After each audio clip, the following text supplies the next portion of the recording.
a sweet harmony. Someday we'll all be free.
Summer in the hills, those hazy days I do remember. We were running still, had the whole world at our feet, watching seasons change. Our roads were lined with adventure, mountains in the way couldn't keep us from the sea. Here we stand, open arms, this is home.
power, infinite, infinite power, infinite, infinite power, power, power, power, infinite, infinite, infinite power, infinite, infinite power, infinite, infinite power, power, power, power, infinite power.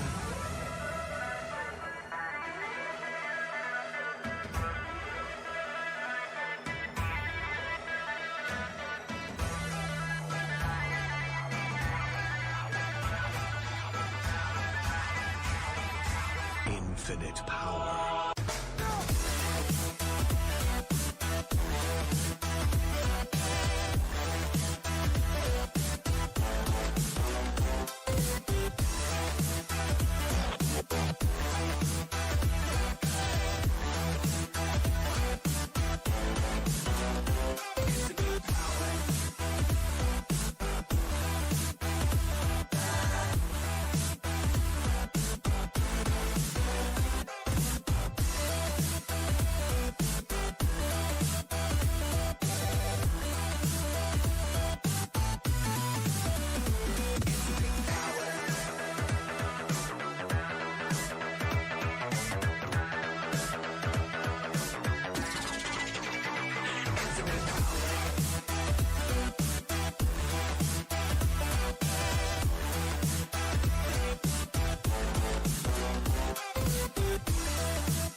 Infinite power, infinite, infinite power, power, power, power, power.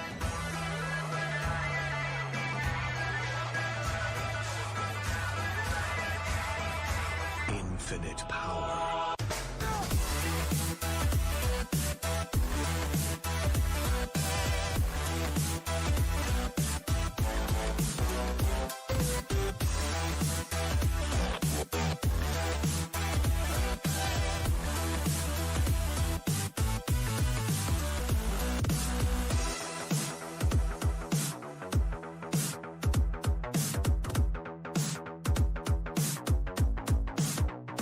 Infinite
you're gonna tear it apart.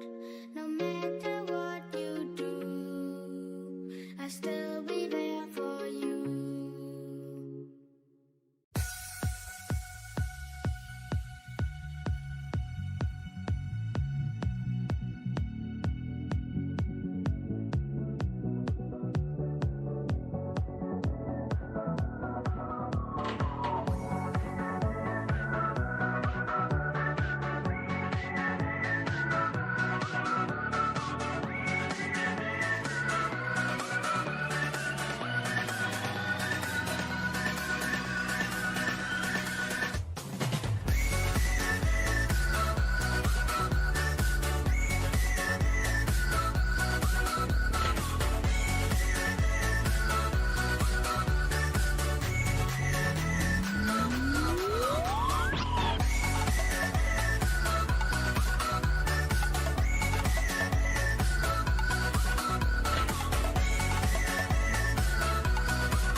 Every time you two are getting rough, my mind just sounds like Shia LaBeouf. It says no, no, no, no, no, just no, no, no, no, no. And every time I see him with you, my heart sounds like Shia LaBeouf too. No, no, no, no, no, no, no, no.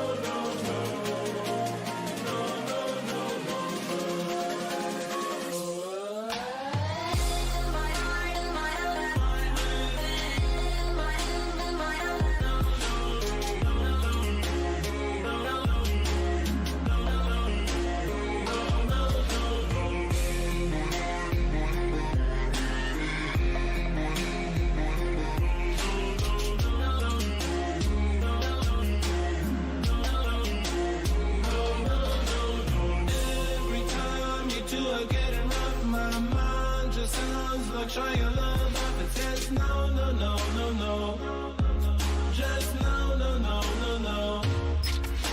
And every time I see him with you, my heart sounds like Shia LaBeouf too. No, no, no, no, no, no, no, no, no, no, no, no.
Still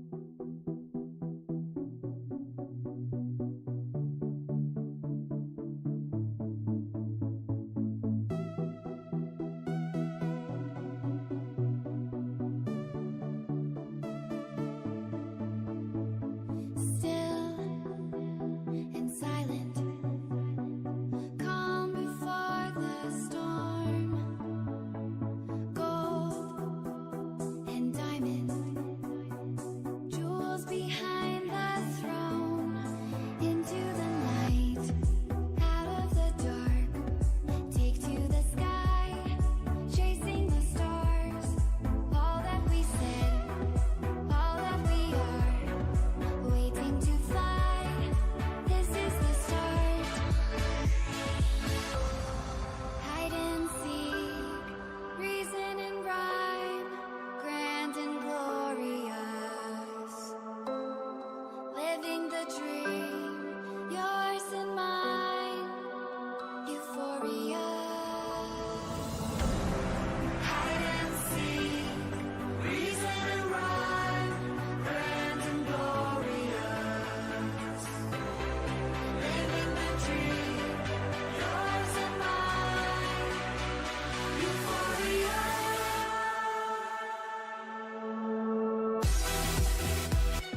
world is sound asleep, something's gonna bring the change. Journeys we are meant to take, something at the edge of space, calling us to fly away. Don't you be afraid, everything will change. You and I, jumping off the edge. They say dreamers never die, so come and fly, come and fly, come and fly away with me. We're rising, we're falling, we're making moves. We're climbing, we're soaring, 1,000 views. We're rising, we're falling, we're making moves. We're climbing, we're soaring, 1,000 views. Come and fly away, come and fly away, come and fly away with me. Come and fly away, come and fly away, come and fly away with me. Something's gonna bring the change. Journeys we are meant to take, something at the edge of space, calling us to fly away.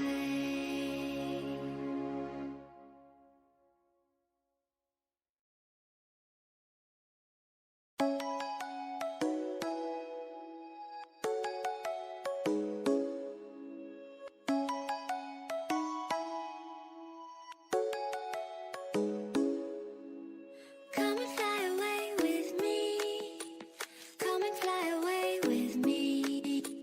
Come and fly away with me. Come and fly away with me. Come and fly away with me. Come and fly away with me. Come and fly away with me. Come and fly away with me.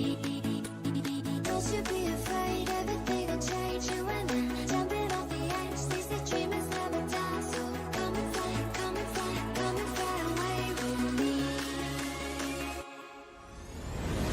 We're rising, we're falling, we're making moves. We're climbing, we're soaring, 1,000 views. We're rising, we're falling, we're making moves. We're climbing, we're soaring, 1,000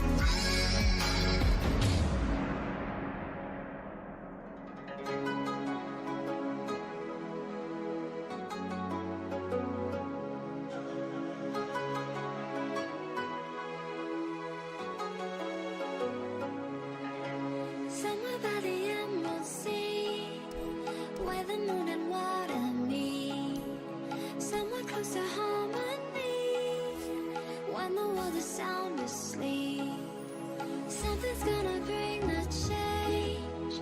Journeys we are meant to take, something at the edge of space, calling us to fly away.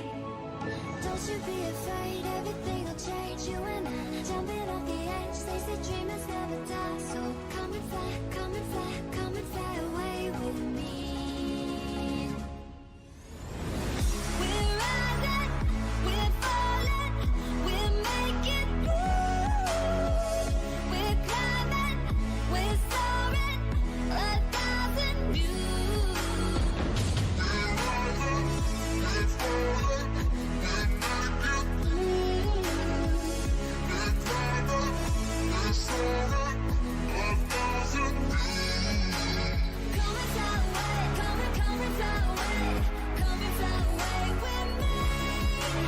Come and fly away, come and fly away, come and fly away with me. Something's gonna bring the change. Journeys we are meant to take, something at the edge of space, calling us to fly away.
sweet harmony. Someday we'll all be free.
Radiant team ban.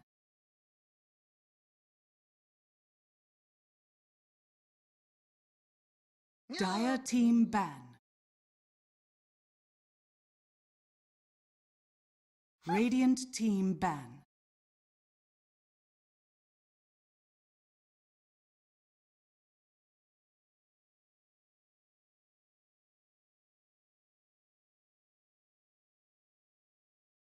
Dire team ban.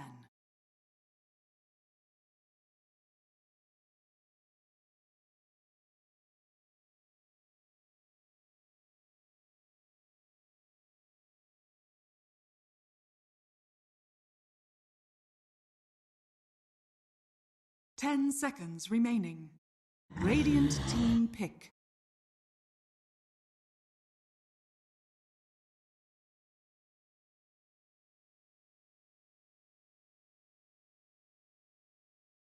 Ladies and gentlemen, welcome back to another night. We're up to week 5 now of the lower division for the Southeast Asia region. We've got a top of the table clash, Signal Ultra going up against Omega Esports. I'm joined once again with Denog, and Denog, man, what a exciting series we've got tonight. Are you ready for this one? Oh, of course. You know, top of the table, like you mentioned, 4 and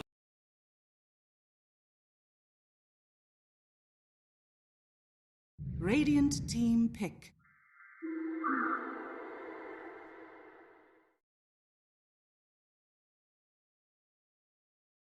Dire team pick. series. One of these two is going to lose this this series right now.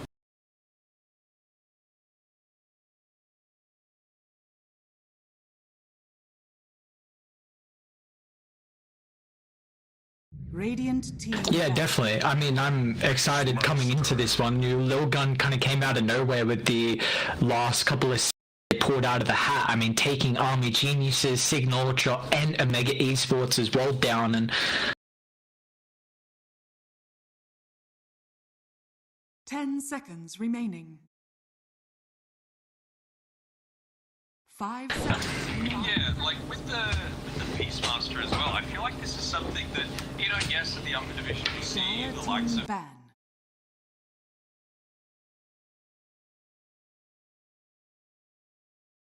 Radiant team ban.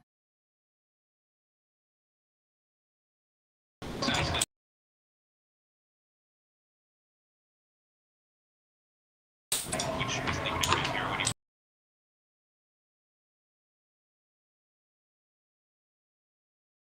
10 seconds remaining. 5 seconds remaining. We saw in the CIS series that Na'Vi played against Team Spirit. Really nice series, by the way. Make sure.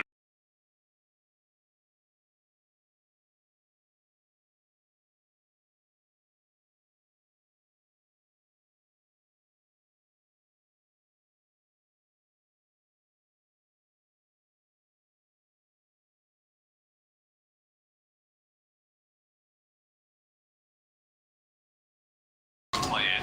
40.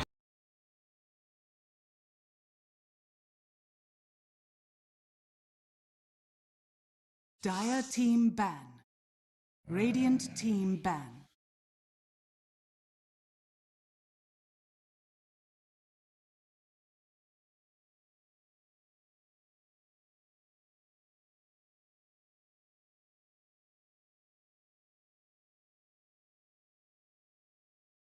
Ten seconds remaining.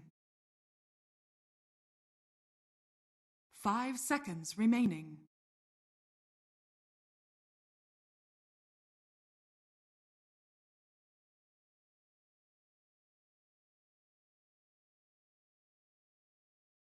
Dire team ban.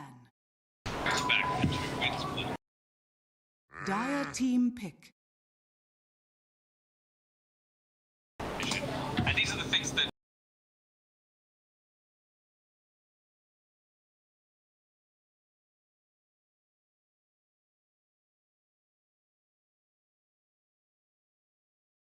10 seconds remaining.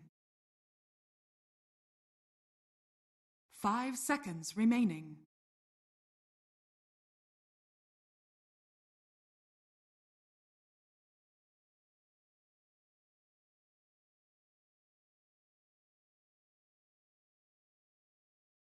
Radiant team pick. Void incarnate.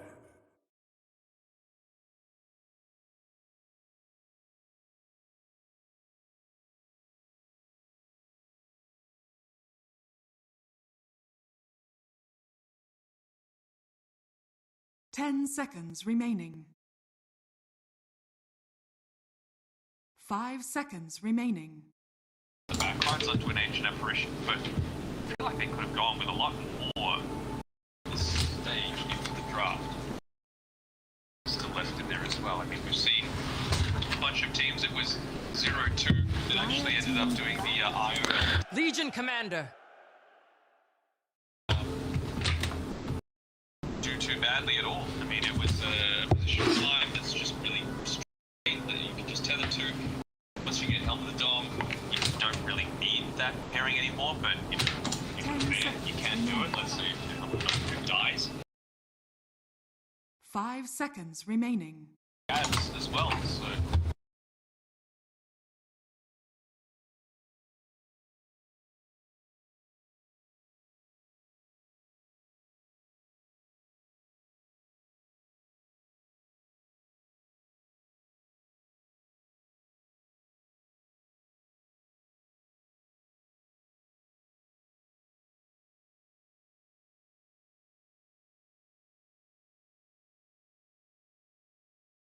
Any better at all? Or?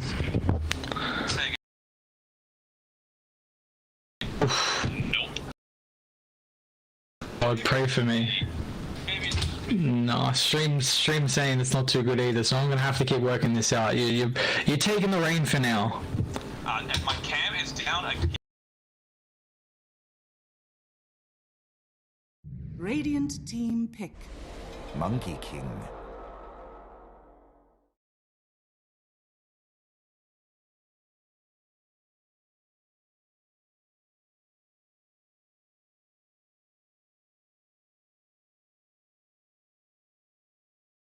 Ten seconds remaining. 5 seconds remaining.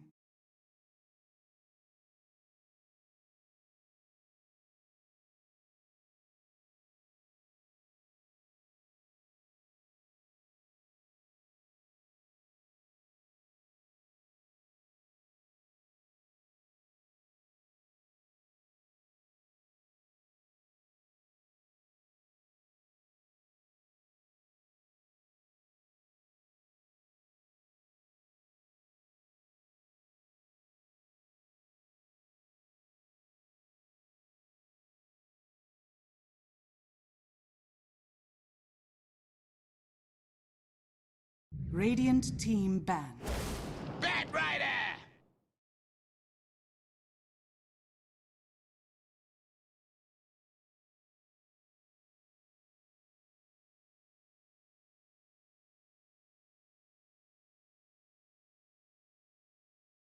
10 seconds remaining.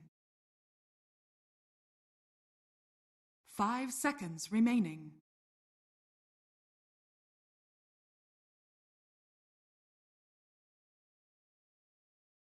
Dire team ban.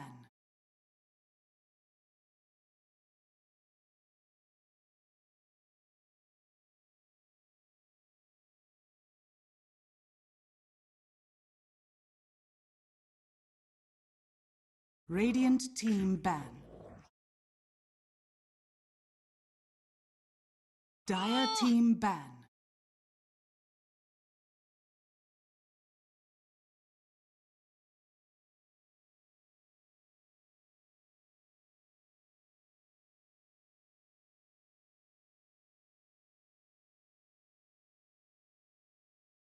Ten seconds remaining. Radiant team pick.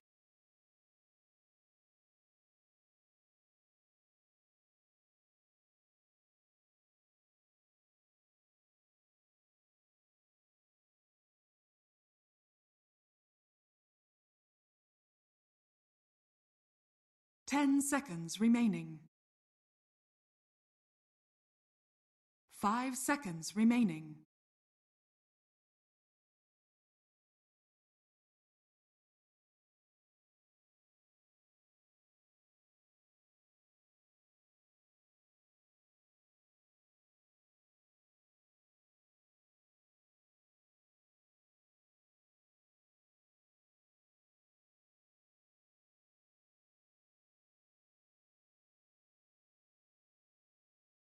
Dire team pick.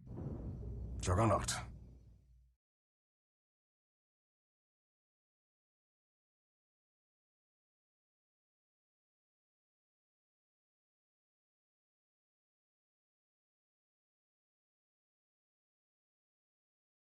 Ten seconds remaining. 5 seconds remaining.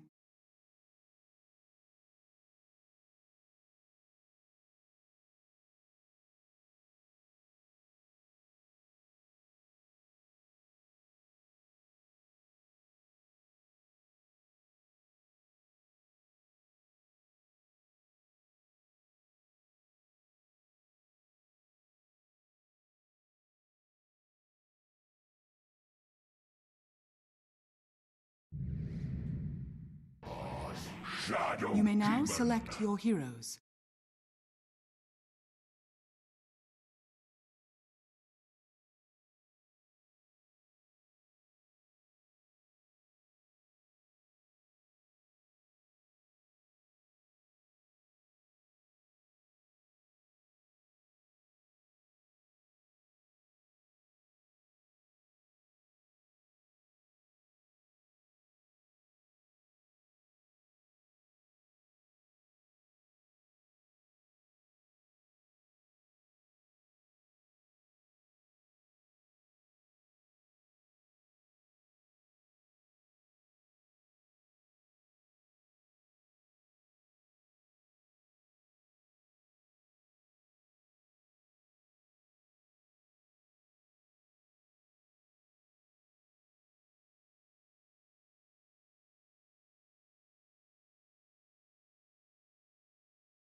Prepare for battle. You will be forever looking good.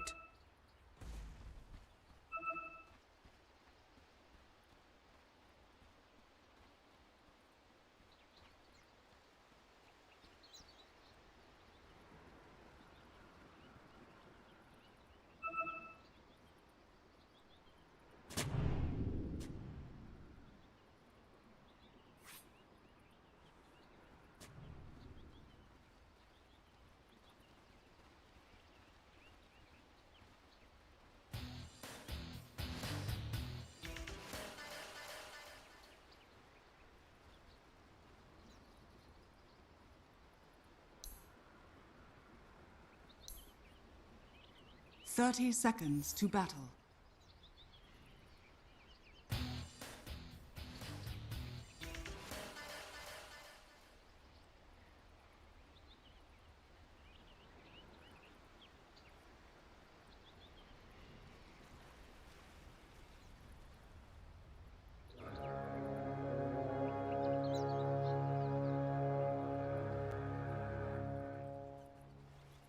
The battle begins.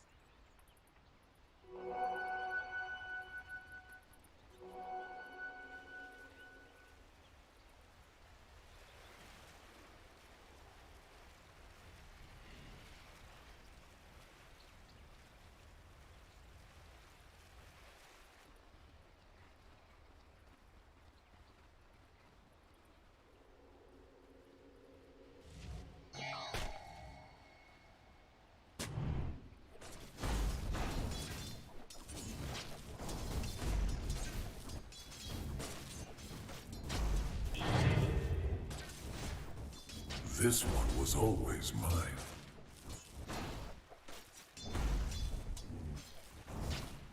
You will be forever alone.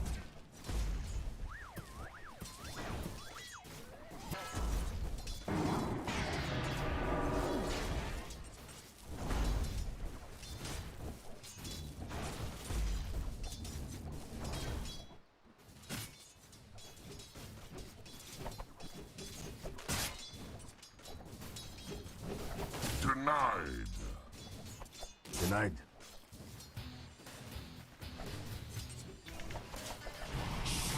You'll be forever. Второй левел уже взяли, почти третий.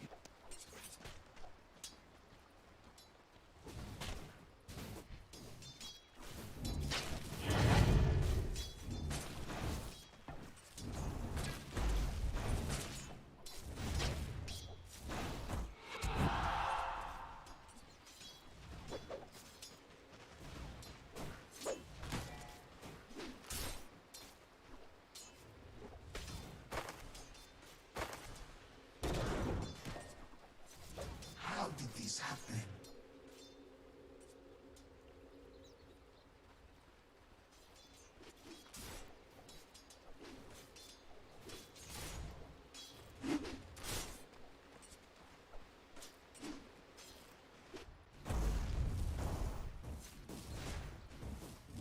Dire's courier has been killed.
I take what I please. Not much of a conversationalist, eh, Io?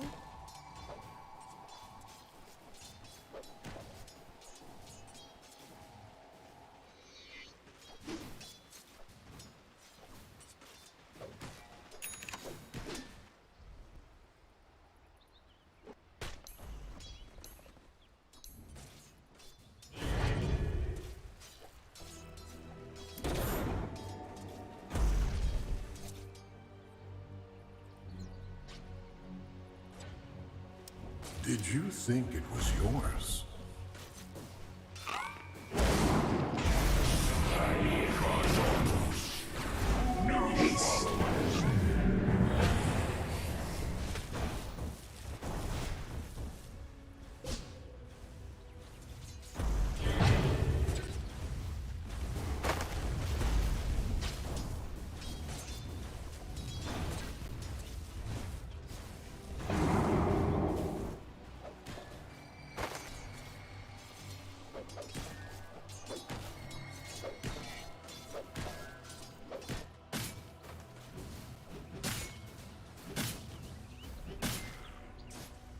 Dire's structures are fortified. Radiant structures are fortified.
Dire are scanning.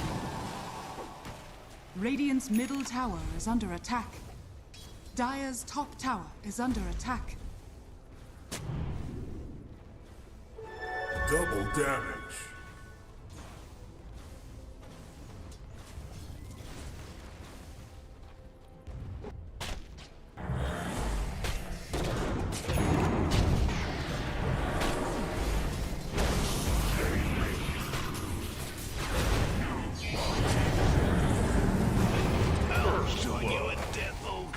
First blood, the void cascade commences.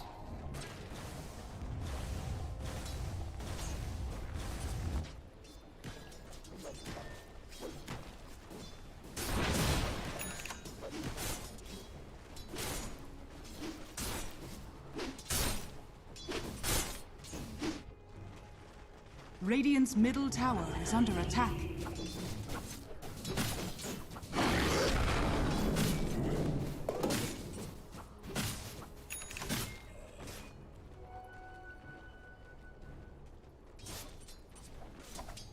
Face it, you're a loser.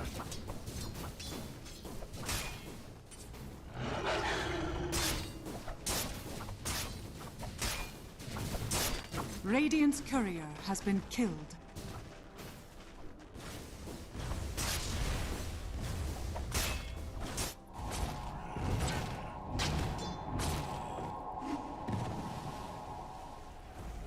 Dire's middle tower is under attack.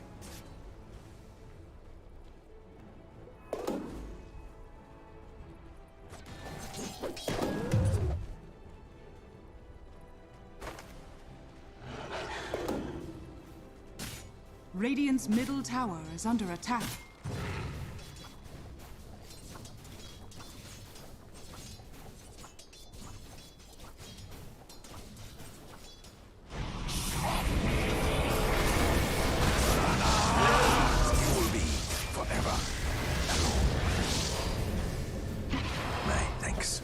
Radiant's courier has been killed.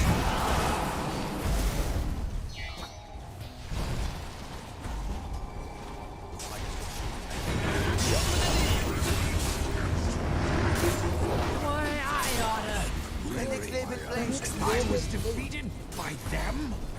Oh, did I get you? Out of it.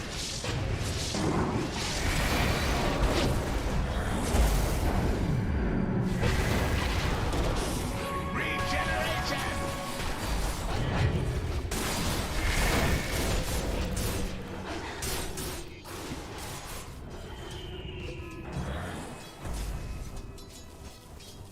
Dire's top tower is under attack.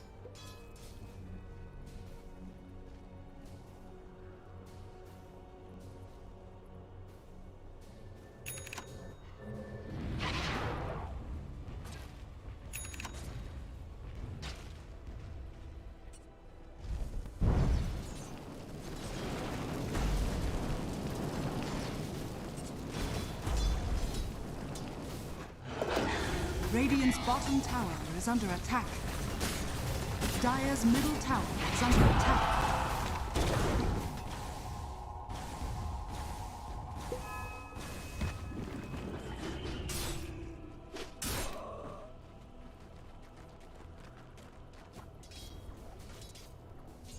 Radiant are scanning. Excellent. I'll take that as tribute. Looking good.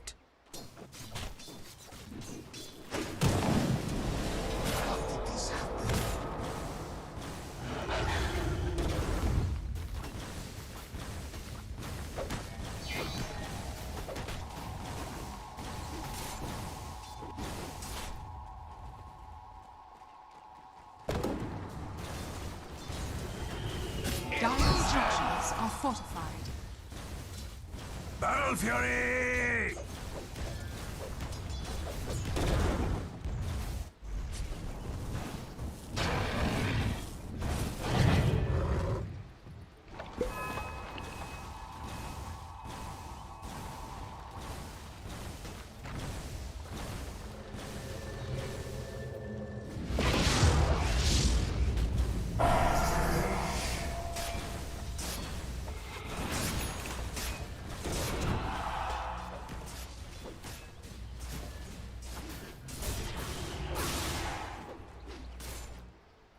Radiant's top tower is under attack. Radiant structures are fortified. Dire's middle tower is under attack.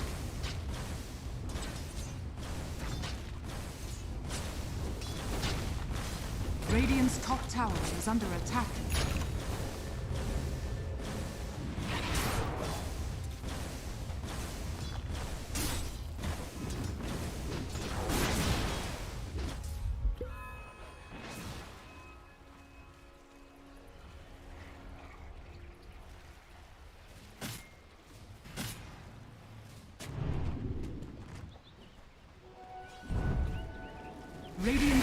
tower is under attack. like this.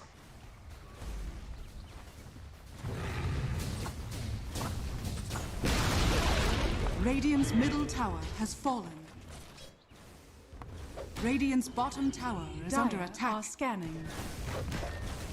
Dire's top tower is under attack.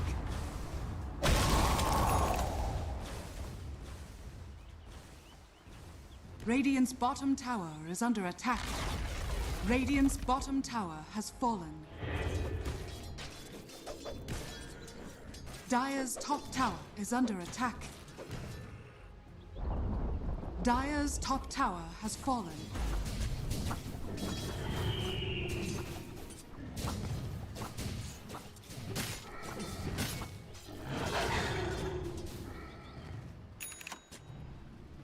Dire's middle tower is under attack.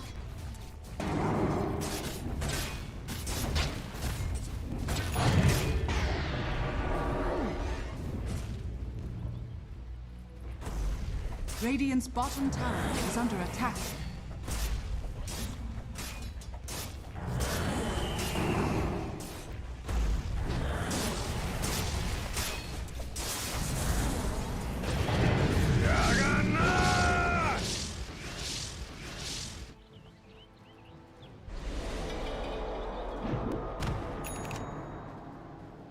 Radiant are scanning.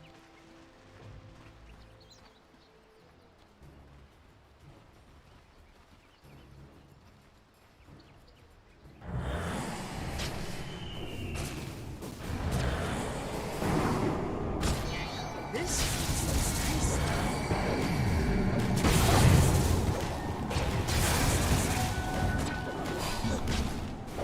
Dire's top tower is under attack.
Radiant's bottom tower is under attack.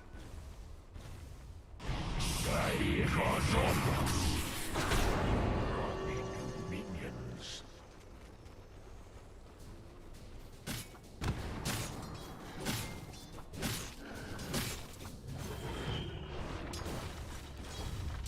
Dire's top tower is under attack.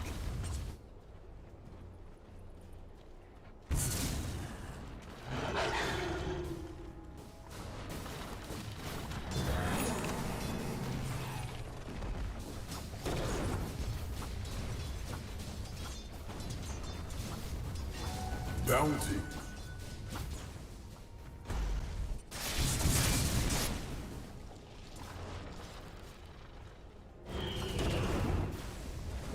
Dire's top tower is under attack.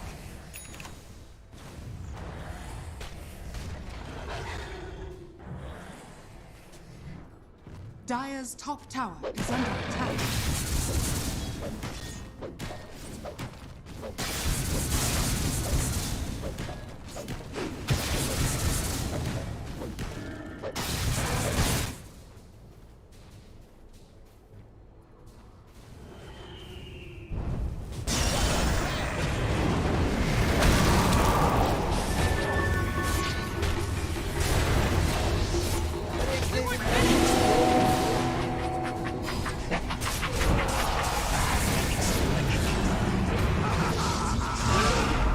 The hidden path reveals your demise.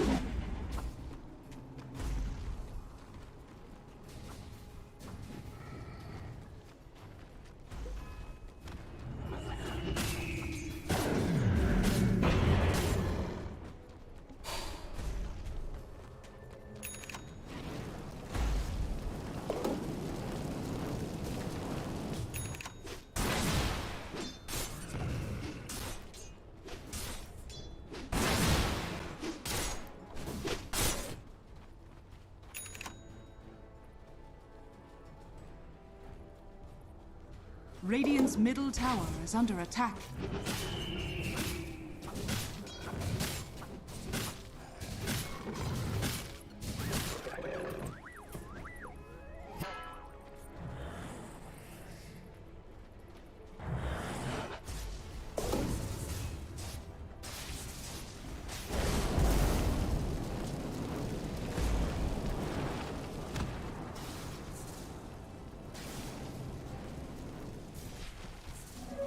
Regeneration!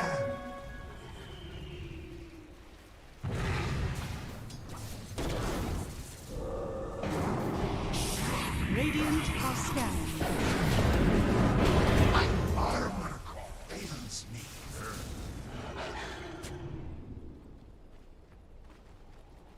Radiant's courier has been killed.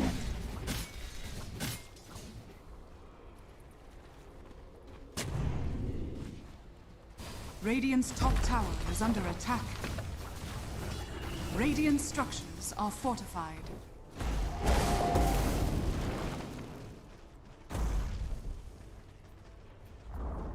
Radiant's top tower has fallen.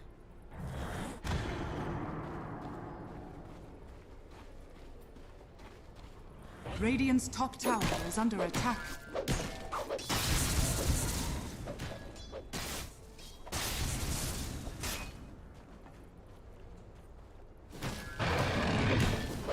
Dire's bottom tower is under attack. Dire's structures are fortified.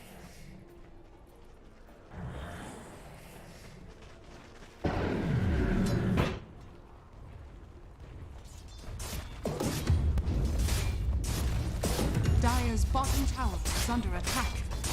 Radiant's top tower is under attack. Radiant's middle tower is under attack. Dire's bottom tower has fallen.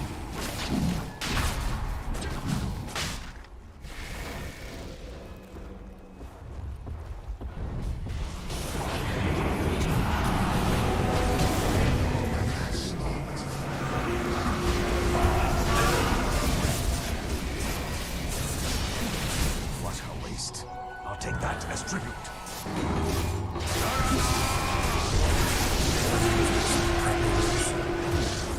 Dire's bottom tower is under attack.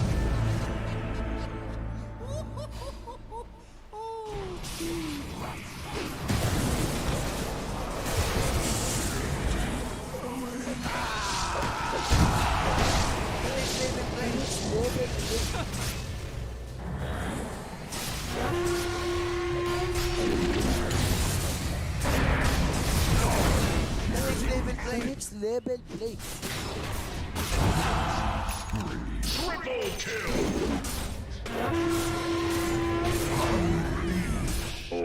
Titus!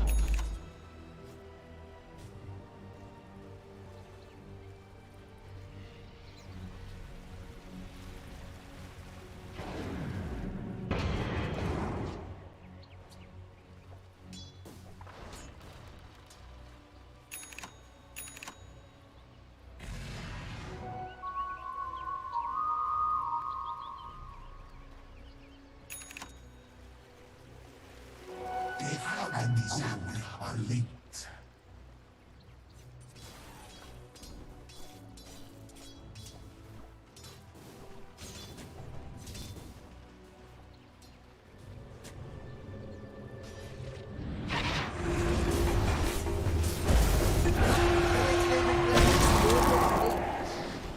Dire's middle tower is under attack.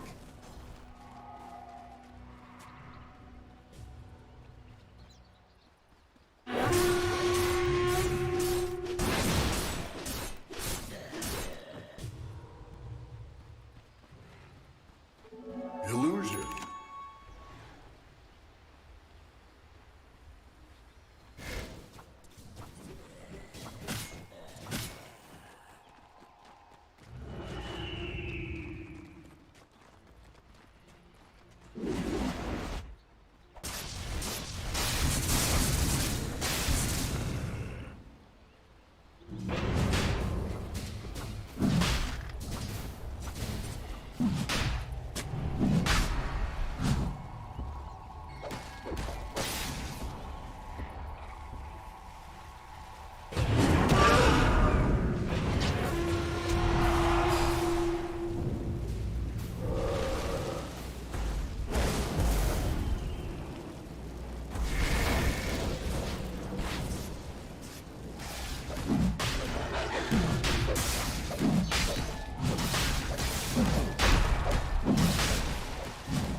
Dire's middle tower is under attack. Dire's structures are fortified.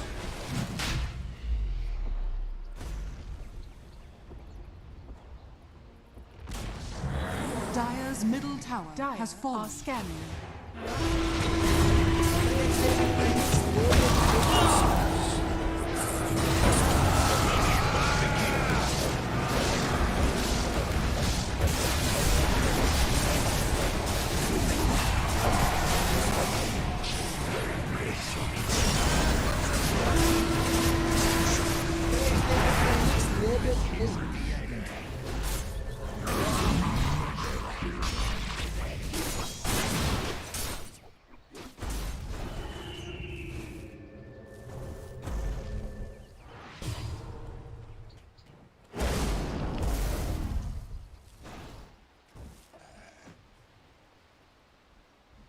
Dire's bottom tower is under attack.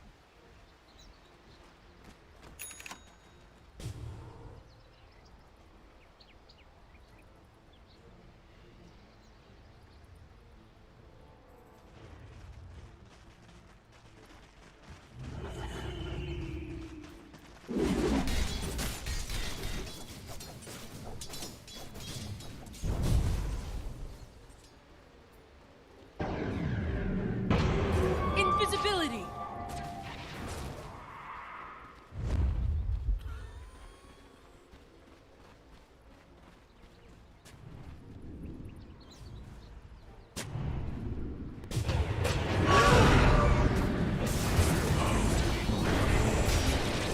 What's happened?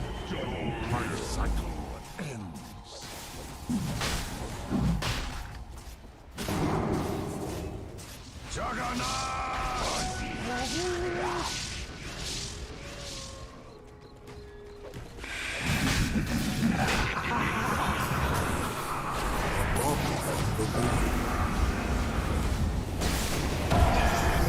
Careless. Another one down.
Dire's middle tower is under attack.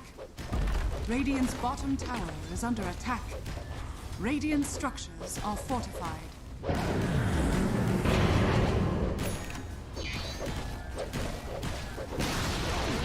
Radiant's bottom tower has fallen. Dire's top tower is under attack.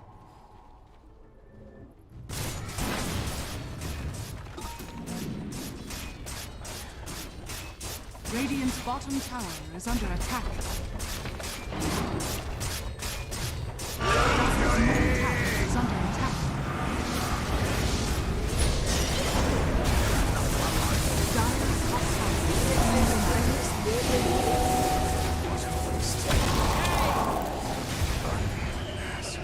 Heroes don't hide.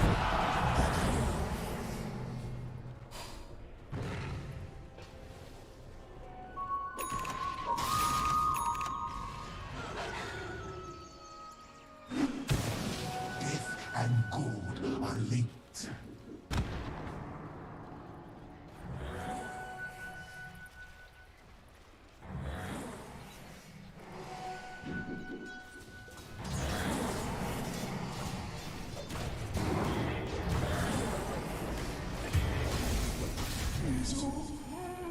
If you look long enough into the void,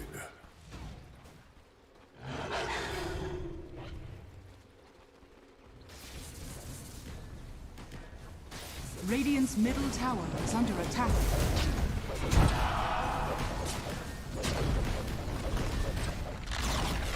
Radiant's middle tower has fallen.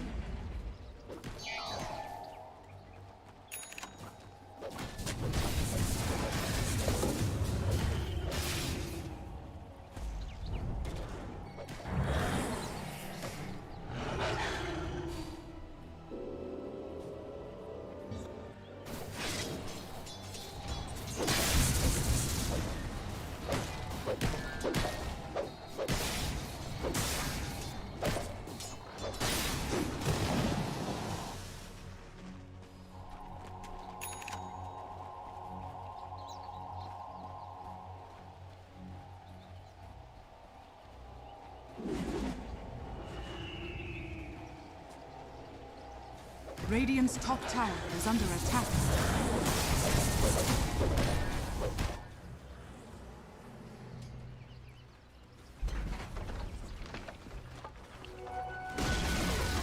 Radiant's top tower has fallen.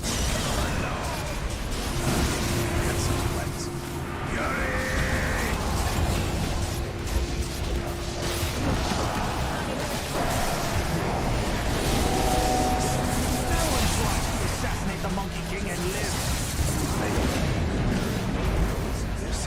this is why they call me the Hidden Ones.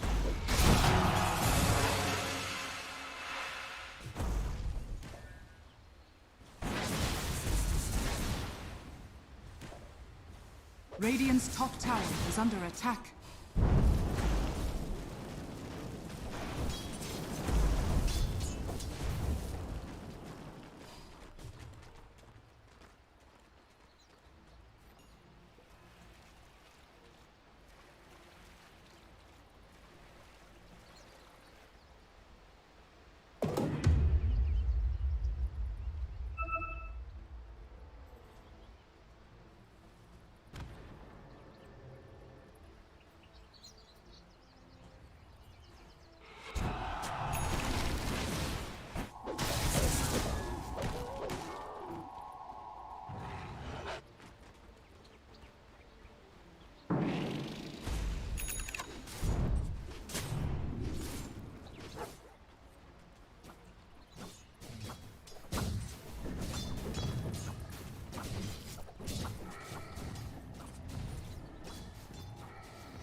Dire are scanning.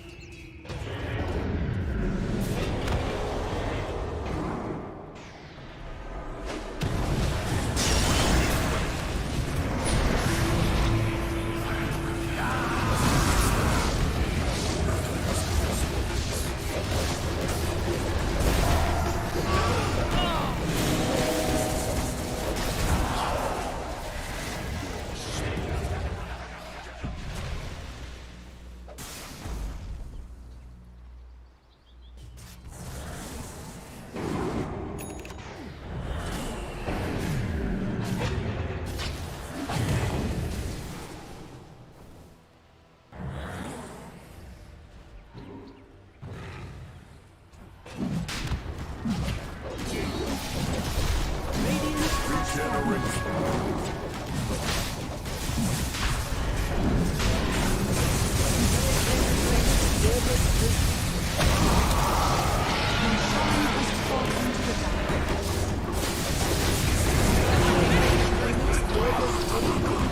you not?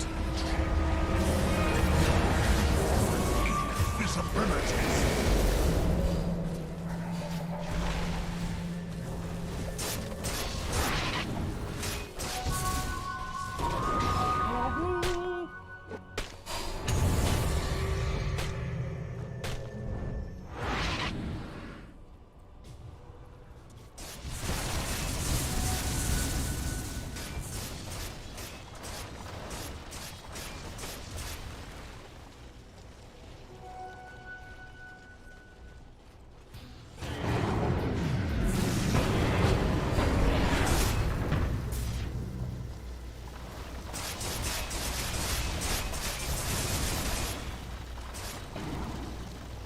Dire's middle tower is under attack.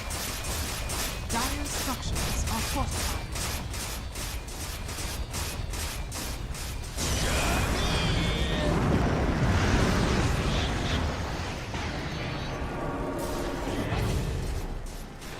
Dire's middle tower is under attack.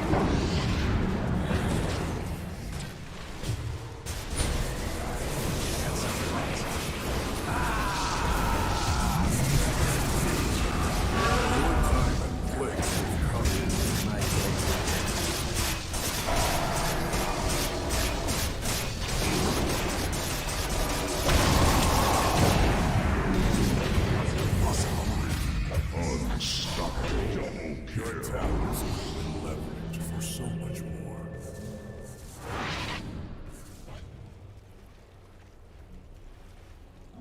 To restore the void within.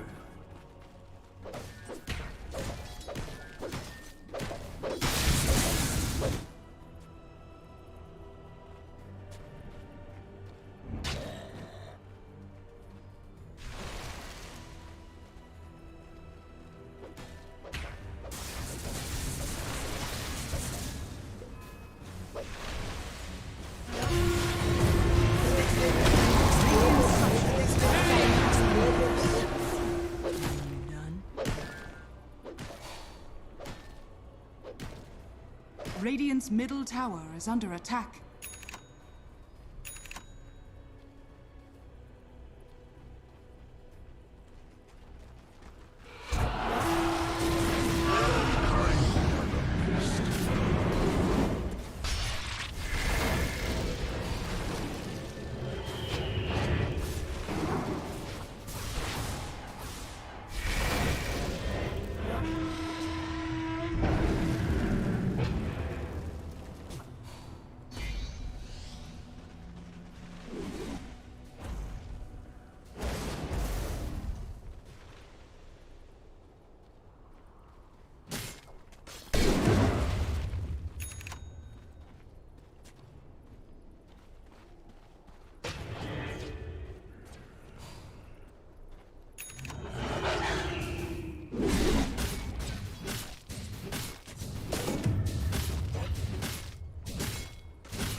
Vanish your final gasp.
push the future ever further towards my own end.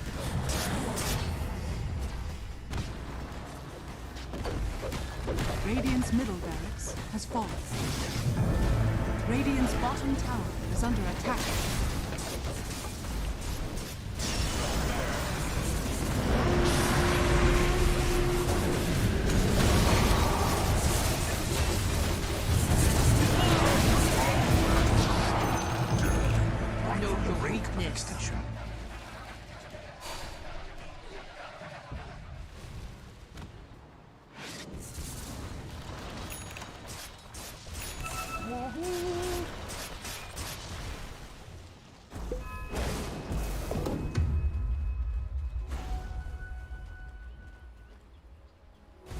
My path leads to riches. Radiant's courier has been killed.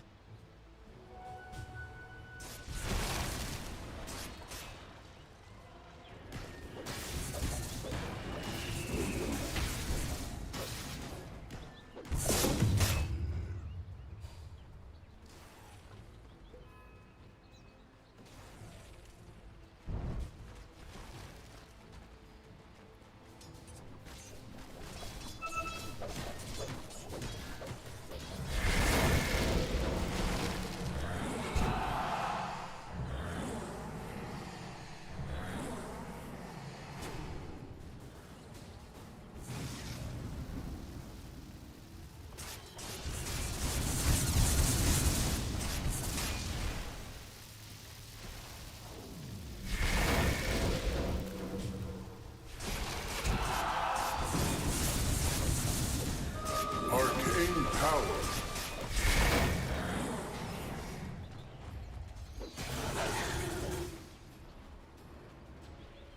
Radiant are scanning.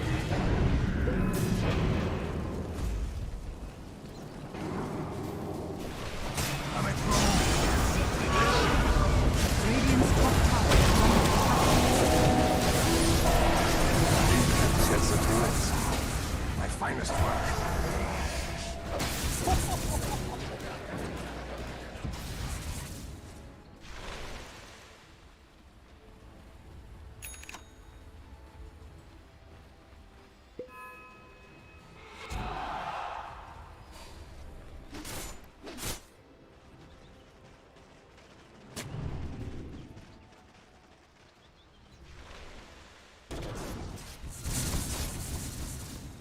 Radiant's courier has been killed.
Radiant are scanning.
Radiant structures are fortified.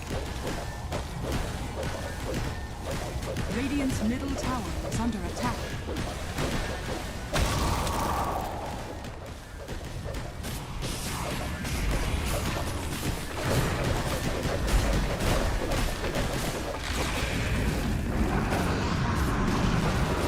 Radiant's middle tower has fallen. Dire victory.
you and I, jumping off the edge. They say dreamers never die. So come and fly, come and fly, come and fly away with me. We're rising, we're falling, we're making through. We're climbing, we're soaring, 1,000 views. We're rising, we're falling, we're making through.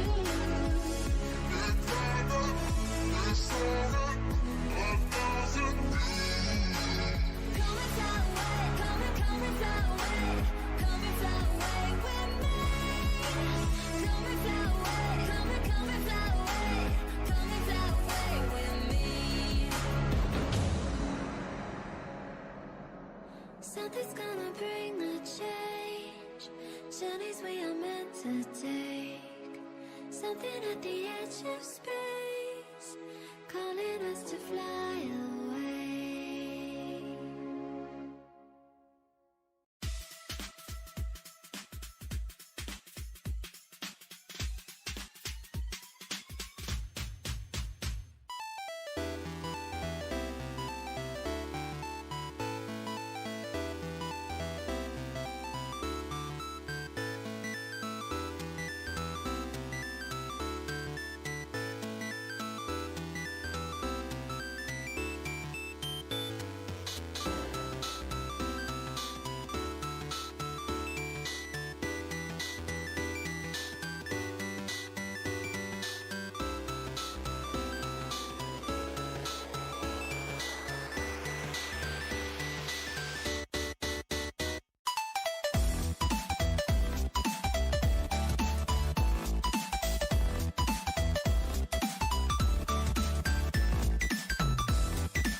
Radiant team back.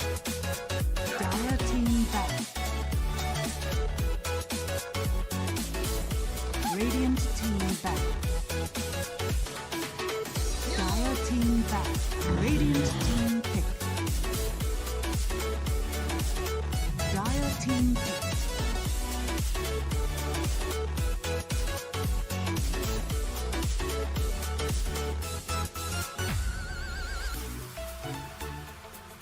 Radiant team pick. Dire team pick.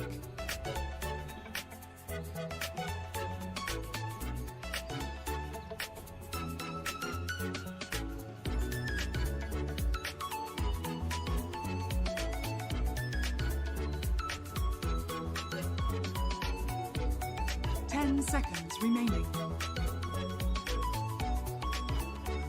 5 seconds remaining.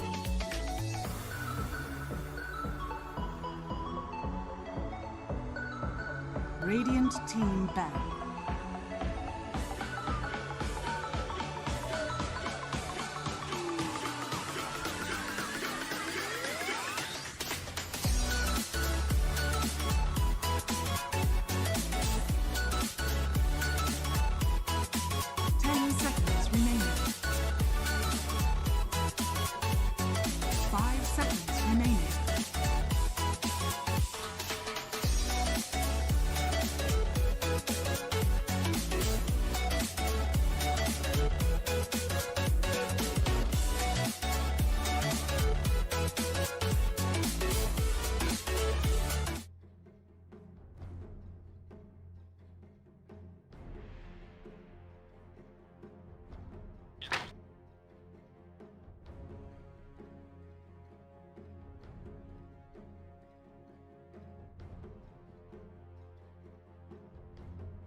Dire team ban. Radiant team ban.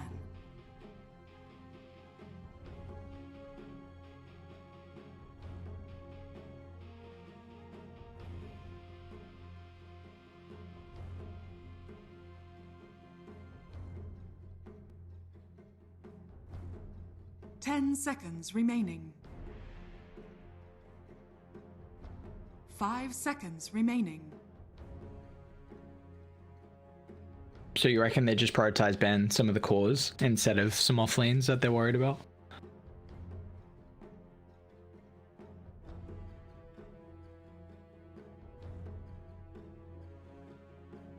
Yeah.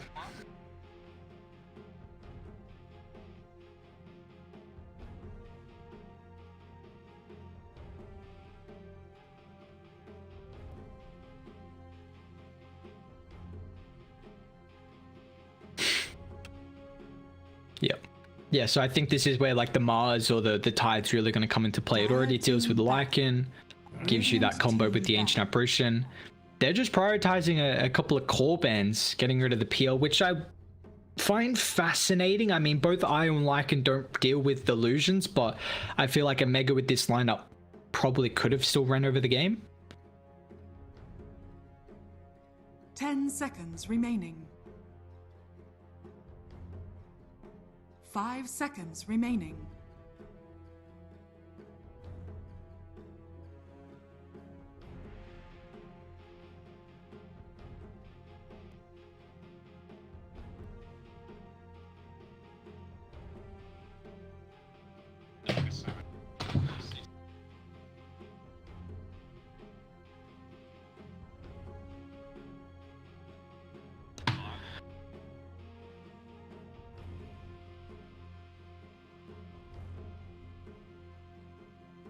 Dire team ban.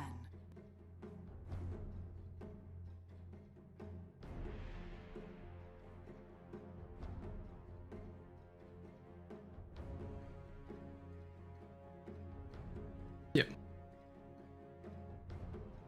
Yeah, we've not really seen too much of the Naga. I wonder, because exactly like you said, I was thought the hero was getting a couple buffs, but guess it's just not at that stage at the moment where teams are feeling too comfortable. Maybe needing one more buff or not. Or maybe it's going to be you know, a sneak hero that's able to get pulled out. But I like the Clockwork pick. A great way to be able to find the Ancient Apparition. Nyx doesn't get out of the cogs as well. Super nice here.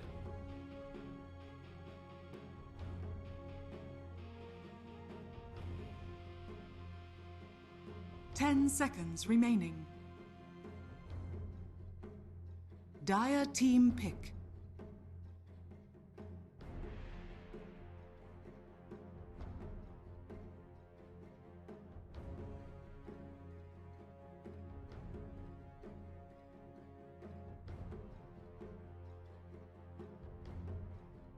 Ten seconds remaining.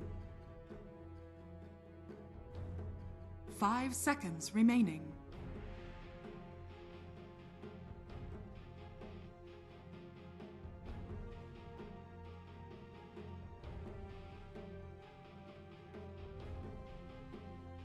Wonder if they can even play the IO as a core, if Tano has that in the back pocket or not. Yeah.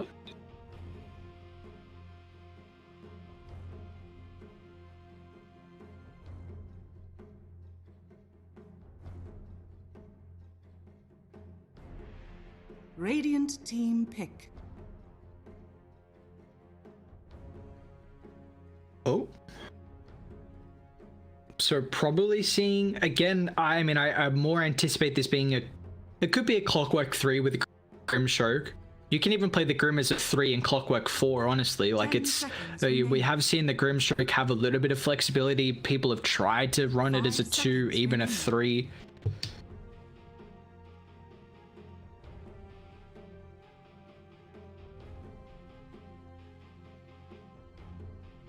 I mean, AA is not going to have a good time if that's. We saw it in. Radiant team. Who played it?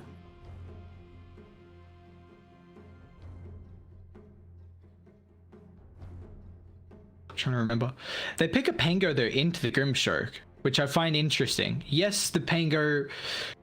It's a counter, but a lot of time it just changes how Pango has to play. You've got to get into the fights away from your team instead of playing kind of on top of them because that soulbind factor. So interesting they pick it up. Looks like they still feel like it's a nice way to deal with maybe the summons here if Pango, if it is maybe a position 2, which looks like it's more than likely the case. Radiant team ban.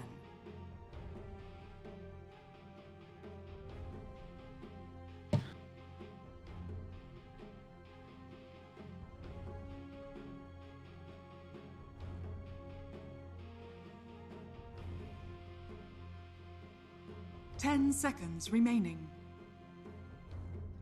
Dire team ban.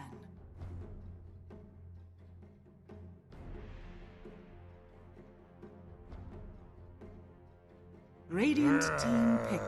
What do we got? Get rid of the Bloodseeker. So it's all on these. They've done a very good job in the last kind of 3 bans of protecting the Lycans here. The Tide Golem, the Monkey, and the Bloodseeker.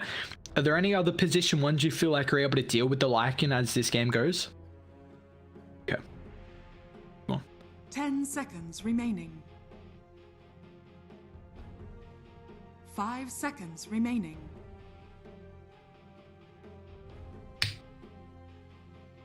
Dire team pick.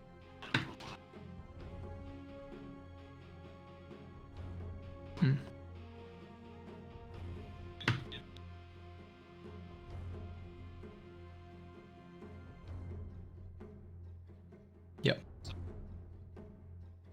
10 seconds remaining. 5 seconds remaining.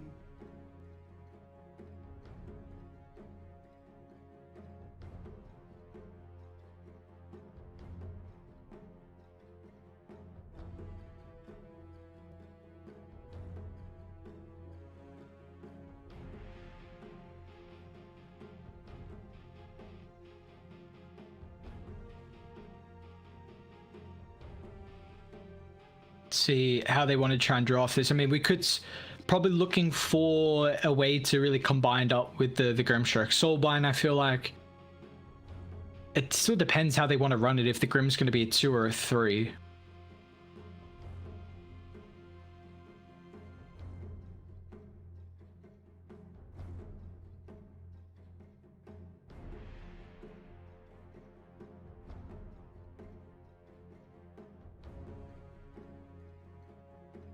You got the... Yep.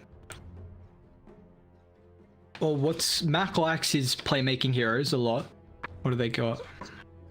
Yeah, Void's gone. They banned out a lot of them. There's not much left. At least they got this game advantage where they could play something, like a bit of a interesting Choose your draft. hero. Well, they pull out the Doom. So there's the combo with the Grimstroke. It's going to be a Doom mid, and it will be. Okay. Fire call. Alright.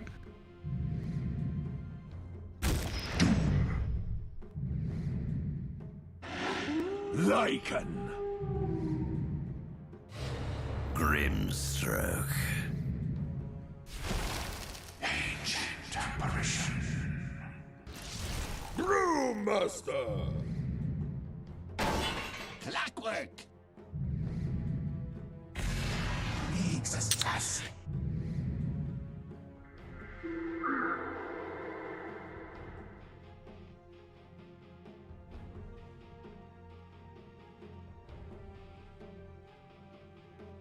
Yeah, that's the thing I'm worried about at the moment. Now putting this, I mean, look at the sustain that Omega have. You're going to have the IO, Lycan's got an immense amount of regen, Doom's going to be so hard to bring down with 2 items at like 15 minutes, and he's already got an immense amount of HP regen as well. Yes, you're going up against the Ancient Apparition, so I guess we'll see Doom, he's going to have that BKB at second. I'm a bit worried that Signal could potentially lack the damage. Do you think that's going to be the case?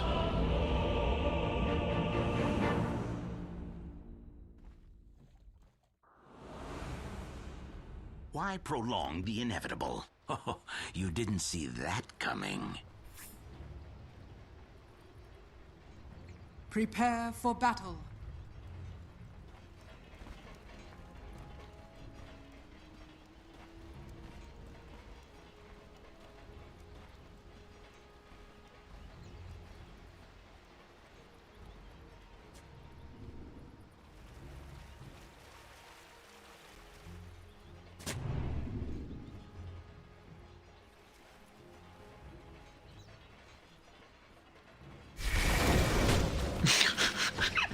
Oh, poor CML. He's just walking through, taunting away.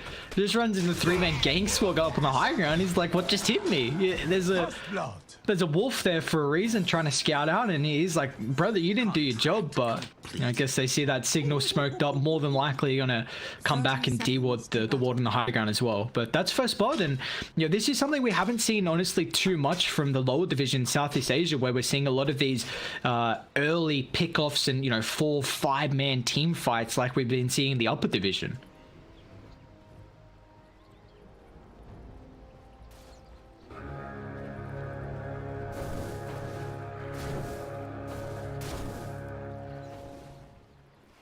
The battle begins.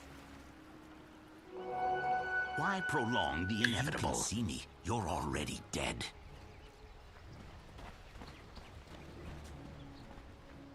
Oh no. Broken right now? What's strong about Venom? Talentless. Oh, yes. What's the axe? Contract complete.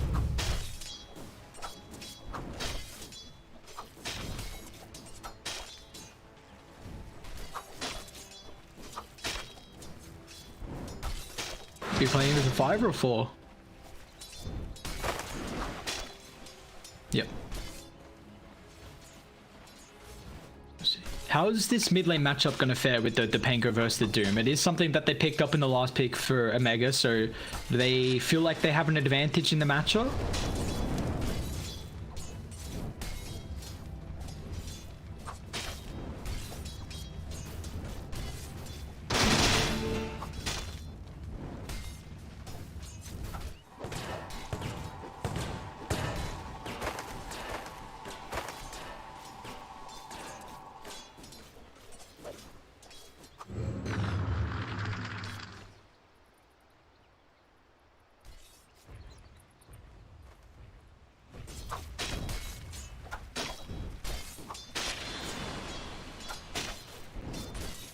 And we see a lot of time as well when you're going up against a Doom in the mid lane, the enemy team will come over, block a lot of the camps, and they haven't done that so far here from Radiant. So maybe we'll see like a rotation come out, but the issue is like AA's not really going to be able to do that, so it's probably a bit too late for them. But we'll switch up to the top lane as well. What's going on?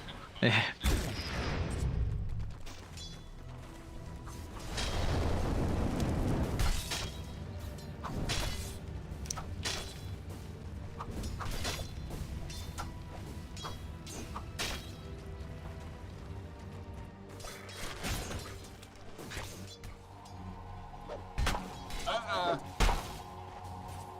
What about this top lane here? So we got the Brewmaster as a 3. Mediocre laning stage hero going up against the Clockwork and the Io. Is there a team you would favor in this top lane?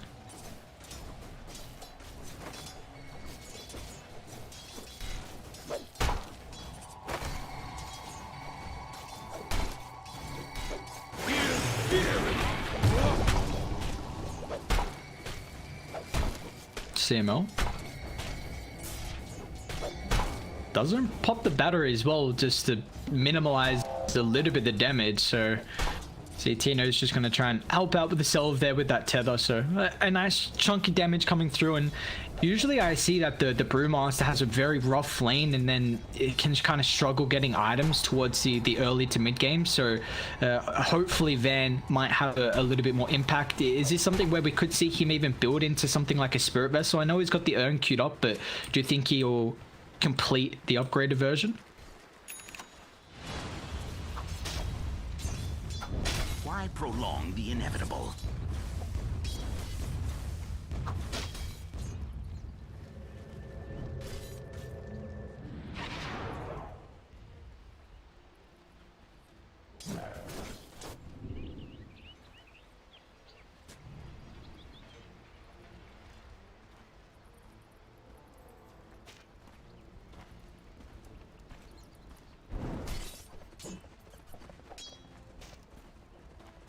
Yeah, I mean, we'll see how it goes for Mac, but I feel like the big thing is trying to hit that BKB timing as fast as possible and just running this game over. Because Ricky Battle Fury then deals with the Lycan summons, and you have a big window where it's gonna... Ricky wants to go Battle Fury, like it's such a good item into the Aghanims. You can kind of take fights with James, immense, a lot of damage. Oh, true. Okay. Keeps his life, but...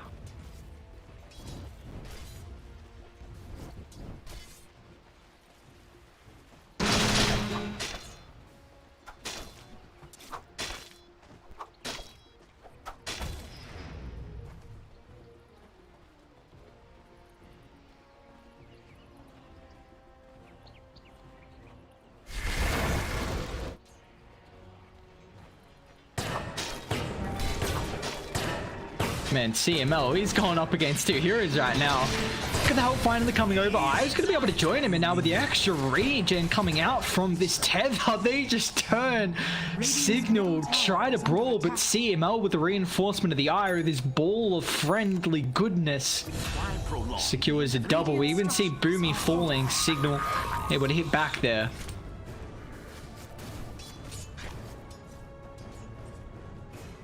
Radiant's courier has been killed. Amazing what you found laying around. Yep.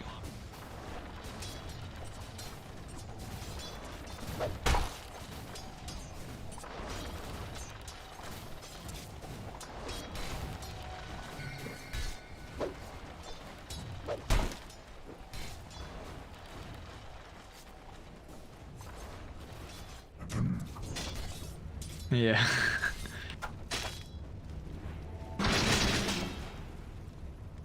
It's like Mac is still got this Midas queued up. So he's got the Glove of Haste now completed. But I'll never touch the stuff.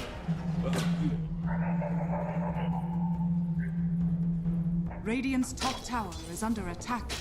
I guess this is going to be a way to help shove the lanes and stop the Lycan push coming through early, but fully committing for the MKB. We'll see if Jamesy wants to do that.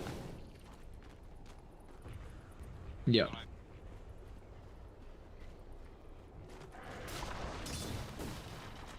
The next level play. The next level play.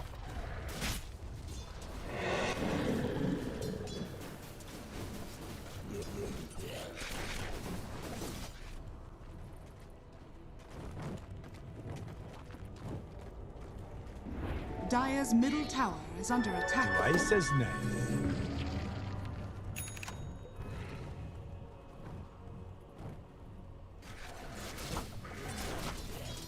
I guess once Mac maybe gets Max Devour.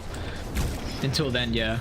It's gonna take them a while. Like even then, they can maybe tank it, but the damage is gonna be a bit lackluster. So. Radiant's bottom tower is See, they're coming under through. They attack. got the Necros. Box got the Shapeshifter. We're going to try and TP CML down. So once again, a Mega, similar to last game, as soon as they get that Necro Box, really try and hit the timing in full stride. But mid lane, though, does leave the Grimstroke vulnerable to the Rat, especially once James has the advantage along coming with the DD. And even wants to try and protect the bottom tower here. Bat straight on CML. And the Clockwork's going to be careful.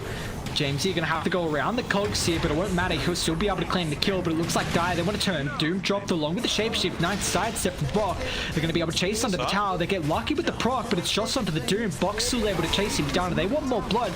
But you've got to be careful how deep you dive, because now with the reinforcements they're showing up from Signal, once again doing a very good job to be able to protect their tier 1 tower. Similar to last game, except it's Jamesy this time with the triple. Io coming in a bit too late here. Tino has got that Helm Dom, so going to even chase on forward here. Nice Inkswell with the Wolves. They find the stun, but then he's going to try and look to turn. Pops out the ultimate. Io's going to be careful. The tether's available. Finds the proper target here with the box. Is able to disengage, but Van, he's hunting. If he can chuck Tino up in the air so the rest of Radiant can come over, they just need that extra little bit of control. He actually chucks down the Lycan instead. Radiant not continuing to chase Van. Massive miss micro from the Brewmaster. I don't know what's going on there, man. Like you said, he tosses up the Lycan, he immediately dispelled it as well, and then runs under the tower as his Primal Split's finishing. What is going on? And they can just dive now. This as well, yeah. CML just pushing him back. I mean, alright, well, they're going to get this tier 1 tower a lot earlier in the last game. The brute force from Omega paying off here. Radiant's bottom tower has fallen. Midas so much, but he's nearly got it. He's nearly got that Midas, the horrible, horrible item on Mac. We saw then, you know, the Inkswell being used onto the Wolves. Like, they just cleaned up a couple of kills with it. Mm-hmm. Yeah, that extra chase as well. Like, eventually the Necrobook 3 melee unit, that's what it's going to be used onto. And you know, good luck with dealing against that as this Nyx assassin. I mean, I'm worried right now that Signal, they're going to continue getting suffocated like we saw at a stage in last game. Dire just once again starting to get the vision up. Look at the wards that they kind of have right now around the mid lane. They are well aware that this is going to be the next objective, and they cannot give Signal any breathing room. Last game, it took them a little bit longer to take the towers. This game, they want to make sure they get them right on timing, and you know, might wait until that Necro 3 and BKB from Mac, because he did just complete the Midas, so hoping to get a little bit more value out of it before some big fights. But CML, he's going to hookshot him forward here. They've got the advantage in the numbers, and Grims, he's going to try and get brought down. They will be successful. James has got the counter though. The Rolling Thunder has to force the rest of Omega to back off.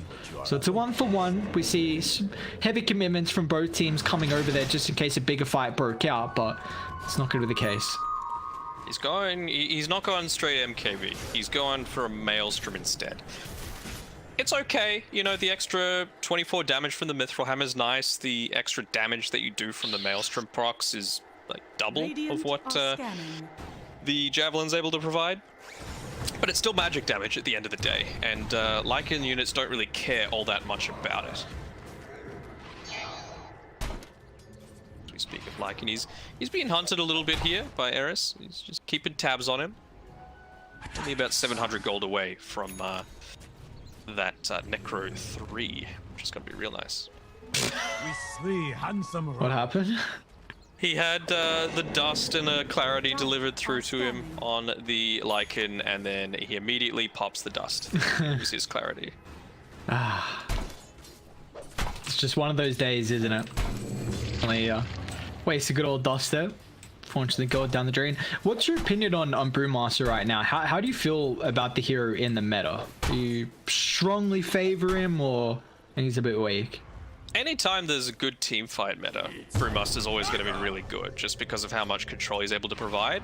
As well, just now the scaling ability of you can put him as this true space creator. Like, you don't really need too much of any items except for the Ag Scepter. That's why we've been seeing him played a lot more as a 5. You can see obviously this game he's a 3. Speaking of that Spirit Vessel, he's picked it up at the 12-minute mark, so he's doing a good job. I can't play the hero because my micro is terrible, but I still think it's pretty damn strong. Sure. Yeah, I just feel like I always see the Brewmaster not have too much net worth, and I guess I think they saw the smoke here.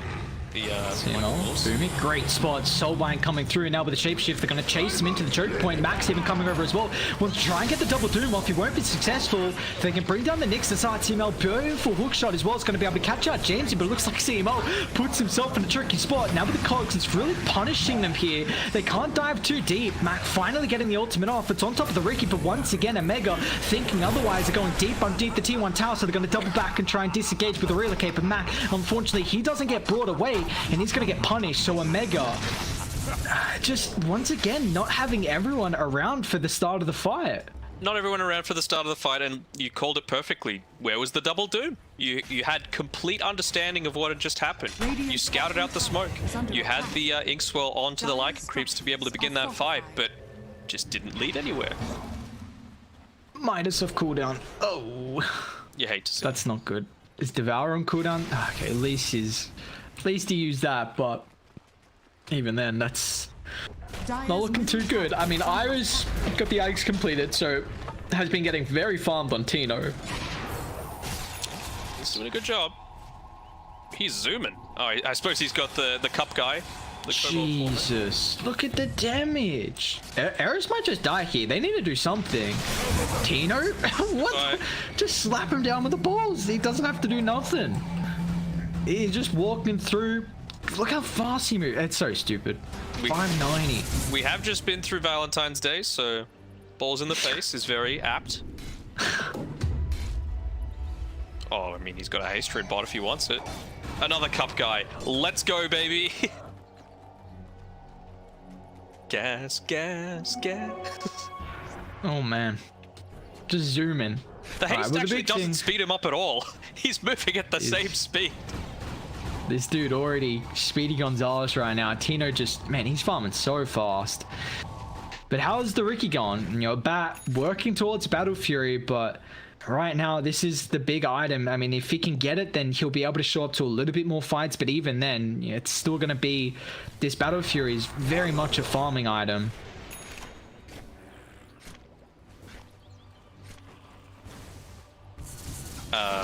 Contest a little easier though with it, right? Like, you've got a lot of small units. Battle Fury is just always going to be good in that situation, especially when it's hitting 2 units. That accept is going to come real handy. James. Coming over by this 15-minute timing for the bounties, but it looks like might be a bit of a fight down bot actually is Bok. Yeah, this is well, he's got the Necro 3s and Eris is nowhere really to go. They're even just going to relocate in. Oh. Does he get the TP? No, Max should cancel. Okay. This does free up top though. Pango's going to try and find a kill on Boomy, but a quick TP up, recognizing they don't have a cancel there. James reveals the blink, so just getting shoved across the map. Honestly, Nick's dying there. You do lose a couple of bounties, but at least a bat's finding farm. He might be in trouble here though. He's able to He's get only away. level 10 though. Ooh. Yeah. I think you want at least level 12 before you're starting to take any kind of fight. Like, level 12 plus, he's waiting for this Claymore just to be able to be finished up before he takes that Ancient Stack, but it's, he might have to do it soon, yeah. He knows that they've scouted out. He knows how strong Omega are feeling right now. Most of They it's should get a lot of experience. James like, oh, go for me? Screw the carry. But a bat needs anything yet right now. He's got it. There we go. So he needs this and the Blade of Alacrity and level 12. I think then they're in a good position to fight, just because you'll have, of course, the extra agi multiplier from the Cloak and Dagger. Nice. Oh my god, Jamesy, I swear I got half of them. He came over and got the third last hit, and then we see the Clockwork just slam it. 135 gold free for CMO. He's got to be loving life. What? He's a gold Clockwork. You have to use the "tell me someone saw that" line in that situation. Yeah, it's utilizing the voice lines perfectly. I mean, it's just you have the opportunity and kind of missed it there. But that's just waiting in base to see where the fight isn't. Nope, scratch that. He's going to where the rest of the team's converging.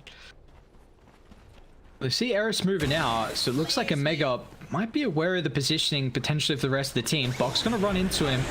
Might be in trouble though, because he's got the setup. The Ice Blast's going to fly through, so let's get the pass-through connection. Now with the hook shot as well. Locky and the Brewmaster. Oh, he actually does get the ultimate off here. Now with the higher gun, there we go. They drop the soul bind. Doom's going to come through. It's on top of the Riki. Can they bring it down through the duration? Mac pops the BKB. He's going to be able to do so successfully. It's a 1 for 3 though as Omega. They struggled through that fight, and Mac with that 10-second duration. James is going to be able to follow up. Doesn't have the Rolling Thunder, but the procs keep coming out. The damage is showing. Oh, he's got to be careful though, because Tino ripping him apart with the IO, the friendly balls, but it's just not friendly for them as Signal. They can't find the double cores down bot as Tino and Mac keep their lives. They should have actually got that kill there onto the Brewmaster. He had the Infernal Blade available, but just wasn't in range. Didn't have the guts to go for the right click. The guts no glory. Man, Tino is just absolutely destroying him this game. We were bringing up, but I was honestly questioning if Omega had the potential to run the IO as a core, and man, Tino is shining in this game. We're very impressed, and well, this is going to be a nice pocket strat coming out that every other team has to be aware of now. And he's got the Orchid as well. I like this aggressive early timing. You know, we talked about all of these different items that might force out an earlier than ideal BKB from perhaps these faster heroes, yeah, the Lycan, the Doom, but it's actually the other way around. With this Orchid being picked up, they do all that much. Fight by the river though, Roche gonna get clean fast enough. The Swashbuckle was an immense amount of damage here. Now with the blink forward with the Rolling Thunder as well. Matt quickly with the BKB, however, Van's in trouble. Cork's gonna push him away, but the rest of the team trying to fight inside the Roche. Jamesy just gets the jump over with the shield crash, but the rest of the team, they're able to chase down Van and are box hunting for more as well. Lycan leading the charge. Max gonna follow up second as well. However, they do have a ward up to the northern side. Now with the balls as well, they get the recognition that the Riki stuck out in the Cloak and Dagger, but now with the dust detection coming through, Omega find 3, and they also get the Aegis as well. So Omega looking really, really strong right now, trying to close this series out. Yeah, it's looking pretty damn convincing. That Cup guy providing some great value, and he's just sending it across the map. Why not? Run to bottom, my good friend. I need my movement speed. He's so fast. By himself, he moves 476. The kobold dude. It's just zooming. His real name? Cup guy. Cup guy. Cup guy. Interesting. We've nearly got a BKB now on Tino. Very standard way to build position 1 IO these days. The Orchid is a little unorthodox, but I can definitely see why you get it, you know. Pango doesn't really want to build a BKB, doesn't build Manta at all. Ricky, same kind of situation, you know, he needs his Ag Scepter beforehand, so you've got a long period of time to punish. And exact same situation with the Brewmaster. All of these heroes, this Orchid timing abuses quite heavily. And they've got the Soulbind as well, so double Orchid now picked up from Omega, gonna even get utilized with the Soulbind. So there's a lot of silences that Omega are going to be dishing out, and if you're able to bring them down throughout that duration, you're going to be worried, because I mean, Dire is just clicking on all cylinders. They've got their timings, whereas Radiant still just hoping. That feels like the Ricky's their win condition, and he's too far away to be dishing out any damage to compare that Omega have. It's even going to get harder. Like, you can see they're just funneling everything into this IO. He's got the Aegis, he's about 800-900 gold away from his BKB, he's even got the Tome, so he's going to be hitting level 20 soon, that extra 60 hero spirits hero damage. It's a dangerous prospect to be coming up against, and you know, they're just taking tier 2 towers completely unopposed. What can you do at this stage of the game? Oh, it's a sad life for a support going up versus Lycan when you don't have any way to deal with him. Look at this man just shape-shifting, running straight to top.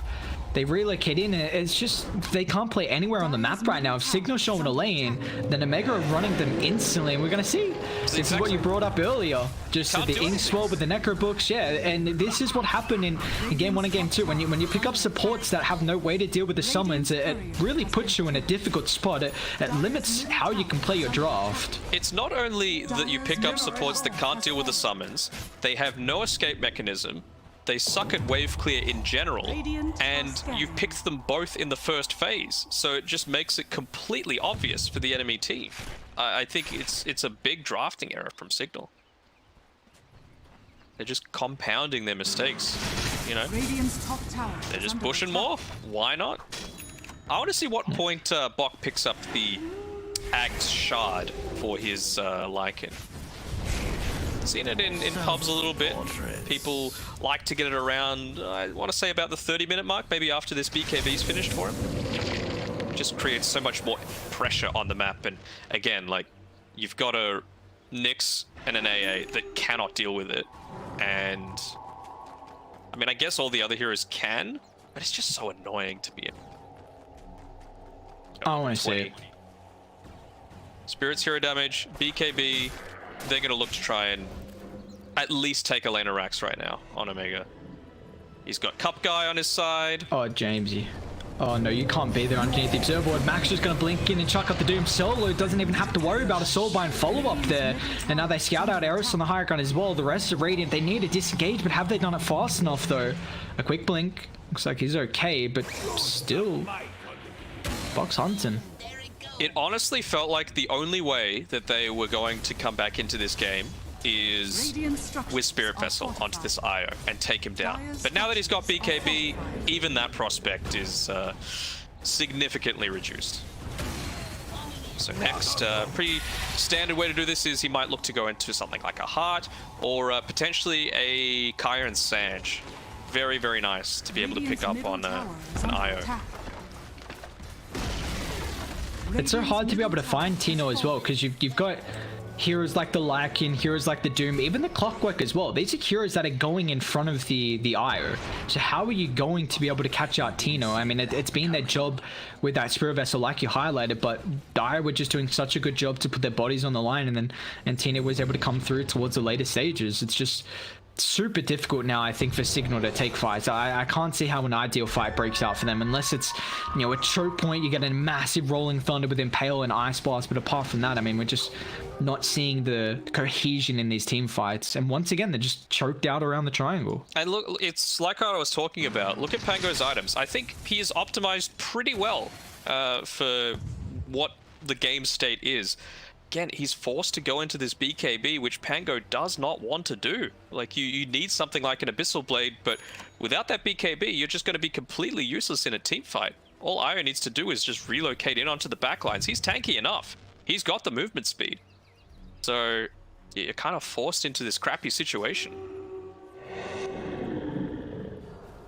I think they're just waiting for the BKB on the Lycan, and then they're just going to run and try and end the game. Well, it has given a little bit of space here for the Riki to be able to pick up the Aghanims, but Eris, once again, you're still on the lane, you're just going to get punished. Tino and Mac just diving the Nyx under the tower. Radiant unable to punish the two heroes from Omega being away from the team there, and no, they smoke up, but it's a bit too late, and this is almost around the same spot as the last game where they had to call it after that team losing fight, and Doom's got maybe not at the stage yet. So you've got all this great movement speed on the heroes. All right, are they going to be into? But he just turns, pop the BKB. Oh my lord! You just, how do you initiate now? It's Tino. Blight is usually a friendly blob, but he's just running them down. The balls are doing so much damage. James, he just can't dip out, and even then, he didn't get too much distance. He might be in trouble. Actually, Tino, someone do something. A bat's gonna have to go in, but still. Oh, what is this game? Oh. Like he can legit 1v5 them at this point. No joke. It must be so depressing to play. Like, how do you play this game now? You just have an Io, nice stun. Oh, let's see if they can follow up. James been moving forward with the Rolling Thunder. Io's gonna get brought down here. Thinks the Ice Blast Mac protected, but can they find the duration inside before he gets a TP out? They can successfully. 2 down from Omega. It does force the buyback out of the Brewmaster and also the Pangolier. They're chasing for more.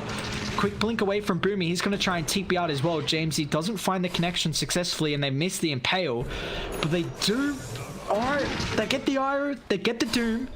Would have been better if Roche was up. Maybe it's going to be a quick one for them, but at least they're not out of it. They're not out of it, but they just can't get anything from it. All these waves are already pushed in. They've been doing a really good job on not just the Io, but the other heroes, and yeah, super long Roche. That's like the one way. Maybe you get a fast Roche. Even then, I mean, you got Riki backstab the lucky shot, but you just had to get lucky. And I mean, so Abat's going for Blink. I know Blink's pretty common on the Riki. Do you like it here? Is it just so he can kind of help poke him down, shove out the waves, or does he need a different item than the Blink? I think he just needs an escape mechanism right now, because it's so scary trying to fight in and out of this this Io. Right now their gameplay is basically like Riki can still deal a lot of damage to an Io throughout the BKB, but for the rest of his team it's about making sure that you can get the Io to use it and then try and reset the fight and then go in again. That's one of the great things of having that Ags for the tricks of the trade. Being able to be hidden inside someone else, you can be a little bit more elusive, perhaps inside the Pangolier, especially. At least the big thing here from Radiant is that they've been able to control their triangle once again. But you see, just Lycan comes through with the Necros, and you've always got the Rocket Flare scouting him out. So Signal, they might be forced to take one more stand on this Observer Ward, and if they lose this, then they're just going to lose the triangle and end up losing Roshan. Oh, they go DD as well in the hands of Omega. Oh god. What's Io purchased? Oh, he got the tether, actually. He got the shot. Here we go. Eris on the front line, but he's away from the rest of the team. He moved down to the low ground. You wanted to try and hold the high ground, but he wasn't able to do so. And now they pop the Brew Split as well, and Omega just want to kite them out. Look at the Brewlings as well, just get shredded by Tino's balls. Goodbye. Like, goodbye. Okay, there's the real one. Goodbye, Van. Like, you got to do something, otherwise Van's just going to end up dying. A Bat's going to move forward now with the Rolling Thunder and the choke point with the Ice Blast connection as well. CML is going to try and protect the Doom. Matt, he does get brought down with the Ice Blast, but he's still able to turn thanks to the BKB Signal. They lose 3. Doomed up is the Pangolier as well. He can't make it up on the higher ground. They had to do something, protect the Brewmaster, but they don't have a buyback. Oh my lord. I mean, it's just... it's probably all she wrote. Eris brought down Infernal Blade from Mac, and that's a 5-man wipe. And Mega just too clean, too strong in this series. They've looked way too dominating. I feel like this Ag shot on the Io is just styling a little bit. I mean, maybe it's just the increased movement speed that he wants. Actually, not even just the ending tether stuns. I rate Kaya and Sage as such a good item for an IO. Like, it provides you absolutely everything you want. You've got these endless balls smacking into faces, which get amped up by 16%. You get spell lifesteal amplification. You get more status resist. You're a strength hero, so it's fantastic. He's just going into the heart after this, but I don't know. I feel like Kaya and Sage is the way to go. I don't think it's going to matter, though, at the grand stage of things. He had it queued up at one point. Oh, the Paladin Sword. Give it to Io. Radiant's bottom barracks has Well, at least the one thing here for Signal is that you got a Pango, you got a Ricky, you can deal with waves, but you're still just, the net worth lead's going to continue to accumulate here from Omega, and well, they can just now fall back and claim Roche for free. 616 movement speed, by the way. Are they going to come out? Are they contesting this? They are. You have to. I mean, Pango, Roche is falling though. It's not doing too fast.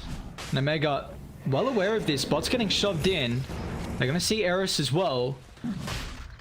But just once again, the power of information. You got the Lycan Scout out. You got the Rocket Flare as well. So they know that Signal on the high ground. And they can just wait it out. Let Bot get pushed in. Signal are the ones on the timer here. They can't be outside the base for too long. I mean, yeah, they can see that it's just pushing it entirely. Say goodbye to your range racks. Oh, Doom's even got an Arcane Blink as well. And they're smoked up, coming through mid. Signal not grouped up. Makes that Infernal Blade a lot easier to get off as well. The Wolves Vision as well. I mean, this is just a masterclass from Omega. Constantly, they've had the vision advantage to just assassinate the Ancient Apparition. Bash going to come through, but they get the double doom once again. The Ricky unable to get any defensive factor off. Eris going to try and blink forward to be able to protect the bat, but he's down. Jamesy rolling Thunder a little bit too late here. Might at least be able to find the Grimstroke with the ult, but the rest of the team getting ripped apart as Omega. I mean, they lose one in that fight. Jamesy will attempt the TP out, but they just turn it to Van instead. Once the Primal Split expires, they want this juicy Brewmaster. CML locks him in place with a hook shot. Van's running away at a decent rate, but they slow him down with the Purge, and the follow-up comes through now from Omega. Tino, the ball of light, the ball of goodness, that's been the constant threat this game, is now finally up on the high ground, and you see they just can't run away. The slows, he's moving 665. Oh. Yeah. Game's over. Game was over 10 minutes ago, I would say. This is just a case of trying to hold out for any sort of You're just getting ripped apart. No Spirit Vessel charges. Like, if they can't kill anything and they can't try and use that onto the IO, I mean, he has BKB available anyway. There it is. Yeah, they call it. I mean, what a masterclass performance from Omega. You know, we saw them get happen at all, but they come series that is so important for them to be able to qualify to the upper division in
be afraid, everything will change. You and I, jumping off the edge. They say dreamers never die. So come and fly, come and fly, come and fly away with me.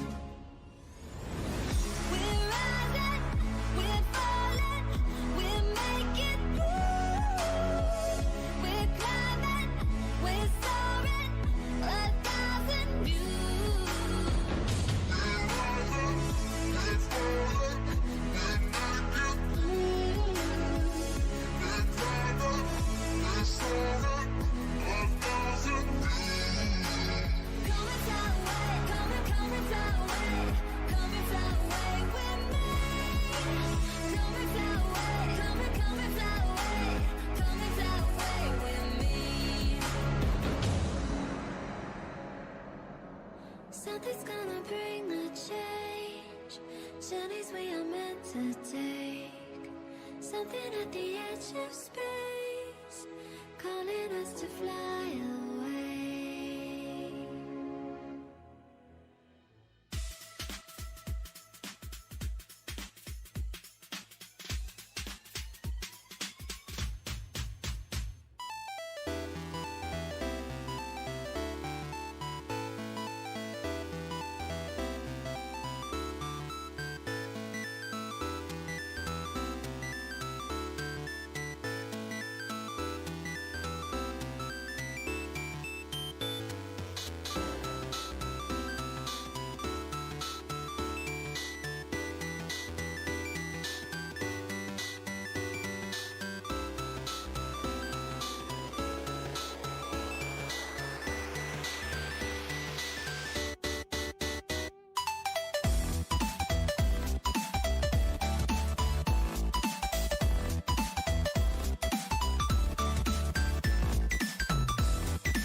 the whole world at our feet, watching seasons change.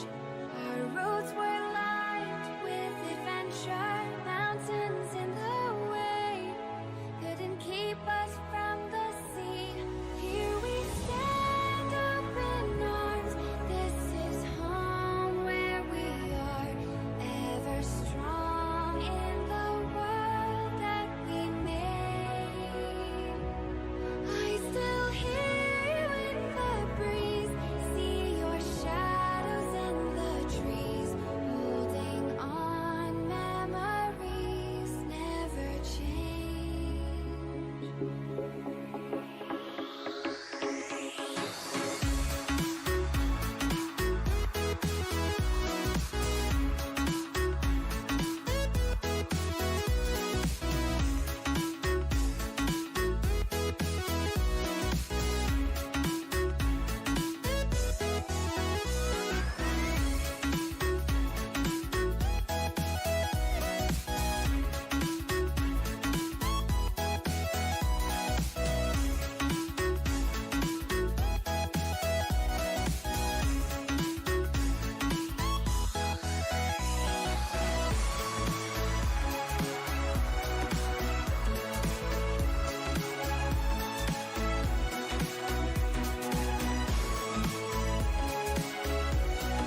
Infinite power, infinite power, infinite power, infinite power,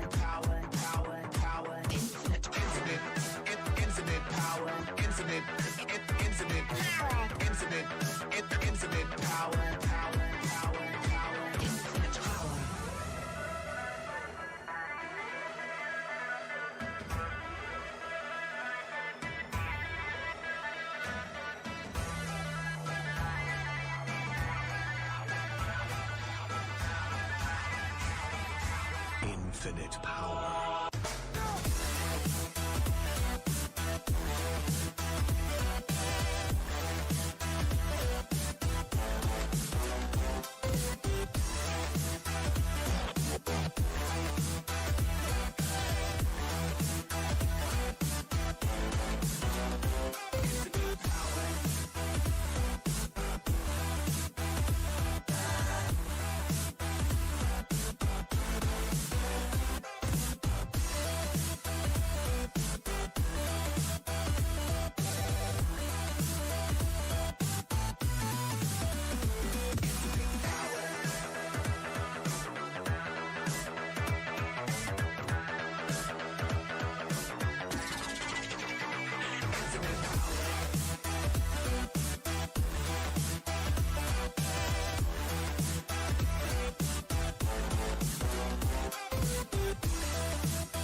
Infinite power.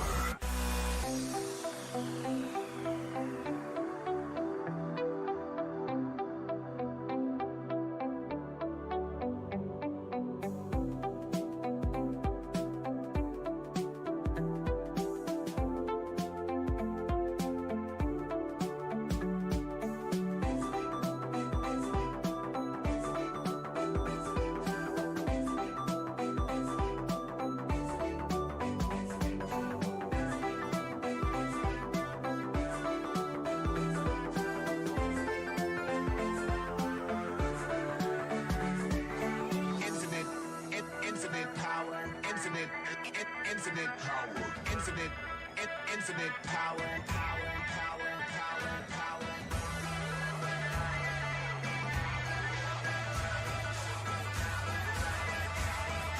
Infinite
two are getting rough. My mind just sounds like Shia LaBeouf. It says no, no, no, no, no. Just no, no, no, no, no. And every time I see him with you, my heart sounds like Shia LaBeouf too. No, no, no, no, no. No, no.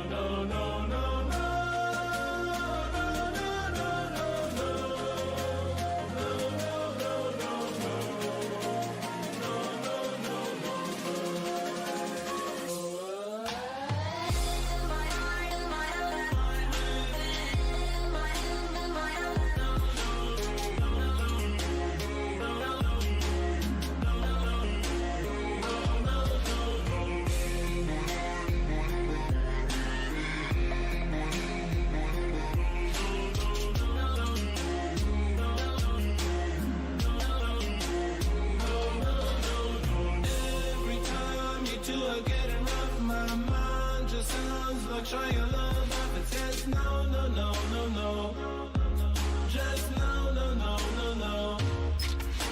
And every time I see him with you, my heart sounds like Shia LaBeouf too. No, no, no, no, no. No, no.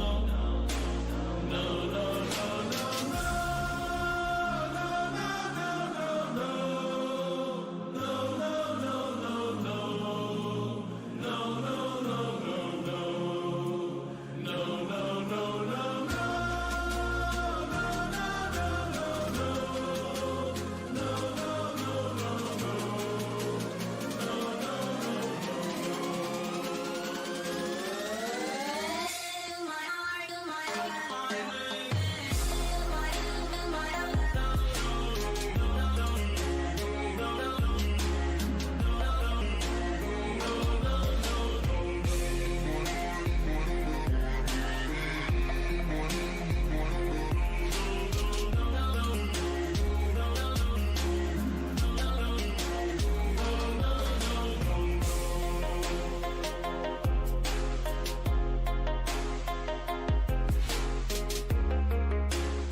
team ban.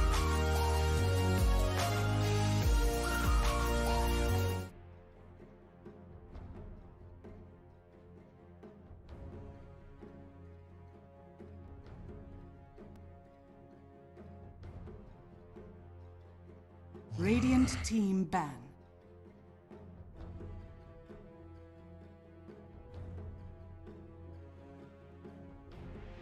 Dire team ban. Radiant team ban.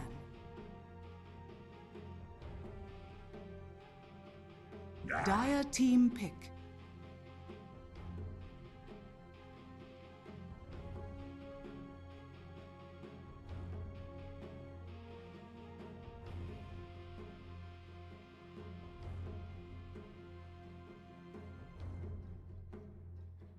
Ten seconds remaining. 5 seconds remaining. Radiant team pick. Shaman.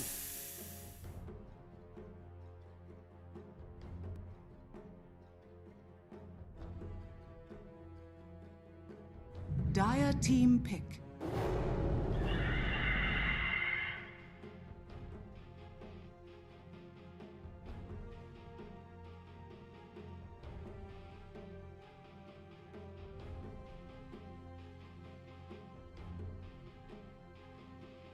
Ten seconds remaining. 5 seconds remaining.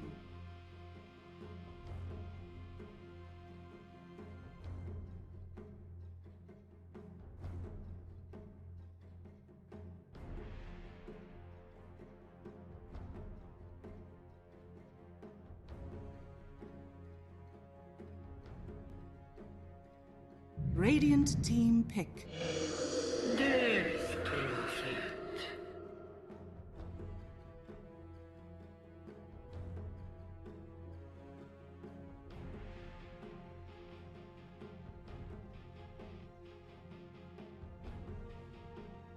10 seconds remaining. 5 seconds remaining.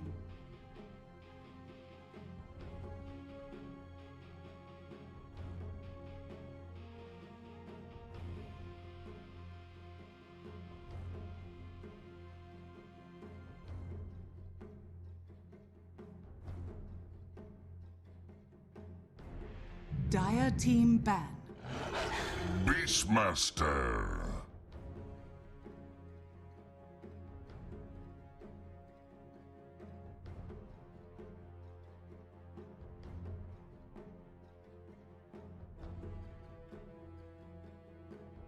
Ten seconds remaining. 5 seconds remaining.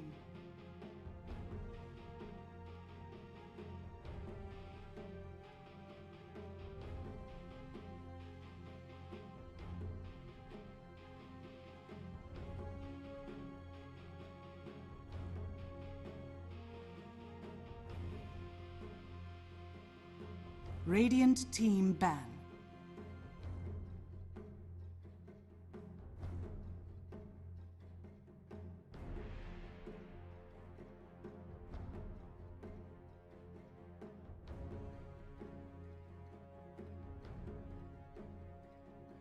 Ten seconds remaining. 5 seconds remaining.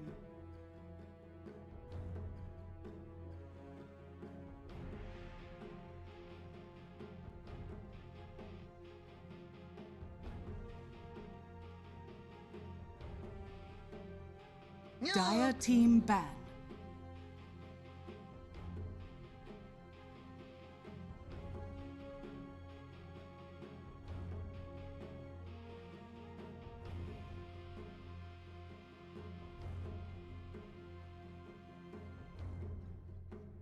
Ten seconds remaining. 5 seconds remaining.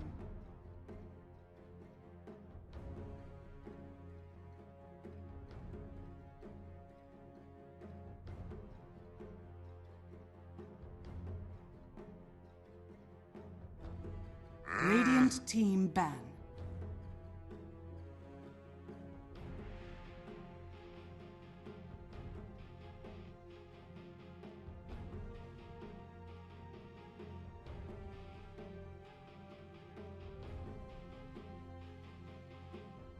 Ten seconds remaining. 5 seconds remaining.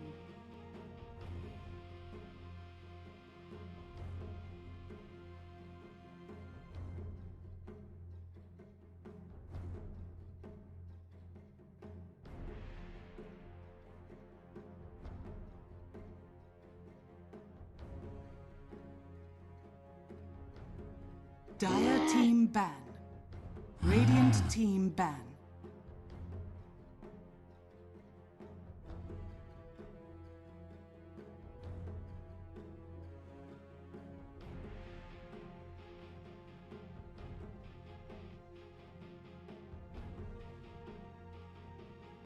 Ten seconds remaining. 5 seconds remaining.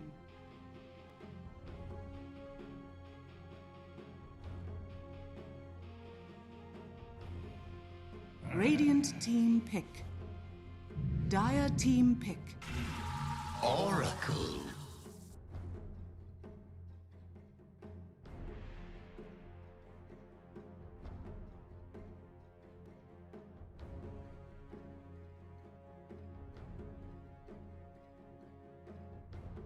Ten seconds remaining.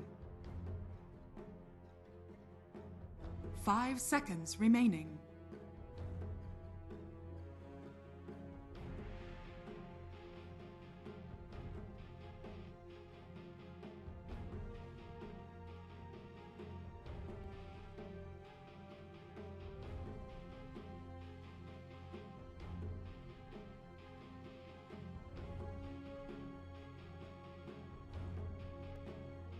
Radiant team pick. Crystal Maiden.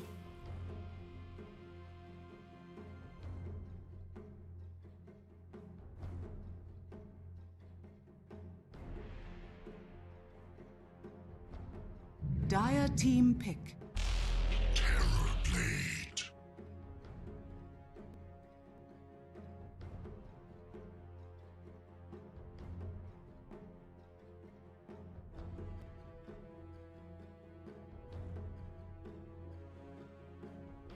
10 seconds remaining. 5 seconds remaining.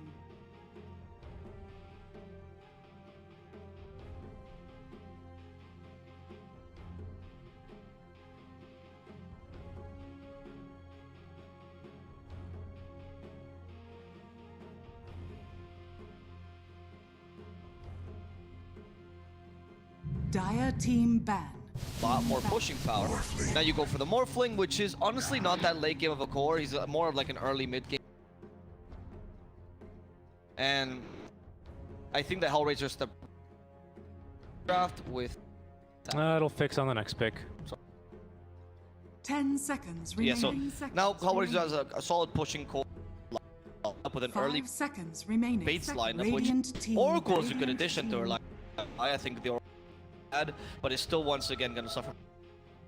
Concentrating yourself in the mid game, your lanes are okay, and the power of Hellraisers. I like this bot lane though. I mean, you've addressed it as well with the Maiden, at least, great at killing these boars and slowing down the Beastmaster lane. But I do like this bot lane a lot better. Sexy Fed on the Beastmaster, I think, gives them a nice early game, or a nice early game. Sort of adrenaline shot, right, is what Beastmaster gives you, especially, really, this is just about any hero that builds Necro, especially, but he is the best ones to do that. As we're now getting into our final banning phase here. AA banned out, of course, to protect that Morphling, 8th pick overall. They're going to have 9th pick with Bait having last pick, but of course, they needed to make sure they can get their RDO hero, as they actually didn't ban too many RDO heroes before this phase. Except for, I suppose, the Wraith King and New York Warden are definitely going to be two of them. So Hellraisers spreading around the bans. We've seen some teams kind of recognize that RDO is kind of the sole win condition. So they have been focusing a lot of these bans, the majority of the bans even, RDO's hero pool. But here for Hellraisers, I like the fact that they're spreading them around and just setting themselves to not only crush that top lane and crush the win condition, but just to win the whole game. I think that speaks to not just like the confidence, but like the they're gonna play their game, right? They're not gonna like go into baits sort of, well, we're gonna have to beat you in this ultra late game. No. They're gonna do their thing. Why would you? You know, I think every team. Dire team pick. I want to say at the beginning. After the first 4 matches, people started to figure that out. Started to play like really. Of course, us as casters, because players, we took them. That's right. They started to. Yep. I don't know. Hellraisers now needs a 5th pick. You either need a mid laner or an off laner. It's kind of hard to tell because DP could really easily lane against DP. They're gonna go for an off laner. Sanking's pretty solid. Gives you a bit more tempo as a team, a lot more magical damage, which can be a double-edged sword because Oracle stopped that with Edict. But you're also a great hero at. And you have great lane push as well. You have great lane D push. Obviously, you're not gonna take tanking, but the whole point is that he is, especially if you go alley build, 5 seconds. it's really easy to push the creeps, take the lane easy for you, and you're also great at back lines. Yep. Yeah, so far so good, I would say here in favor of this Hellraisers draft. Looks pretty strong at lots of phases. Yeah, it's a draft that I think works at mostly the mid game and early game, but they have a late game win condition, so there's never a point where you're gonna be in a right. Bait needs to have a mid laner. That would work for them. Something that could like really slow down the game would be ideal, honestly, for Dan. I like the. Yeah, that would have been fantastic. Something with D push. Oh, yeah. Puck is actually in the. He is. I can't believe it. Pick Puck. You now select your hero. How did Puck make it to the last all the way to the last pick? No one really cared about it. Oh, by the way, just want to point out, Nyx is playing in this game. I saw him in the lobby as soon as I loaded in about 30 minutes ago, and then completely. Because honestly, we haven't really. Oh yeah, they can't play with standards anymore. Yeah, so I reread the telegram and it was a bit confusing because it seems like this is the case. By the way, it seems like you're correct. Telegram. It was a telegram post. It was telegram. Yeah, it was telegram. You got it through the. I forgot. Why'd you get a telegram? Why did you get like a letter? Well, I don't know. It was from the magician. It was from the magician. Yeah. The Valve magician. No. The magician. He's the CEO of Hellraisers. He's got a telegram. Oh, okay. A telegram like the application. Yeah. Oh my goodness. I was so confused. Yeah, so anyway, so he sent me a carrier pigeon, and in that pigeon, it let us know that it said that the phrasing was very specific, and this could have been, of course, Google Translate. My Russian is Privyet, that's about it. But when it was translated, it said he will play a maximum of up to 3 games with the team. I'm not sure if that means he has to play 3 games. It looks like it is, because he played last week, this week, and then next match, presumably, would make it to 3. So we're going to have to see, but Hellraisers is still not out of contention for their top 2 finish either. Currently, PuckChamp, they're looking real strong. If PuckChamp lose to Windstrike, which is not out of the question, and beat the, I believe is the PuckChamp later this week, because Hellraisers actually won the head-to-head between the two, they beat them 2-0 in fact, they should be getting that preferred, or that should be the tiebreaker, so they should have that second. Now they have chances, in fact, now they're really fighting for that potential. Of course, would be great. Yep. And also, I love that they're in this position. They were like almost there, because I find that the CM of Hellraisers really knows what he's doing. Meme about being hell and back to hell and back again. Yeah. And then just to top it off please, here, Hellraisers, if you're listening to us, a little bit more drama, of course. Just some action to spice it up here for our lower division. Gambit 2, formerly known as just Gambit, but now the second squad of ASM Gambit, they are also in the running here. They also stand at 3 and 2, so it's not that easy. There's still a couple different situations that could play out, and honestly, this is always what I say. It's hard to really hype the early matches, but this is why every single match counts, because you just have to get every single win. Could you imagine? Oh man, we dropped the series to Bait of all people. They still got relegated, but now we're out as well. Oh my god, that would feel so bad. Right? Sorry, European leagues twice, right? Because in both the upper and lower division, 1 to 2 teams in this case, really only one in the lower division that's like dominating. But then once you get past that, right, everyone else is kind of pretty close to each other, and it's just really, really exciting now that they're getting into this, especially because I don't think there's a single easy opponent in this league. Honestly, I think IPG and BBP are difficult. You have to really bring your A game. IPG, they got some spice. I think they're a young lineup. They were hoping for those top 2 spots. You're not going to get it, but I think they still played really solid games. I agree. Same with BPP, which are showing some prowess. Definitely. I mean, they beat the top team. I mean, only once, of course, but they beat them. Also, in the case of Bait, if you underestimate them, if you let them go late, if you let them play their game, they're going to beat you too, dude. They're really, like, they're late game experts. They really are. It's like going to the dentist because you broke your bone. He's like, well, like, technically I am a bone doctor, but only for the ones in your mouth. I can try and set it. I do feel like they're rattling a bit, though. So. Yeah, the bone rattlers. Of course, that's what I call the dentist, actually. Yeah. So interesting that they. This is going to be a really spicy last 2 weeks. As we start out with this bottom lane, Metamorphosis immediately by RDO. Actually, not immediately. He waited till he scouted the TP away. Oh, true. Which, you know, just... No, good point. I was actually going to mention that RDO likes to be a bit more conservative meta. He talks about it in his stream. For example, when because he did a little stream with Bowie, right? And Bowie did one with RDO, and he did a couple of streams with Costabile to compare like Terrorblade styles and everything. Obviously, Costabile carry for, and he's also a very well-known Terrorblade player. And then Costabile's style was like, nah, use meta immediately because it's the most efficient, you know, get the most cooldown. RDO like, you have to wait for the right moment. It was a very funny, like, he's just like, you have to feel zen with a Terrorblade. It's like those chefs that are like, you have to be one with the cake inside, and the other guy's, nah, just take it out after the timer goes off, you know? Yeah, exactly. And RDO does have, like, there's a moment in every lane where you have to use it. But he did make a point that was true. It's like, the most efficient way technically is to do it all the time.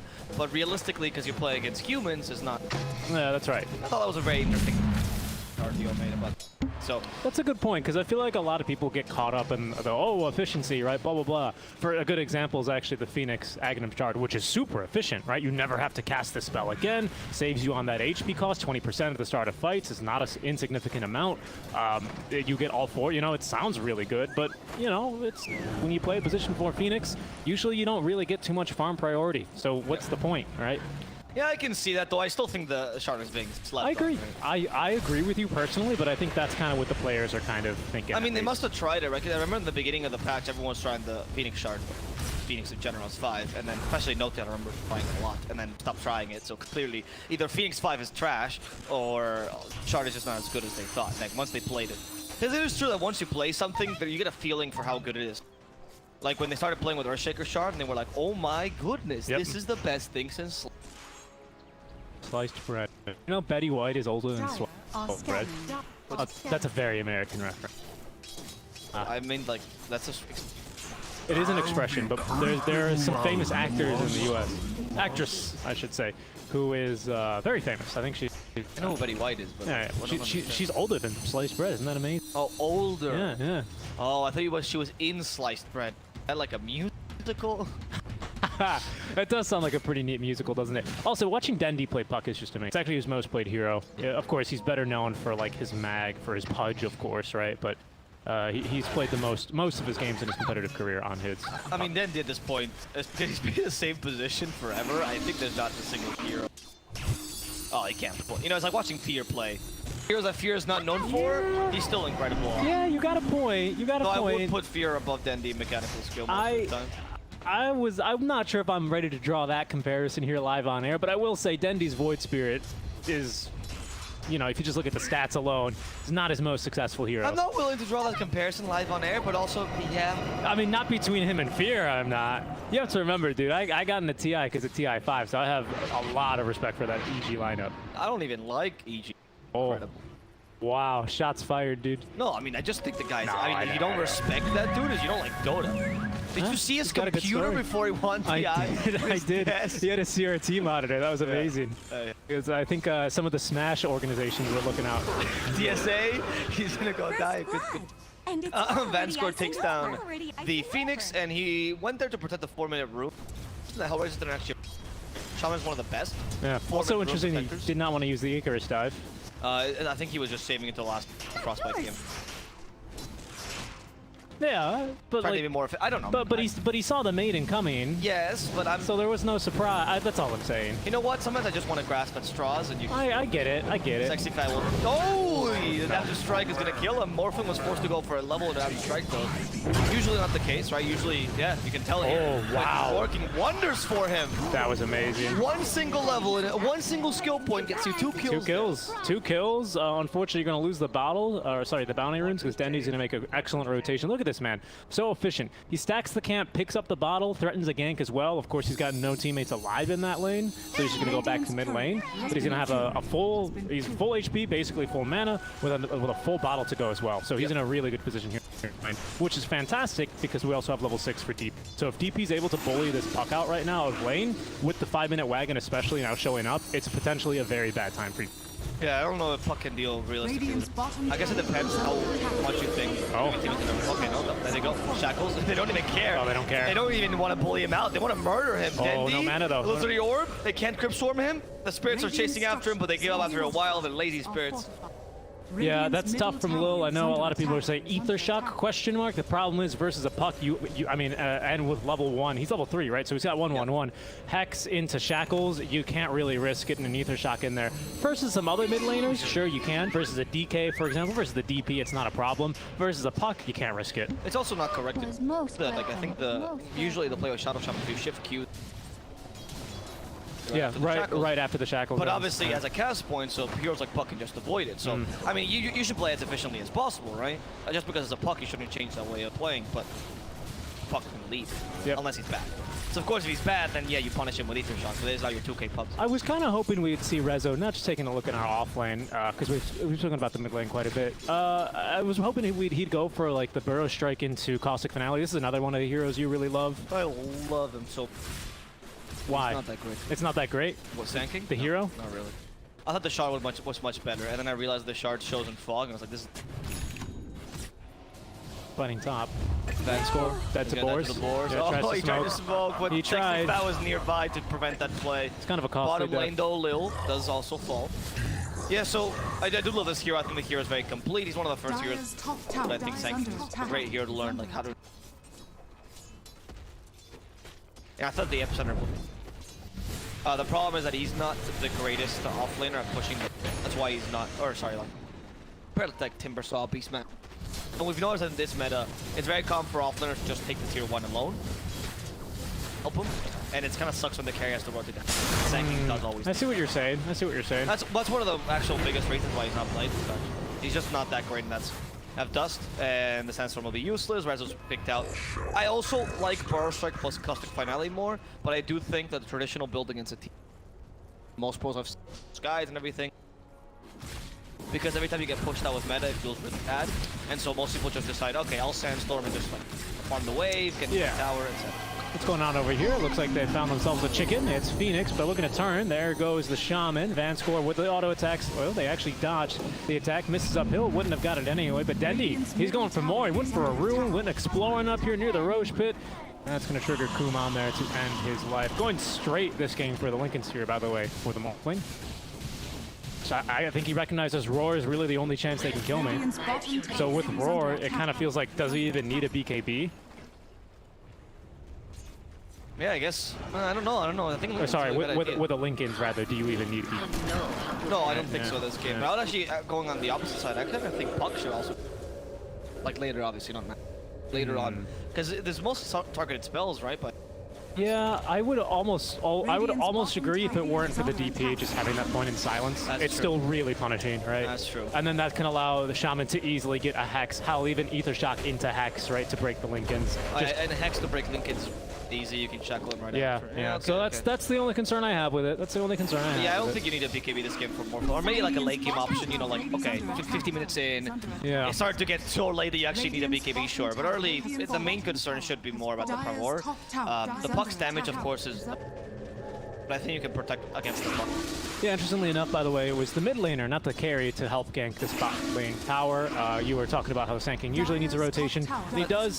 RDO, he doesn't really need to show up here because we already have Necrobook 2, or sorry, Necro 1 completed for Sexy Fat. But it's still faster. It's still efficient, yeah. And the reason why Sand King works in this lineup particularly, you have a DP that can ganking, and she usually can gank the safe lane really easy.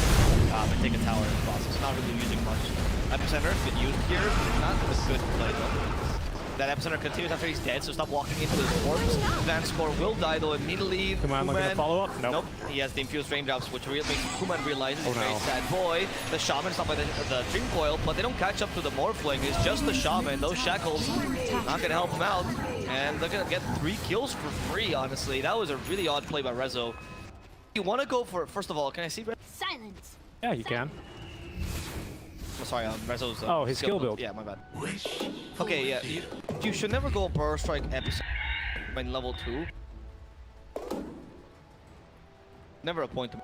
Once it's level 3, and that's only barely, like, even if you shift Q to level 3, you only barely get the channel time, right? But, and level 4 is obviously ideally when 0.2 seconds. But I don't understand the point of that play, because first of all, you were going at 3 heroes, even if Epi was really... You had to stun all 3 to really get...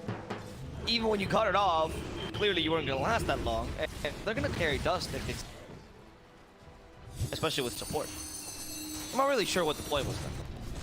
Usually he's a very safe player, that was a very... I agree. Dendy's going to go for a Blink Dagger. He's almost actually got enough gold for it already, keeping a little bit of a lead here versus the DP. Most notably, his Tier 1 tower is still looking pretty healthy, especially when you consider that there's already been 1 Exo used to try and demolish it. Yeah. So there's that going for you at the very least. With your Beastmaster now, he can show up. He does help a little bit versus the Exo because he carries a lot of units with him to absorb some of those ghosts, but he's no Timber, he's no Tide, you know, he's not going to be as good as those heroes, which is of course why they were banned. Radiant's middle tower is He's under also very attack. weak to the second, and that's the reason why he's strong Oh wow. against DP. Yeah, they even dropped they're going to get this tower, they want it. I told you, dude, they're going for the push line. Now, they even caught Dendy. Dendy should be an easy kill. He was out of Illusory Orb, or he didn't have the mana to actually use it.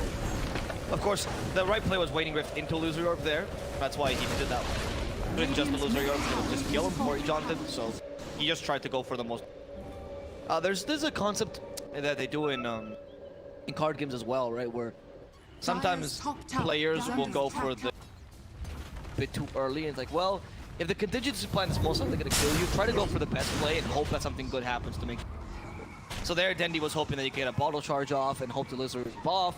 Of course, that was impossible, but you might as well go for that, because if there's a chance of that happening, it's going to save you. If you lose your orb first, you're for sure going to die. It was really tough, right? Because they had the Shaman set up in attack mode there, right? It was just, I mean, it was his deployment phase. Like, what are you going to do? I don't know. Just adding us so many cards. I'm just using the buzzwords, you know, pot of greed, all that good stuff.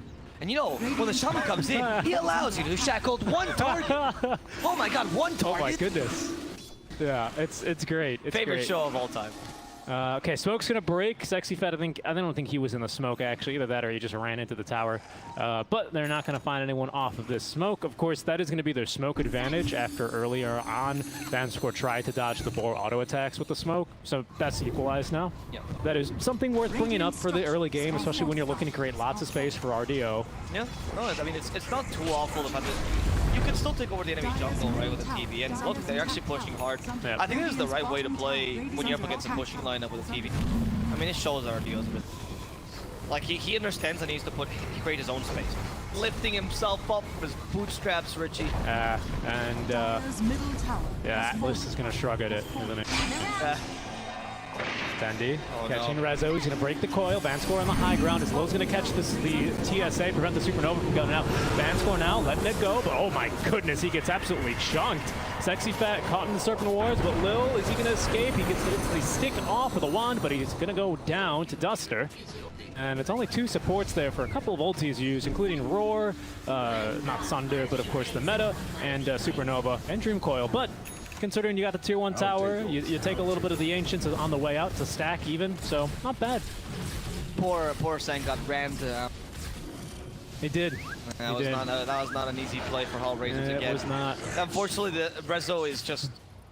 I think he's trying to play or trying like he's not. He's playing an off-flip and he's to create the initiate. Trent Laney face. Thank you doesn't fill that role. He's much more of a secondary initiator nowadays. Why? Maybe as an off. If he tanks enough and he doesn't have it killed, the puck is great against him. This is much better, right? Counter initiate against the Oracle. You get a quick kill on Duster. Sexy Fat is still gonna protect him a bit. The Duster. No way. He might live. Did Vanscore use the Frostbite already? He's gonna live. Oh wow. Yeah, healing salve active. I thought Vanscore was gonna save the Frostbite later. Why'd you need it? Healing salve active, which heals for what, 25 a second for 10? Or 50 no, a I mean, second the healing salve yeah. worked. I'm just surprised that Vanscore didn't have anything to catch. Because he didn't save it for it. But anyway, these are the initiations you want to do. Now you know yourself. Bendy scouts one. Ah, nice. He's not taking any chances there. He knows they've scouted the Sand King Blink Dagger, and he knows where there's a Shaman running at you with confidence, there's probably a Sand King right behind him. Yeah, unless it's SSA Spartan, in which case you never know. In which case you literally never know. You literally never know. That man creates a true discord in your team. It's amazing. It's one of my favorite clips of all time. Actually, that cast is awesome. Yeah, it was great. Lil, he is going to die. He's like, well, this sucks. Can't even get the auto attacks off. He lifts his little sticks. He's like, should I Ether Shock? Oh, I'm dead anyway. Yeah, poor Sand King. He just cannot tank. That's a good MP. Unless he gets his cancel. Okay, that was a bad MP at the end. They come out, unfortunately. Sandy, though, in a bad spot. Can they kill him? No, they've saved him with Fatigue. Duster's happy to die for this. Yeah. You saved Deadly. That's huge. Primal Roar for the CM. Really want to avenge Duster. They're going to try for Roche. Now, Bait is playing faster than HELLRAISERS, and you don't have a faster lineup at all. Then Bait is not relatively, or really known for their fast, tempo, are they? No. Especially on RDO TP. I mean, RDO TP, again, you said it earlier when he was pushing the tier 1 tower. He knows what he needs on the hero, and he knows that sometimes he's going to have to leave the jungle, not hit creep, and look for objectives. And that's a really big strength for this team, right, compared to when he played the Dusa. Yeah. Catches Shadow Shaman as well. Rezo comes in. There's an epicenter mainly against the puck, and they're going to kill him in time. Great Hex before he died. Beautiful double silence as well, but Nyx doesn't have anything to follow up with. Need a Spirit Siphon. Oh, he got tricked by the Vision. All right, RDO did the in and out trick. Radiant's bottom tower is under attack. Yeah, the little road trip. You got to run over this little tiny cliff. Oh, Duster. Oh, Duster. Oh, he's most likely dead. RDO. Yeah, he's just going to drop him a mirror image nearby.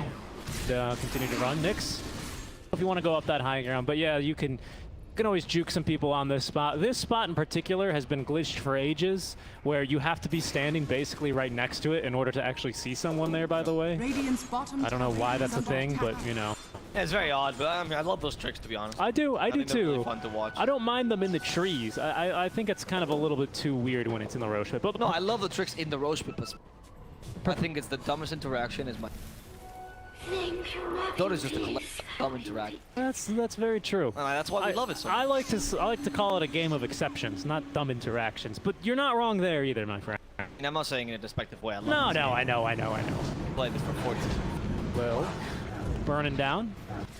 Level 3 Stun Ray does just about as much damage as you think it would against an Intero. Yeah, because Shadow Shaman's like, guys, I found the trick. Just don't be tanky and you're fine against them. Indeed, great silence after the waning rip. Rezo to follow up. Quick kill onto him. Nyx has been playing a solid game.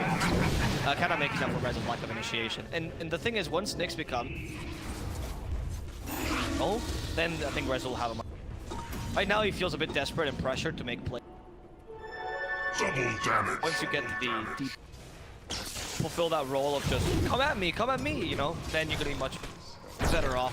I also like that Lil decided to go for the Blink Dagger as opposed to the Ethan's is great when you already have an offlaner that can tank or initiator, but since Lil and get vision with Shackle, Snakes, X, whatever, then Rezo can fill again that second.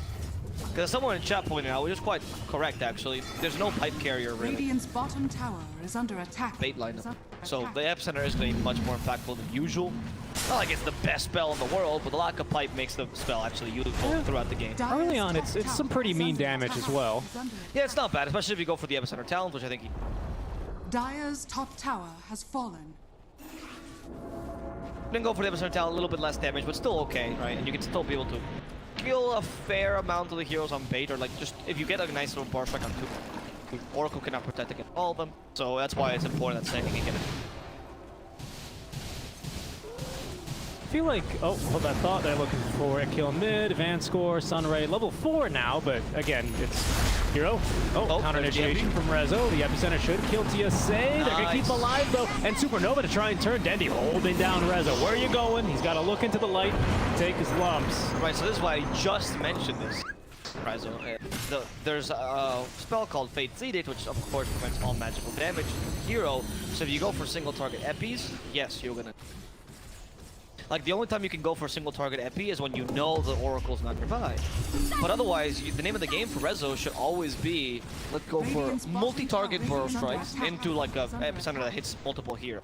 And then Oracle has to decide which of his teammates he has to help. And that creates a scission in the enemy team's line. Because they're like, schism.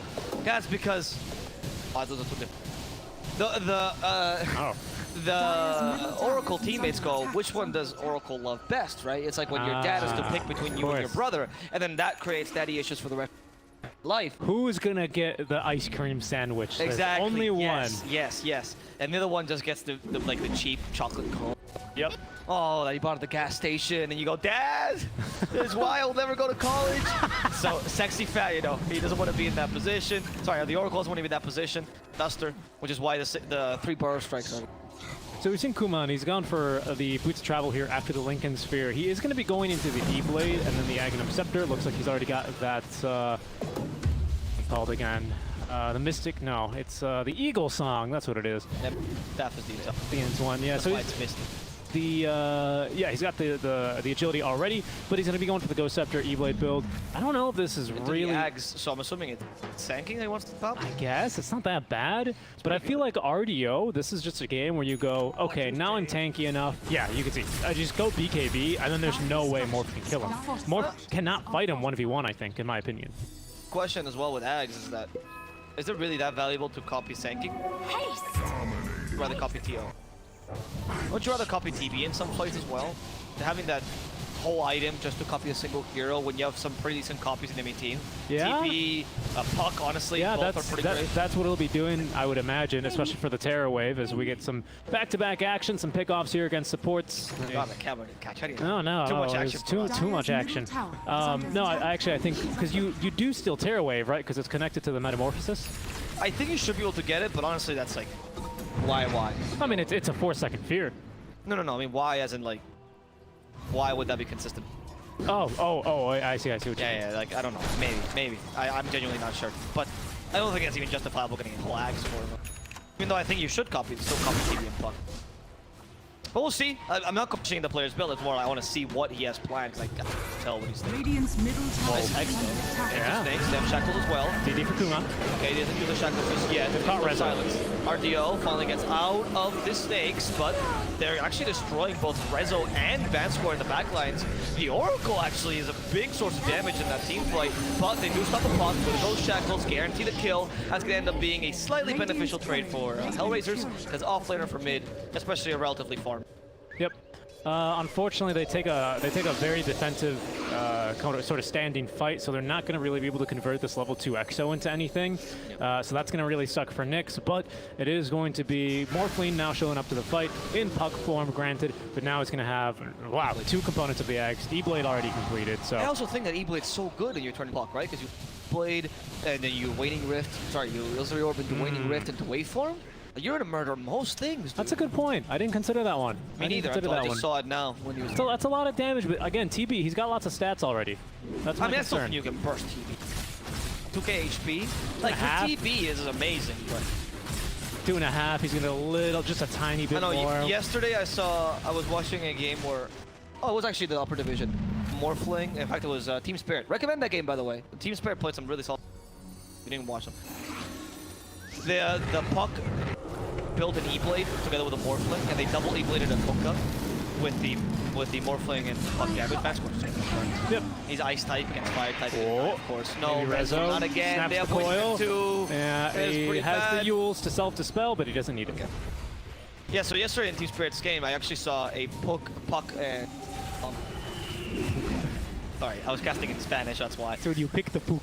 Yeah, that's what I say in Spanish. El puck, el puck. Anyway, so yeah, the puck and the morphling, right? They double E-bladed a Conka, which had 3.5k HP, and then did the puck combo plus morphling waveform, and that was enough to kill him. So now I'm starting to think that that damage is enough to kill a TB with 2.5k HP. Okay, okay. Right. Is it enough, my question, when you have got an Oracle to back them up, though? Now, that's an interesting question. Now that changes things around. All this single target damage Radiant is are perfect for scared. Fate Seated, which is why Rezo needs to get a multi-target epicenter. Yeah, or if you just want to play it safe, hit him with a false promise and just start spamming heals on him, right? On the RDO TV, as soon as that E-blade, as soon as you hear that E-blade sound, 100%, you can kind of just cast the strong. Yeah, that's why it's very important for your heroes that can kill the backline, which is sanking really, or not kill, just stun him. Just stun, interrupt, silence, do anything. whatever it is so the Oracle can't move, because it doesn't take that long for them to burst him. That's why the point is burst, right? 2.5 seconds stun is enough. He's gonna take Burrow Strike here with the Ags form. Okay, that's what we expected, right? Dire's top I just don't understand why this is so valuable when you have Puck and TP. I mean, it's good. I'm not denying it. I don't think it's the greatest thing. Yeah, I see your point. So why doesn't he take the caustic final? Radiant's courier has been killed. I don't know. Maybe it's like the Rubik thing where she's built in. I'll take your truth. I don't know. Or does it show the passive? I don't. It usually doesn't show passive. It's not for Rubik. No, it doesn't show. But he still has it. Yeah. Oh. As long as Sanking has it. Radiant's courier has been killed. Right.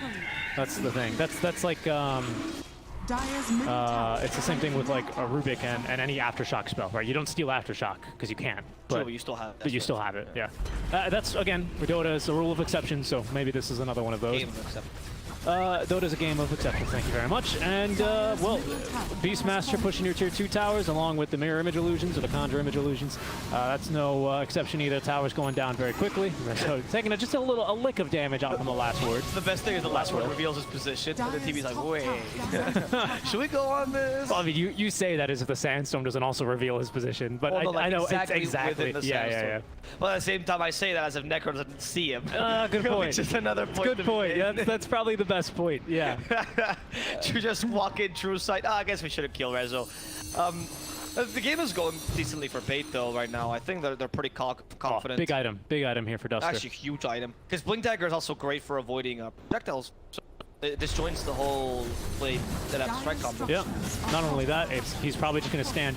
You know, eventually when they set up for a high ground push, we'll probably see Duster like all the way back here or something, just to make sure he's not going to get flanked here. As HELLRAISERS, they're going to look to set up a flanking maneuver here onto someone. Looks like they're not smoked up, unfortunately, but they're not really going to be in time to contest Roche. RDO now with a couple seconds left of the meta, and BKB, but Rezo's going to try Sunray to counter as well, but RDO is going to get the BKB off. Nyx is going to be stunned up here as well. Snap the coil with Dendy now having the BKB. RDO just looking for a target. He's going to choose on to Rezo as there's going to be a great supernova. That's going to force Lil and Nyx away, as now Smaden is still going to be leashed up by the coil. Kuman in a lot of trouble, actually getting stunned by the supernova, looking to run now, as Nyx still with a little bit left here of this Exo, looking to do a little bit more damage, but yeah, I think they're just going to go for Nyx instead. Rezo's popped back though, he's here, and there's going to be the Serpent Wards placed onto RDO. He's able to free himself very quickly as Rezo and Kuman both now will find the kill onto Dendy. They're looking for more E-Blade combo. They find Sexy Fett, and they even get the Phoenix. Well, that's why you pick Ags. Right? Yeah, it's damn good. Yeah, take it back, dude. The extra stun is so much more value. It's not so much of the mobility, it's the 2.2 second stun, which is just ridiculous with the combination of the Burrow Strike. And the mobility is super nice for the Morphling. I mean, yeah, the mobility is great, of course, but what I was saying is him compared to the Puck. Like, why would you pick the Sanking over the Puck, even though they both have similar mobilities, and one has more burst damage, because Sanking carried a huge stun with them. Yeah, that's the concern here this game. They got a bunch of good ways to cancel the Shackles. Hex is great this game from Shaman, and I think he knows, I'm just here to Hex. Yeah. If I can Hex Dendy, if I can Hex RDO, we've got the follow-up stuns, especially thanks to the Zags now on the Morphling, to be able to chain stun him and kill him. I mean, have you not seen that actually a lot of people are picking Shaman or Lion as well, because Liquid and, not Enigma, sorry, and Secret are both picking Lion as well, as a response to the Puck. So anyone is just picking Hexes as a response to Puck, and I think it's been quite effective. That's great. And you can notice this very easily because they'll go Puck first pick, and you go Lion second pick, and there's no reason why you're picking Lion second pick unless it's the Puck. Yeah, you just really you're looking for that insta hex, that instant sort of lockdown, because as That's soon like as Kurocki plays in 5. yeah, as soon as you have it, like I said, the second any follow up is it's trivial, unless they like have a haste rune or something like that. But of course, well, yeah, but you know, at this point, there's things that you can do, like for example, save the puck with a false promise, sure. But the point is that it's a nice little counter, and it's not like Hex is your ultimate, though it seems like it in many cases. well, yeah, but then there are of course games where you get Ags Refresher Shaman. There's a kill in the middle lane. Yeah.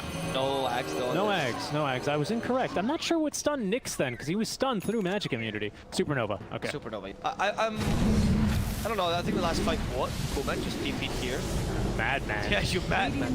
Okay, so I think the last fight made Fade realize that they can't just take fights quite yet for free. The Sand Ags, or the Morphling Ags, sorry, was a again, thank you for shutting us up. You know, as I said, you know, I'm glad to Radiant's Ags bottom word, tower is under Morphling Ags attack. word help. And now the TB needs like one more item or so he can really beat the Morph, because he's struggling to deal enough. Scotty's great to prevent his healing, but you're not dealing enough damage even when he's full HP. Yeah, that's a good point. The Scotty, of course, does work against the Morphling.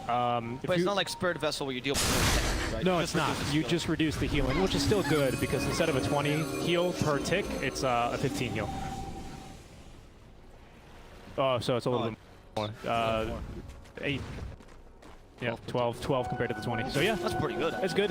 Yeah, that's per tick of strength. Radiant's current. Yes, per tick of strength. Yeah, it's an effective heal if you're doing it ultra efficiently on the Morphling, right? It's a little bit different if you're, you know, whatever. But you can think of it that way. It's complicated for the Morphling maths. But for that same reason, I actually do really like the Drow Shard against some Hypothermia is fantastic, right? So good. Yeah, me too. I'm surprised I never pick it up. But anyway, and in this game they didn't go for Vessels precisely because of this, right? Yeah, and I mean, like, they knew that Kuhlin was going to be showing up to fights earlier on. RDO, when he was going to show up in skirmish, like, it's either you need the Vessel because RDO is going to be dealing high damage, but over time, or you're going to burst him down because you catch him off guard with a Dream Coil Waning Rift combo, right? And neither of those scenarios is really going to be very useful at having the having that Vessel. So I think it's fine. It's good moves from Bait. They don't want to really fight like that in the early game, so they don't itemize for it either. That means Duster, he doesn't... whoa. They missed. Oh my god, Dendy, you cut all the trees in the coil, dude. Those trees will never get away. Indeed. Taking a second there just to refresh. Really sink it in. Yeah, really. What's become of I made a documentary. They did. I wasn't supposed to be the stay in the trees. Who's the original True Sight? Radiant's top tower is under attack. Still to this day. In that one too. Dire are scared. It is. If you, everyone that throws hate to Dendy, I recommend you watch that movie and then you love it. They did have Vessel. We do have a Vessel. I mean, it makes sense because there's no offensive spell. Yeah, I mean, for Phoenix, what else are you going to buy this game, really? But obviously, you see that they did rush, like, they wasn't like a rush at TV still want to do Scotty first. They know they reckon. So they've timed ages for sure, so they know what's coming. Oh, they have Ags and Puck now. That is huge. Because Morphling has BKB, right? The exact timing that you wanted on Dendy. Yeah, pretty much, actually. There's no, like, oh, I want it by 25 minutes. I want it by 40. You want it as soon as... the main core in the main team, or the win conditioning has BKB. Has BKB, that's exactly right. You want Unless it's Jug or Lifestealer. Unless it's Jug or Lifestealer, yeah, then it's always good. You want to spawn with it, pretty much. But good positioning here from Bait, because they're just going to hold the enemy triangle. HELLRAISERS, even though it's their own half the map, they know that pushing up the high ground like that is just a very risky maneuver. One that they're not going to be undertaking here, and they are going to lose their tier 2 bottom. Final outer tower, so from here, Bait can only go high ground. By the way, are the plays that I categorize, or I think makes them so good at the late game, right? You go into push a tower, right? All around the triangle, separated to catch smokes, to stop any counter. Always prepared for the... I don't know if it's because they've been playing an SA server or something. Already prepared for like the worst possible plan that the HELLRAISERS could bring at them. That's what makes them so solid in the late game, because they rarely make these kind of mistakes where you go, oh, you should have thought of that. They don't. They actually think of all the possible. Of course, this makes them a very, a bit of, I think it's called analysis paralysis, right? Where you like are thinking of too many things and you don't end up taking any action, right? Because you are too afraid of the potential. And this is one of the issues why Bait struggles a bit in the sometimes they struggle from that, but it does make them a really solid. And we're getting to that point, so we get to see Bait in their... And I think a lot of people would probably see this 8k net worth lead and the experience in favor of Hellraisers and go, what are you talking about? They're clearly losing this game. No, no, no, because they still got good farm on RDO. You got a Morphling who's basically the fattest person on the entire map. And it's a 4-protect-1, and here they go, but Rezo's going to get the initial jump onto RDO. Lil, though, jumping right back in on the Dendi, but Rezo forced out the BKB. Yeah, he's just dead instantly. RDO's got way too much damage, especially with the Daedalus. As Kuman will be able to TP out for free. They're chasing for more, and they're going to find Lil. He's going to be silenced up, hit with the Vessel, Sunray. That's a lot of percentage-based damage. He will drop to the right clicks from TSA. Alrighty, not bad. RDO's got a lot of money in the bank. Saving up for, because I suspect he can get us something a little bit more than that Tome of Knocked Up.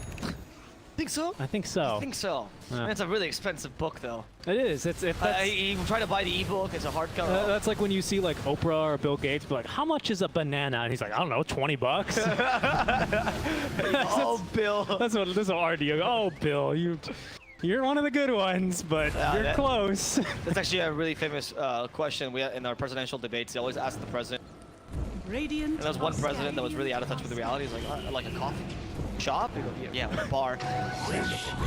Euros? They go, you love to hear it. I remember hearing that and thinking, that might have been, where do you buy coffee, dude? It's the X. Okay, he's fully bought out for the Aghanim Scepter.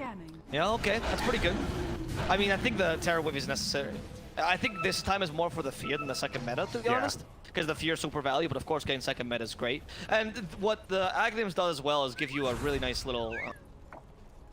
the dipping your toe in the water kind of initiation, right? Where they're going at you, you go, oh, I really want to initiate on this, but like, I don't know if it's the right one. It's not worth the full commitment, especially because they're very mobile here on their important cores, right? DP with the Exo move speed buff. Yes. Of course, Morphling with Sanking, they can just kind of run together and elope by just running through trees and burrow striking up and down hills. So yeah, I agree with you actually. I think that's one of the biggest strengths of Terror Wave is it gives you that sort of in-between of, well, I want to make it scary for them if they show up and fight, but I also recognize that we just can't catch them without an amazing coil from Dendi. In that case, I'm just going to use my whole meta.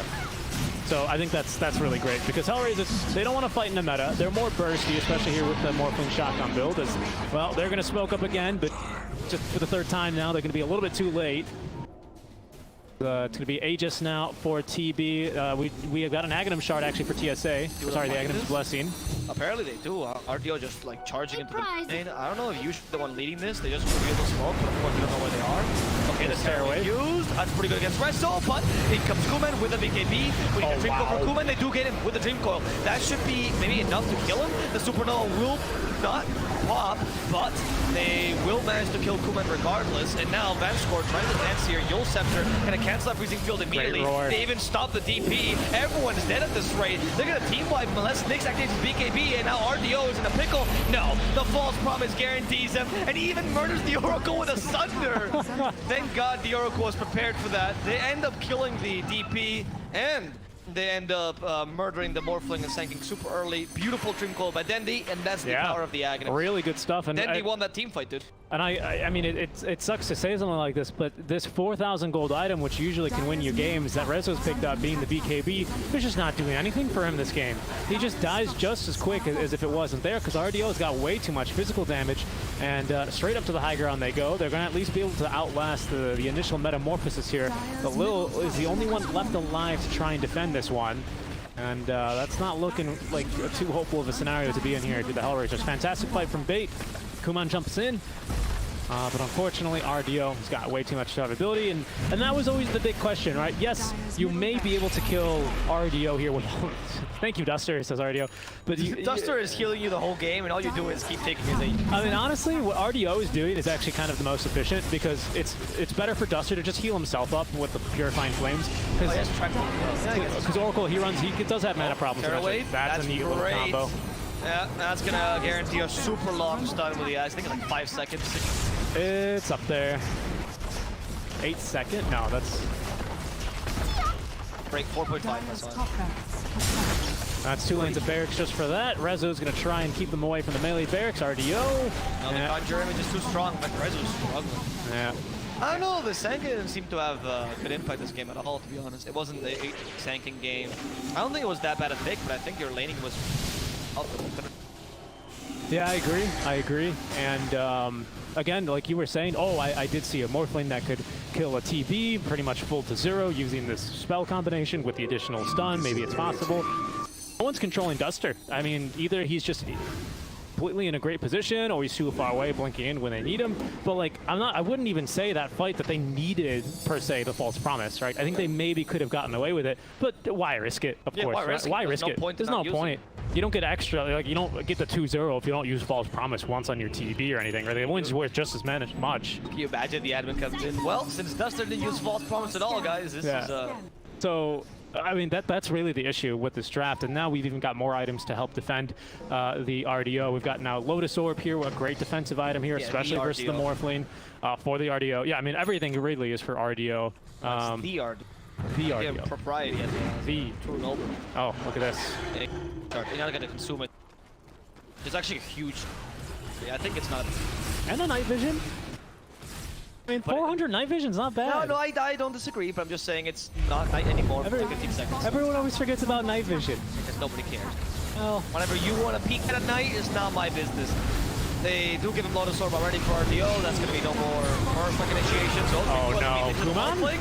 Okay, he's got buyback. He's got buyback. Yeah, it's true, but he has to use it immediately or your Rex will fall. But your Rex will fall regardless. It seems like they do close an RDO with those snakes. Snakes comes down from behind, and he's hoping to get some kills to the support. Thanks to the Sanking Guards, like they might be able to. They charge the Epicenter as well. But the Super they pulled him in. They pulled him in. I don't know if that's going to work out, though. They're going to lose 2 heroes immediately. The 2 supports die, hugging each other. Deadly has the A on this, but he has been silenced. Even with the A on this, he might not be able to get away. He has no more Illusory Orb, and he's trying to perpetually keep him in place as they murder RDO, the standing tower. Everyone in bait will die except for Sexy Fat, who will be capable of making it out alive. I don't know. I think you spoke a little bit too soon. Kuman, he's got eyes for Sexy Fat here, and he is going to connect that stun. He even gets pushed back, and now Sexy Fat looking to try and run. They cancel his TP. Here's the Shaman, just in case he thought he was going to escape. Kuman's going to hit him with the shotgun blast, and he's down for the count. He says, hey, remember when you tipped me when I baited you guys into fight like that? And that's exactly what that was. Great play from Kuman. I was questioning it at first as well, but immediately he jumps in, and he does spook RDO. RDO pops his BKB. Yep. Pops his BKB. That was brutal. HELLRAISERS absolutely with them there. What a great initiation by Nyx, particularly cutting the line. And Nyx and Rezo really showed up there. Right? Finally, Nyx is tanky enough to actually cut the line, and then Rezo can actually follow up. We don't have buybacks on Dendi or RDO. We don't have buybacks on Dendi or RDO. Yeah, that's the thing. I think if had they known, HELLRAISERS probably could just go straight for throne here. In fact, they just might. They're realizing there's no way they're not back. Oh, they're just gonna go for Mega. No, they want the Megas. I mean, you do have the DD rune, so... Yeah, why they have to know, especially for that fortify, they have to know, but it's too late by this point. It's too late to go for tier 4s. This is a huge blunder, though. Do you think Mega creeps off this, dude? I think the game might just be over. Yeah, some Mega creep push. TB is not the greatest hero at pushing it. DD rune has expired here for Kuman, but so have just about every single building in the game for Bait, as they're going to lose not just one, not just 2, but 3 lanes of barracks here after the phenomenal flank from the HELLRAISERS. He can get the blink out, uses the BKB. He's okay if he wants to die, but he doesn't want to, so he's going to TP away. And now we're going to get some tier 4s to drop in, as now Mega Creep's coming away towards Bait, who might just go for the GG push down mid by the looks of it. I kept talking about the consistency of Bait. I've always prepared for the bad situation. How would you not say for buyback in a game that gets more? We've seen that quite a bit in the lower division, haven't we? We saw it yesterday. We saw it in a different HELLRAISERS game, as I imagine, as I recall, rather. Yeah, it was a late buyback. Bait also committed once where they actually buyback for the bought back up for the. Well, they can equalize for the Megas here, and that's what they're going to try and do. Any Megas versus Megas game? Oh. Okay. All right, I'm ready for this. We do have 2 buybacks here. If there's ever a region that's going to have Megas, it's got to be this one. RDO, he just wants it. He wants it. No, but the cliff stops him. RDO, you got to get back. You got to get back before they punish you a second time. You still don't have buyback. They walk in. DP again, cutting the line. They stop RDO. They've shackled him perpetually. They got to cancel the shackles with this BKB on the Shaman. False promise just in time. False promise. RDO suffers in time as well. They've killed Duster, though. Sexy Fat as well. The Supernova keep them breaking in time. time. They don't seem to want to. They just go for RDO, and he's going to die. The damage, even with False Promise, is too much. TSA also caught out. Supernova just useless, and they actually missed him because he is just not big enough. Hellraisers will proceed to get another 4-man wipe. Yes, they don't have they just lost all their racks, which means it's Megas versus Megas, but Bait decided to, well, just throw their face into the high ground. They did. Luckily enough for them, they got it just before the creeps spawned in. Yes. So it is at least, they've got Megas coming out. So it's not just a free game here for the Hellraisers. That can always be quite impactful, depending on when you actually demolish that Iceland barracks. RDO, he was just like, I'm here to do one thing, and that is to destroy your structures. But Bait, I don't know if they can do it. They get the Megas to equalize with the Megas in the base already for the Hellraisers, and they're going straight for tier 4s. They know that there's no fortify. They probably know there's no buyback here on RDO. Dendi, he's going to have the coil back up in 5 with a False Promise to support him in a further 5 seconds. Oh, it's so risky. Hellraisers, I don't think they want to risk it. I don't know. I think you could just try. You don't have Exo for that. You have a Morphling, right? Yeah, there we go. Morphling walks in. Oh, can you kill Dendi with that? No, it doesn't. Wow. Sorry, that was a Morphling. Oh, Dream Call. Coil. He actually deals so much damage. He's just gonna kill Rezo alone. Dendi, here comes to save the day. 9 more seconds for the TB. Dendi. Throne exposed though. And kill Rezo. Kuman, I think he's gonna end it. He's just gonna the game, goes to the other side. That's gonna be it. Unbelievable. Hellraisers.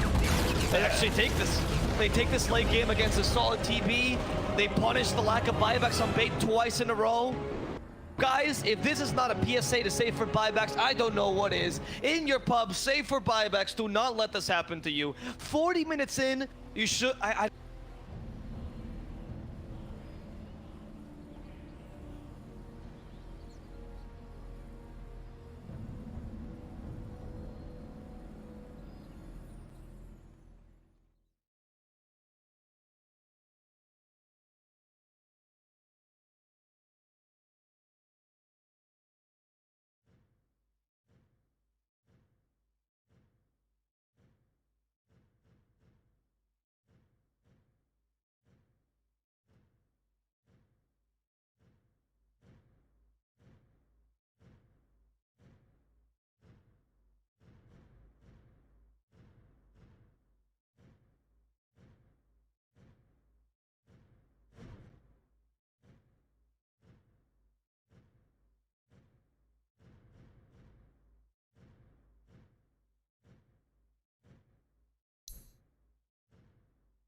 you be afraid, everything will change. You and I, jumping off the edge. They say dreamers never die, so come and fly, come and fly, come and fly away with me. We're rising, we're falling, we're making through. We're climbing, we're soaring, 1,000 views.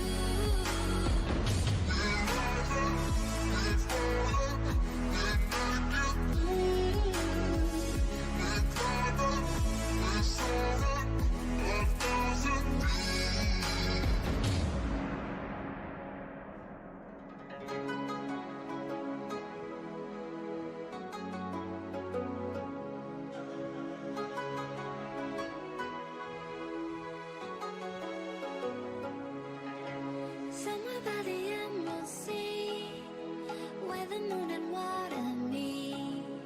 Somewhere close to harmony, when the world is sound asleep. Something's gonna bring the change, journeys we are meant to take.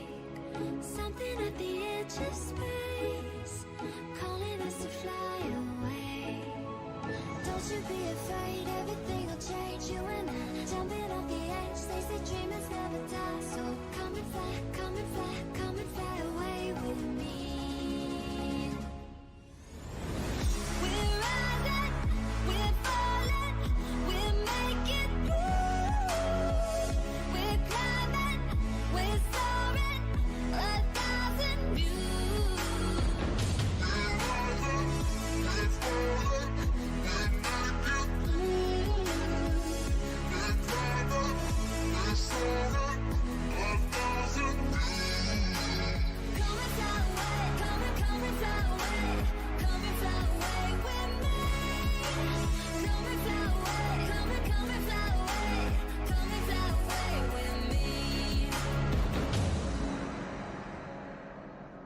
Something's gonna bring the change, journeys we are meant to take. Something at the edge of space, calling us to fly away.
team ban.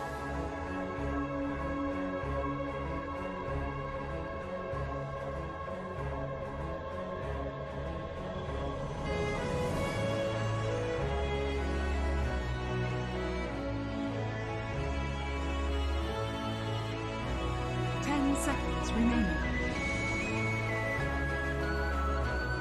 5 seconds remaining.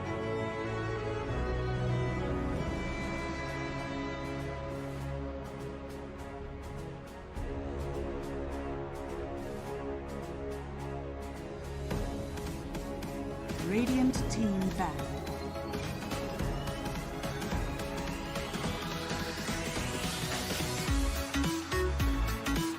Team back.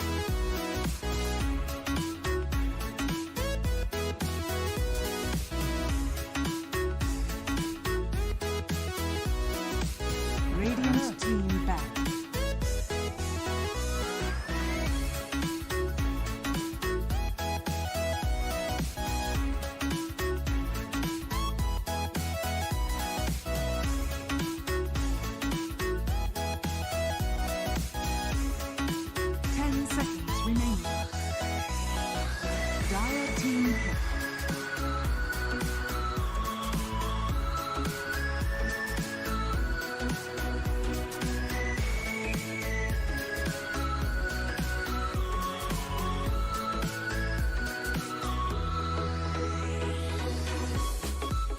Seconds remaining. 5 seconds remaining. Radiant team pick.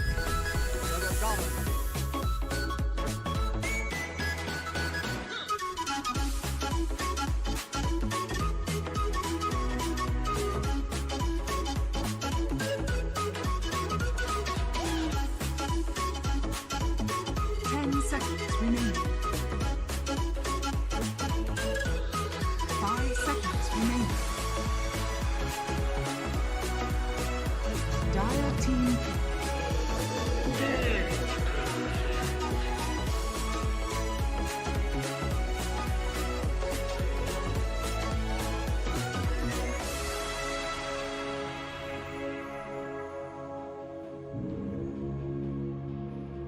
10 seconds remaining. Summer in the hills. 5 Those seconds hazy remaining. days I do remember. We were running still, had the whole world at our feet, watching seasons change. Our roads were lined with adventure, mountains in the way couldn't keep us from the sea. Here we stand, open arms. This is home where we are, ever strong in the world that we made. I still hear you in the breeze, see your shadows in the trees, holding on, memories never change. Radiant team pick. Puck!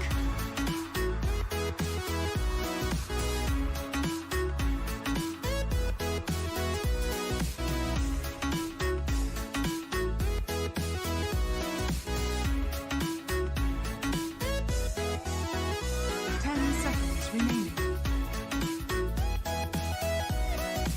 5 seconds remaining.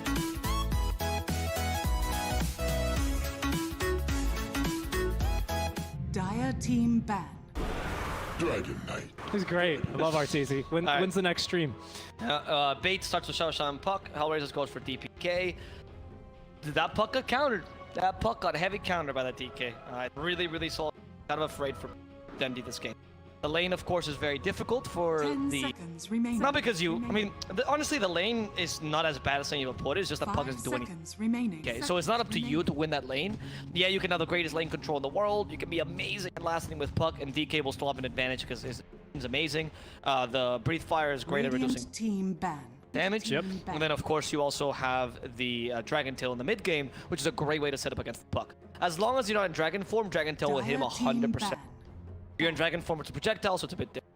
So, I like this start a lot by Hellraisers. They punish the puck pickup. Though I think Shadow Shaman's pretty decent against DK. Because you can just shackle him, right? Yeah, I agree completely with you, actually. I think, the shackles are amazing because he's a hero that the whole reason he doesn't mind like laning against Puck is usually Puck hits level 6, drops a coil, and kills someone just with lots of damage over time. DK at that stage, he's going to have at least 2 points of the Dragon's Blood, which is like armor, a bunch of regen. Puck cannot kill him with Breathe Fire as well, makes it more difficult. Yes. But if you shackle him down, that's perfect. That's exactly what you want. You just want to stop him. Because you just want to not have to deal with him at the beginning of the team fight. Because DK, he's not exactly that type of hero like a Dusa, where like you really, in most drafts, you don't really depend on him for the damage in your fights. Most of the time it's for your objective push and that initial 1 or 2 or sometimes 3 Dragon Tail Stones, which are huge. Don't get me wrong, but you're not really looking for him. It's not the same thing as locking down a Dusa, where if a Dusa is being shackled, #1 priority in that fight is get that Shaman off of that Dusa. And now in the Puck versus DK matchup, if you're a smart Puck player, you go, well, I mean, I can't DK, so I'm just gonna go to other lanes. But haha, DK wants you to do that because then he just turns Dragon Form on and pushes your mid lane tower, which is of course the most valuable tower. And there are very few heroes that can deal with the DK push, because as opposed to like say the Exorcism, DP's push, where she has to be near the tower, she has to kind of put her ghost close to it, she can't have too many units nearby. DK just pops the dragon, hits it once, backs out, lets the poison do its thing, hits it again, and does this perpetually. And the only way you can solve this is killing the DK, but then you're trying to kill the DK, which is already the problem from the get. Yeah, so we're going to need a Vessel. Another Phoenix here is not looking to... Oh, it's banned already, of course, by Hellraisers. They also quite wisely ban out the AA. And the Earthshaker, thank God. Which is really strong. The AA, that is, against both the DP, the DK, and perhaps you're threatening for another Morphling game. It's not out of the question. The Timber's also so good for... Oh, you banned the Tide, maybe, you know. That's an odder ban, but I do get the Timbersaw Tide because they're the best, they're the tankiest offlaner now, also some of the more popular ones, and they're great at deterring this push. So if DK, for example, wants to solo push the mid lane, what you do is Puck goes wherever, gets ganks, and you move your offlaner there. Your 4 kind of saps experience top lane. And that way your offlaner can he can always stop the push from DK and push him out to make sure. Wraith King! Okay, Wraith King is a good idea. This makes sense with the Tide ban, because yeah, Ravage seemed not that great against the Wraith King, but Anchor Smash is, and Wraith King is not the hero with the most mobility, so hitting it with Anchor Smash is not that hard. That's why it was a really good ban. Yeah, it deals well with the skeleton push as well, which really helps. I mean, not that you need any more push realistically from Hellraisers, because you already have the Dragon as well as DP meta, or not meta, but you know what I mean. Speaking of meta, they're gonna go back to it. I really like this playstyle though. Hellraisers, they're like, we don't care, RDO. You can play whoever you want. We are going to take out your space makers. He goes, you say whoever I want. TB. Hold on, RDO. We just lost the game. Hold on. We're not even in the draft yet. TB. But I really like this move. Like, this is something that Winter actually taught me, is especially because back then it was like Spectre, Sven, you know, like 4 Protect 1 was the big thing.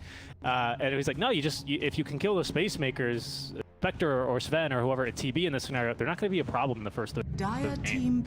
We do see RDO making some really good rotations with his team. And there's the Lion to counter the puck. You were talking about it earlier. We see it. We're going to see it here in Eastern EU. And you see it in Western EU. That's why I specified we're going to see it. Yeah. But yeah, I think I like this a lot from Hellraisers. They're going, no, we're just going to... I still like the Lion version, of course, manager in illusions. And because they're not strong illusions, right? They're not. No, they're just regular So does Hex, illusions. by the way. Hex so does Hex, but I think Hex this game is reserved for Dendy, right? And then Finger Fifth is brutal against TB, which is fantastic. You have a great amount of stuns in general. Like, DK initiates, you have so much follow-up, you know, Wraithfire Blast, the Earth Spike, Hex, the silence from DP. Yeah, even a silence to follow-up can be really punishing. And in this case, the Lion is going to be played, I want to say, as a 4 rather than a 5, because I'm assuming DP is based on the Lion. They could still run DP3, but this is more what it's looking. And if that's the case, then we won't see a Lion like Enigma plays it, official 5, but it actually is going to be a Lion like Secret plays it, which we actually saw recently them playing on Yabzor. By the way, incredible. It was a really good game against a Lion. And the great thing about that Lion is that the Lion can take much more advantage of the Death, which is definitely your biggest tool. Yeah, Mod Drain is good for illusions, but as the game progresses, you need to kill the real TB, and Finger of Death is your biggest tool, right? So you're getting a Blink Dagger. We actually saw Yapster going for Shadow Blade to surprise with Finger of Death kills. It's really, really solid. It's the, what do I build online? Whatever I need to get the finger off. Sort of Yeah, it's like the Doom approach. Yeah. And in this case, because TB dies to pretty much a single finger plus follow-up, it's not that hard to... It's really an optimal build to do so. Yeah, I like that a lot, actually. I think that'd be wise. Shadow Blade, again, it's a weird one, but for the supports, it's quite an invaluable tool. What is it, like 14 seconds of phased movement and invis? Yeah, it's great, just because you're not really going to be expecting. I don't really like it this game, of course, because you can almost always expect during a serious attempt to have Necro 3s ready to go, or already deployed, right? So then Lion's just kind of easy pickings. But I think that's important to bring up because it's something maybe late game we'll see. Who knows? We'll see. The Chen banned by Bait. Okay. Interesting. So they don't know if Hellraiser can run the DP3 or DP5. Makes sense, honestly. DP3 is not that awful against TB. The only problem with DP3 is that a good TB can push our lane relatively. Because you just meta when she has Spirit Siphon charges, and then when she's out of charges, you're fine. So I would much rather see DP5. 5 seconds remaining. But for Bait, they do need a 5, unless Duster's going to be playing the puck, which he has done before, by the way. That's right. And honestly, why not, right? I think it's actually a good idea. You pick Duster puck if you actually can. He did do it Black Wind Midas, so it's been a while since I've seen. They don't have last pick for Bait though, so that could really backfire on them. What are you gonna flex the DK? You can flex the DP, probably the DK. I would say. What I'm thinking here is you go for like Monkey. Okay. I don't know if Dendy plays it though. I don't know either. I don't know. Yeah, because another big Dendy hero I'm thinking that's not banned is currently. I think that suffers. 10 seconds remaining. Oh yes, thank you very much. 5 seconds remaining. No, I mean go Zeus for example, another hero just decent. Similar issues against the DK mid lane. I guess I wouldn't. I mean, it's good wave clear, which you kind of are, not really with the mid. Okay. So they are going to try and flex it. Nice. Like it. I like it. Banner is also good against DK. He's not as great against DP. I think as Hellraisers, still don't want to just force it. And you could actually just pick another mid laner here. 10 seconds and just run remaining. DP5 DK. But DK is gonna suck no matter what. 5 PB seconds is not remaining. And if you want a mid laner against Bat, honestly, this game is not a bad queen. But then you flex the puck mid. Ooh, this is very spicy actually. Because if you pick a Queen of Pain here to beat the Bat, which is more of the most, I want to say traditional, but the most common counter to Bat, because she him to the Shadow Strikes, then the puck can be flexed mid, which beats the Queen of Pain. But then if you do that, then the DK can go there again, right? And Queen of Pain can go off lane, which is fine as well. Very interesting draft, and it's gonna be a last pick, and Hellraisers make a tough choice here. Yeah. I don't know. I'd be curious to see what they're gonna want to go for. Like you pointed out, a couple of different ways they could take it. Maybe we'll see a Lion mid. Doubt it. No, but it's not my SEA pups, dude. I don't know what the right choice is here for Hellraisers, because I think flexing an offlaner mid. I guess Rezo. I mean, Rezo did use.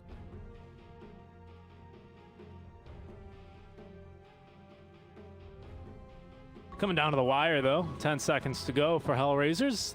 Looking for a 2-0 win here to extend their win rates as well versus... Void hero. Okay, so a good hero against Puck. Sucks against Bat. Odd. So Rez is going to be playing offlane Dragon Knight. Mid, you just put Bat and you... That was a read. I know that some people will say Void Spirit beats Bat, but statistics and a lot of other pros say that Bat has a pretty beneficial. Care what Intaki says. Player, he doesn't. He is biased, yeah, and you probably, the Bat Rider players as well, always think they win the matchup, but got the numbers behind them. Bait, they need the numbers this time because a loss here might be fatal to their DPC. I don't know about second season. I think people are still allowed to requalify from what I've heard. We don't know yet. Yeah, the upper division, the Sweden talent, we're talking about it a little bit, and they weren't too certain about it either. Well, yeah, so we got told that we don't have the information. So we don't know if you get relegated to open qualifiers, can you just go for the same qualifiers and pre-qualify for done for the season? Which seemed brutal, by the way, because at that point, if I was like a lower division team and I was a bit afraid of like ending bottom 2, I'd just not play for it. I will say though, it looks like no matter what the result is, I think BO3, this roster, this iteration at least around, they have registered and accepted an invite for a tournament which is going to be running concurrently. That's going to be Snow Sweet Snow number 2. Their first match is actually tomorrow, and I will be casting it. Yeah, so tune in there to see how they will fare. I think they're going to be versus IPG, so it's a good sort of tester team for them to see if they can, you know, make something work there. Because right now, it's on the line for bait, whereas in that tournament, they can't afford to sort of play with things a little. As we'll get underway with now game number 2, potentially our final one of the day here for our minor Mondays, even though, or our lower division Mondays is a better way to state that. Duster is going to be playing on the puck. Bat Rider into the mid lane. HELLRAISERS looking like they're going to make an aggressive move, however. With the boots as well on the line. Position 4 line likes to go with the boots. Does make the lane a little bit easier, but because you're already versus a puck in your lane, it's going to be rather difficult here, because even with the boots, you're still not as mobile as that puck is ever going to be. Starting off as well with the Ring of Protection. I like it. It's going to help versus the Boars. Surprising. No one's going to really be making any aggressive plays so far. Again, HELLRAISERS, they just want to make sure they can get off to a nice lead here. This is an interesting ward as well. I've seen this river ward over here, generally a little bit closer to the mid game, but getting that one there is an interesting proposition here. I've never seen this one. Yeah, I don't know what this ward. I mean, I guess it's really hard to de-ward, and you get your. I guess because your 4 is a Lion, which is not the best hero to rotate. Well, he's okay. He's not as good as Shaman, though, so Bait is a much better 4-minute rotation. So I guess it's why that securing or knowing the rune is not going to be there is very, very... The DK, by the way, lane versus team, biggest fan of. Yeah, you'd think, oh, Puck is, or DK is great against Puck in the mid lane, so DK should be great against Puck in the safe lane, but it's quite the opposite, because you don't get enough levels to deal with his burst early, so you kind of struggle, especially earlier when you get the Dragon 2. And even when you get Dragon Blood level 2, they can still deal a fair amount of damage. Also, the Puck isn't meant to get last hit, so he can just harass you. Unless you go for Dragon Tail level 1 and you punish Duster for this really cheeky play. That's going to be first blood, or should be, as last hit comes from the DK. Why, Duster? Yeah, that was a very silly play. I think even a Lion alone, how long is the stun level run? Yeah, it's pretty close, because what, it's 3 seconds, is it, on the Illusory Orb for the travel time? They might even get a kill here onto RDO. That's the 2-stun combo here.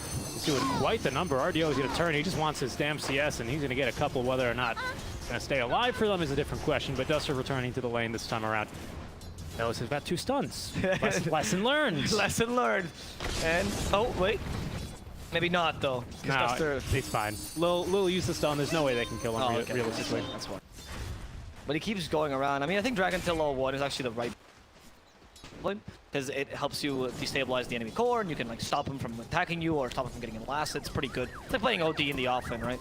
But once you get Dragon Blood, you can realistically fight super aggressive. No.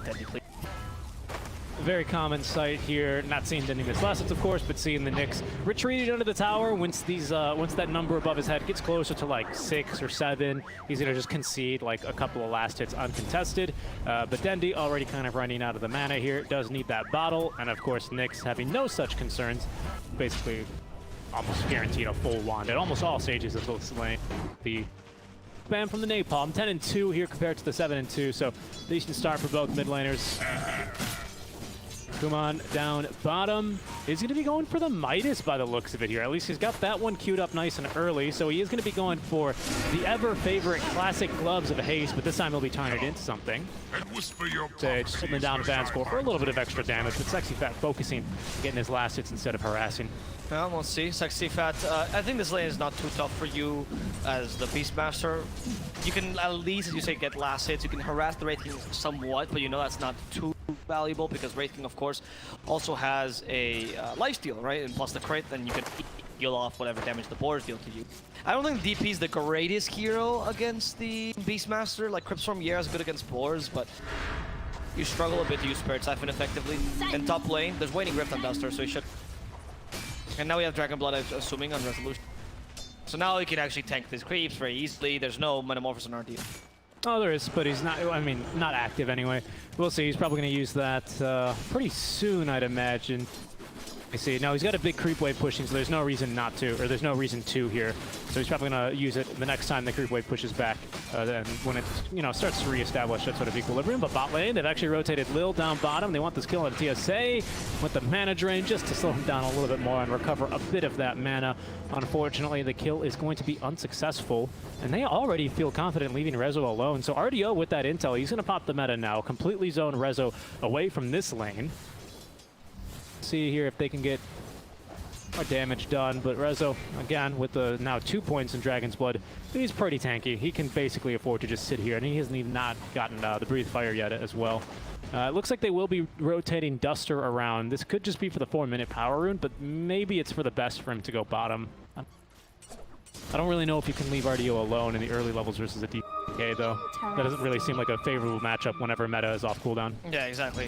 DK, that's what I was saying, you know, this matchup, just kind of surviving the lane. He's not going to die, but he's not going to get good last hits, unfortunately, compared to the Beastmaster, who can always do something with his boars.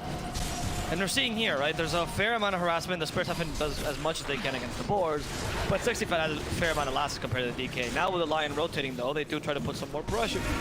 And Lil, I guess he just decides that since DK's gonna have a bad lane no matter what, you kind of just go and do something elsewhere. Sure, fair enough, as long as the lane is pushed, I don't see it that bad. But Rezo has to be careful. If he makes a single misstep here, he's gonna get hard punished. He is, yeah. He's level 4 now, so he's now got the 1-1-2 build. Probably going to go for the 1-1-3, I'd imagine, if he wants to get a little bit more CS. Maybe the 2-1-2, but that's going to be up to him. But the levels and the experience, it's coming in. It's really flowing now for Rezo, having had really no lane support here for quite some time. Go, nicely done. Be having a nice little experience advantage as they are going to be contesting for the bottom bounty runes. Should be 2 for 2, given the fact that Rezo's gotten his top rune there in the river. Good lane, Dendi. Troubled, nicked. Has the second Astral Step, doesn't want to waste it because if you do it aggressively, then of course and he actually has won the lane, but judging from what the bits we've seen in this lane has been more because Andy's missed a fair amount of last with his Bat Rider, which is fair, you know, it's not the easiest here to last it up, but really tell the whole story. I think he was kicked out of lane a couple times, and there's been a lot of rotations here coming from Bait to make, sorry, from Hellraisers to make sure, particularly from I think has been doing a really good. That's why TSA is here as well. This mid lane, honestly, I was expecting much more aggression from Dendi, but by the fact that he didn't go for Flame Break, clearly Void Spirit. 1 point in Flame Break pretty much allows you to actually kill. Yeah, speaking of killing, that's going to be the Beastmaster dead, as Sexy Fat will be taken down. They see TSA kind of just sitting mid lane. He's going to get a little bit of a stack off and secure this bottom rune, at least for Dendi. That's going to be very, very nice. DD out of the hands of the Void Spirit. It's a very deadly rune for him. But yeah, I mean, they wanted to go mid, but unfortunately with TSA standing here, even without the point in Hex, he's just too strong at disrupting a gank attempt onto the mid lane. So instead, they're just going to go bottom, get the free kill onto Sexy Fat. It's just too easy with 2 stuns, frankly. I don't think really any hero lives in this tri lane. No, you're completely right. Especially when the Lion comes down, it makes it so that Sexy Fat's, even with his boars, you know, you can kind of last it somewhat, and you have the Hawk to protect you. I think Sexy Fat is doing a pretty... Look at that defense he has to play. So even the tri-lane alone, just the pressure it creates is good enough, and Rezo is surviving a surprising amount. You know, he's kind of untouchable. Did go for the 3 Dragon Blood points, and I don't think RDO can really deal with him. They have no plan either. They could be rotating just Dendi to get a free kill up top, but Dendi's been playing really aggressive in his mid lane, trying to make the Void Spirit suffer. Yeah, they've been working too much. I mean, he forces a rotation by getting 8 stacks there. He forces an Astral Step. He's done it a couple times to this exact same thing. But yeah, and that's great because it relieves pressure. Now TSA and Sexy Fat can get closer to the wave. This is now Necro 1. About 7.5 minutes in. Respectable timing there for the Beastmaster, especially considering he was kind of facing a tri-lane for the latter half of this game. Sunder, though, right at level 6 as they want this kill now onto Rezo with We're gonna try, but he's a tanky boy. Duster, though, with the body blocks, the little fairy doing its best. Oh, but nice. Rezo with the fairy fire, he's gonna be able to live very easily. Even had the infused raindrop, so the magic damage out from Puck. Effective. That was a really good body block by Duster. It was. It's kind of hard to do it with Puck. He's a very small mod. Well done. And counterplay coming. yeah, that's gonna be Duster dying most likely. I don't think he's too. It's he too breaks the bad. smoke. Yeah, actually, this is good for them. He breaks the smoke, sees them. They can't TV. Late, Nix lost an opportunity, and that's gonna be a failed smoke gank. All thanks to Duster, which they should have assumed that he was still in the high ground, right? That was a bit of an odd gank, or the way they took that gank, right? I think it would have been better if they went for the other staircase. Alright, they catch poor Shadow Shaman here in the bottom lane. Hex, and they want some sushi. There we go. Yeah, let's follow him. They're going to be able to kill him pretty easily there. Kind of finds himself in a bad spot after he tries to pull the camp, and the Wraith King all of a sudden is behind him, and he goes, oh no, I think I'm going to die. Again, 2 stuns, man. I mean, it works in pubs, it works in pro games. It's just so easy to pick up a kill off of the slightest mistake in position. Top lane, Rezo popping level 6 now, as they already have rotated RDO away from this lane. He doesn't want to be anywhere near this Elder Dragon formed DK, especially without the Metamorphosis active. So he's been booted from the lane around 8 minutes in, not too bad of a timing. Fan score's gonna do the free courier here, courtesy of Duster. I think it's one of the biggest advantages of DK in the off lane. Much like in the mid lane, you can push his tower super consistently. It's so easy as well, as opposed to most other off laners where you items or whatever, you just activate this, and as long as you know how to play this, it means you hit it, you get the poison, you refresh the poison, etc. It's really easy to push this tower, and this is something that benefits the offlane DK a lot, because pushing the mid lane tower is kind of difficult. Pushing the there's lasso. There's no way, even without the lasso, because they have the shackles there, they guarantee the kill. Duster though could be in a small position. Nix even joins in and punishes the Puck, and now they can finish pushing this tower. But they will do the same in the bottom lane. No snakes for Shaman though, so it's gonna be Beastmaster's creep. Yeah, they still have the Beastmaster, as you said, so it's not the fastest slow. It's certainly not as fast as having basically a minute of just applying the poison to the tower, but they should be able to get it. I can't imagine that they're going to want to defend, especially knowing that there's probably a Beastmaster Hawk behind the tower. Now that RDO shows, absolutely not. It's not worth the risk, so RDO showing up. Again, creating a little bit of space for himself, gets the last hit on the tower. He's going to farm a little bit of a stack here, and probably just farm his way back through his jungle, or to his jungle, I should say. Yeah, Dendi coming in, stopping Kuman for a bit, who doesn't have a reincarnation just yet, but I think he is 6 points. He's got a point saved. Yeah, he's got a point. I don't know, I think, honestly, I'm a big fan of the Hector or HFN or actually Epileptic Kid, because they talk to each other. I don't know if you knew, but Epileptic Kid and Hector are good friends. Nightfall. Nightfall, true, sorry. Yep, Nightfall. So those builds, they just skip the reincarnation level 1. They just go for another point for extra farming. I think that's a bit better most of the time. The Puck will survive, actually. Oh, good moves from Duster. Yeah. Very good waiting rift to the high ground. I told you pick Puck 5 before. But I'd much rather you just use that point for more farming, and if you die, you die, rather than saying for level 1 reincarnation, which is... Sorry, I love Rezo. Rezo was like, do I need to go to... Actually, no, I've got a ring of health on level 4 Dragon's Blood. I'm gonna go this way. There's no way this Bat Rider kills me. I have 27 regen right now. The sticky nape almost brutal. They killed Duster on the backlines. Nice hit the Remnant, but it's gonna be caught out with the Primal Roll plus the Hex. Great move. Well played there. Great moves from Bay. I don't even know. They evaded my camera as well. They just wrapped around and get the perfect kill. That is not very difficult, to be honest. Well, sometimes it is. Sometimes it is. I think your camera's allergic to kills. I've not missed a single kill this game, so I beg to differ. Well, won't give you shit for that one. This guy just sits here and he yells about everything. Sometimes he yells at the game, he yells at the player, but overall he yells at me. Yeah, and that's why I'm... That's true. Okay, but Dendi does have his Boots of Travels already up and running. We don't have too many stacks for him here. Either they were stolen, I don't think they were, but they just didn't really get the time to stack. They needed to have Duster in that top lane trying to slow down the push. They needed TSA down bottom just to make sure that the Beastmaster could get a reasonable timing on his Necro Book. Again, we don't have the point. We do not have the point. Come on, he's taking it. Don't take the point. Yeah, no, I'd rather he died. Why would you take the point of reincarnation? No, I mean, you're exactly right, especially in that scenario there. Reincarnation level 1 is trash. Do not take reincarnation level 1. Going to go for the hammer here for Rezo. I wasn't sure if it was going to be a Vanguard and just looking to be tanky as possible, but... Oh, I actually love this build. Dragon Tail to hammer very obviously, right? You also hammer to push, so you can push even without Dragon. Gives you a lot more farming, but then... Ooh, I love that build. I like me some experimentation. I mean, not really experimentation because we've seen this before. It's a little bit. It's a little like bit experimental. I'll say it's like still in the experimental build, right? I wouldn't call it bad by any means. It's not like he's building, I don't know, like a Falcon Blade or anything like that, right? That would be like, I don't know about this one. But I agree. The Meteor. The Meteor Hammer, it's delivered. He's going to have the stun. Dendi, are you ready? Dendi, are you ready for the... No. Oh, he's not ready. Oh, there we go. Yes, the power of the Meteor. And that's 16,000 stuns with a Hex to boot. Not moved. He just... His hands were off the keyboard. Yeah. He was done. I look at Dendi. He's got, again, positive mentality. PMA on this guy. I'll just say that because I couldn't use the real English words for it. Just get hitting him with the voice lines. It's the only language. Yeah, well, you know. I like the move, though. I really like this item because it's a lot like having an OD in your off lane in terms of the tempo and the lane pressure. Yes. Except that he's like better at all stages of the game. Yeah, he's also tanky, so he fulfills the off lane traditional role as well. Yeah, he can build auras pretty reasonably because he's tanky, right? I heard it here first, folks. If you want to die or if you want to build an OD off lane, Radiant's build a DK off lane. I like it just as much, to be honest. I think OD's a bit stronger because the save of the Astral is table, but I think DK is a much better person at traditional. I see that point.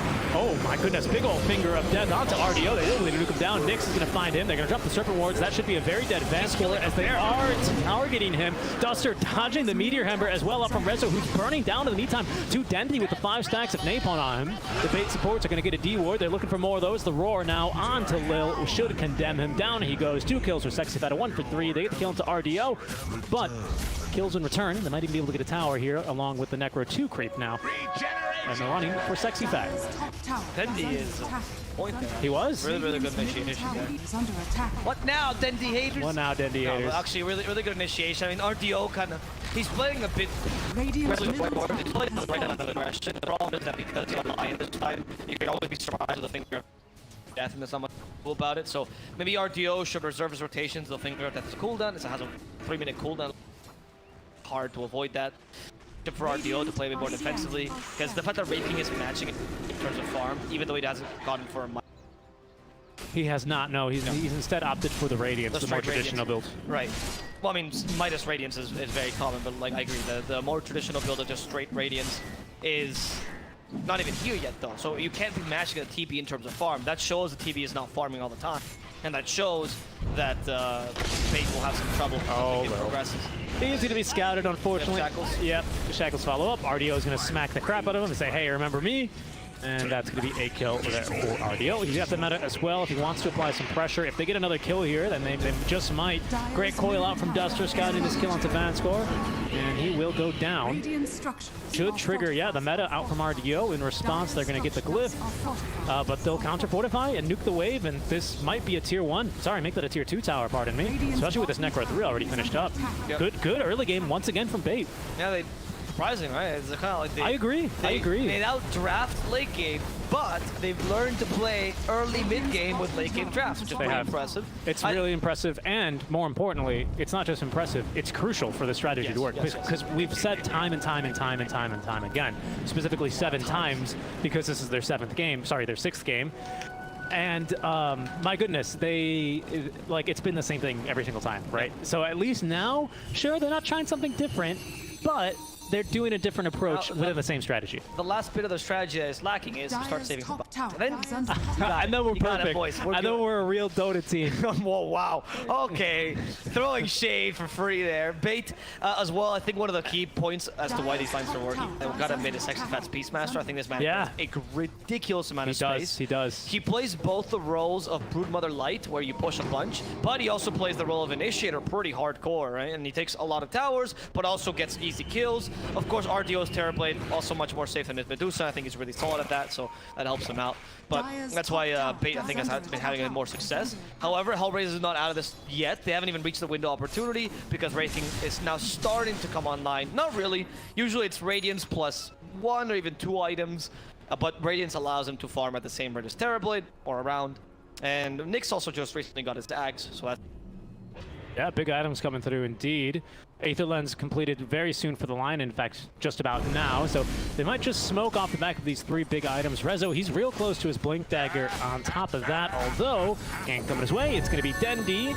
Duster looking to support him as well. Dendi with the DD rune. They're going to turn, land a stun onto 1. Kuman is here with the Radiance Burn. They're going to know because that Radiance Burn as well. Silence on the 2, but they've already got the stun on the Dendi. Now the double silence into the Aether Remnant. Nyx is here to turn the fight. And, wow, Duster, he's not going to dodge the mark damage, but he's going to live a little bit longer, force them into the trees. But Kuman with the Radiance Burn is going to get it, or the big old dragon is going to kill the little old fairy. That's like one of the scenes in Mice and Men, you know, Dendi's looking away. He doesn't want to see the last hit. He just wants to be shot right through the head.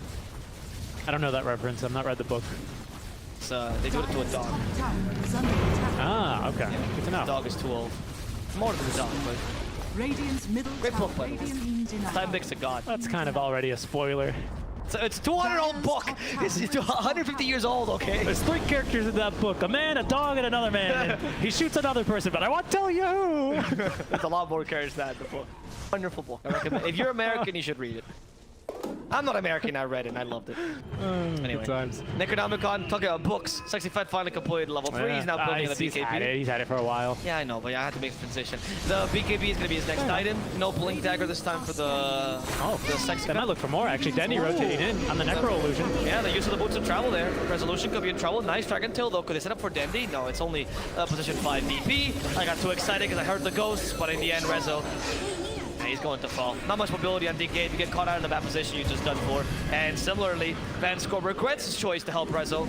Left immediately. Yeah, Halloween is Alvaro's favorite time of the year because he loves going into the haunted houses. He stands in the lines and he hears woo, and he gets super excited, as you said. Oh, yeah, because I get excited. You get excited when you hear ghosts. Yeah. Flat, oh, because our flat is haunted? Yeah. Is that why? All right. What do you think? I leave the rice cooker on at night? Yeah, I do. The Terrorblade is going to proceed to push this Roshan now, or take this Roshan, and I think the Aegis for RDO. I don't know if you want to give the Aegis to RDO or honestly Dendi. The meta, I don't think RDO is that useful, but I guess just give it to the carry, play the safe as possible. It's taking a while now. It's finishing this Roshan. The last bit is the hardest. Finally, the Aegis for RDO. Fights with the reflection, but Wraith King is ready to fight as well. He himself has his own ingrained Aegis. He does. So he's not too afraid of this play. They already killed 2 heroes in bait. They want to go for more, but they're not going to catch the team. Yeah, nice back there. Crucial moves by Duster there. Just taking forever to die, you know? He's just, why won't you die, Duster? And yeah, I refuse. And those extra 3-4 seconds actually allow them to pretty safely snatch that Aegis. Not snatch it, because of course that's the term, but allows them to just pick up the Aegis. They will lose Sexy Fat, which is a bit of a costly death. It's still an early death, however. Necrobook is now coming off cooldown. He can look for more, but CSA is going to drop. Big ol' crit off from Kuman. Go down. They're gonna take the Ancients now. It was like I don't know if this was stacked for like RPO. It was like half a stack. It's like someone stacked by accident almost, honestly. But anyway, he's gonna take a bit of the MM farm. Farming aggressively is what Wraithing can start to do now as well. Especially when the enemy team doesn't have their team behind them, because Wraithing is too strong. Now Sanjay, I think you're gonna be able to tank most of the nation, especially with the reincarnation. And you have some good mobility in your team to just catch up. See, Kuman, oh, well, I mean, he's very out of position now. I don't know if they can even kill him once. Nearby. They will kill him once for sure. I don't think I think they can kill him twice. Oh, looks like, yeah. HELLRAISERS like, sorry, dude, you're out of position. They didn't come to help him at all. Nope. Okay. No, they're not even trying. So my point is moot because the Wraith King was not supposed to be that far away from his team. Usually when you do an aggressive farm, your supports are nearby to tank the farm or to have some sort of save. That wasn't the case for HELLRAISERS, so a bit of miscommunication there. Hard to tell that's his fault or his team's fault for not being there. Depends on what it decided beforehand, but you should definitely not do something that your team is not agreeing. Yeah, and that's actually, to be honest, something that HELLRAISERS normally have struggled with. There's a little bit of insight, which is why Nyx is no longer formally on the team or no longer on the active portion of their team. This is why they're playing with Young G instead, because they do have 2 quote-unquote shot callers on the team. I believe it's Rezo and Nyx. They both kind of have this very active presence in the game. Yep. I don't know. Maybe that's kind of coming into play there, because that was a little bit of a weird death. Roar. They maybe want to fight. Great coil though. It's going to catch 3. Shaman though is going to get hexed up though, and returned by Lil. Meteor Hammer should catch Duster here, and it does. Rezo then straight onto the ferry, but Vanscore in trouble as BKB is going to be Dendi. He's going for Nyx. They might have the damage, and they do. Now they're going to turn onto Rezo, who is no match here for the Eye of Scotty. Metamorphosis TB. 3 kills just like that in exchange for Duster. And Dendy's quite literally just defecating fire on them and destroying every single one of them. He has had such an impact in terms of the magical damage. Yeah, RDO is important and he's valuable, of course, but I feel like it's been Dendy has been setting up these team fights. And also the Puck 5, which we're starting to see now, I think, in this game, why Puppy loves that hero so much. He has such a huge impact as a 5. A single Dream Coil, and the DK thought that the best hero to kill was Puck to stop the rest of the damage, because otherwise you have the Dream Coil and the Waning Rift to deal with, and it's really difficult. Yep. And this gives a lot of space to RDO to just go in and fight. And it doesn't seem like HELLRAISERS are utilizing the Wraith King's window opportunity to affect. And let me just add on to that. Just to say how the state of the game is going. Sure, it's only a 2K net worth lead, but we already have all the outer towers taken for bait. They used Aegis. They didn't even use Aegis in that fight, I mean to say, though. Yeah. They are pretty strong right now at this stage, especially off the back of that play. And then just to go back to that initial point you made about the Puck, right? Super highly impactful, this hero, right? With the coil alone. You know, it's a lot like the same reason why we see DP getting picked up in the support role as well. These sorts of spells that you can't buff without Ags, of course, that's the exception, but you don't buff them with stats, you don't buff them with items, right, initially, except for the Ags. They're super strong on supports, like disproportionately strong, which is a great strength when teams are able to you know, go for some different drafts and make it work. Rezo, like an sexy back, can they get this kill? Well, let's see. I mean, for now, Beastmaster's still stunned. They try to kill him, and they do it with the Radiance damage. And now RDO fighting without mana, though. He does use the Sunder. He has the Aegis, which is why he wants to fight this with the double damage as well. Dendy will come and help him, and he's just going to drag Rezo to his grave. Lil is also in a solo position, and now Dendy is burning down Vanscore. This man alone will kill 3 of HELLRAISERS heroes, and this turns a team fight, which is pretty good for HELLRAISERS, into a win for Bait, just because they don't lose the Aegis at all there. Yeah, great stuff. I think even Boots traveled into that fight, which was just amazing for how much he got out of that. DD active on the TV, certainly helping out a bit there. And HELLRAISERS, they might have bit off a little bit more than they can chew after Rezo just blinks in, finds the closest man you can see. But a great counter by Bait, who will keep them just at arm's length there, especially from RDO. Again, we still have this Aegis as well. It wouldn't have been even the worst thing had they lost Aegis, considering it's going to be reclaimed anyway in 10 seconds. But with meta ready to go again, there's no more Elder Dragon form. I don't know. No Lion Finger either. Maybe you look for maybe a cheeky tier 3 tower here, especially if you can find Nyx. Oh, they missed the coil though. No chance. Yep. With that, they lose the opportunity to kill Nyx, which is kind of important. That's why the Puck versus Void Spirit matchup is always a difficult.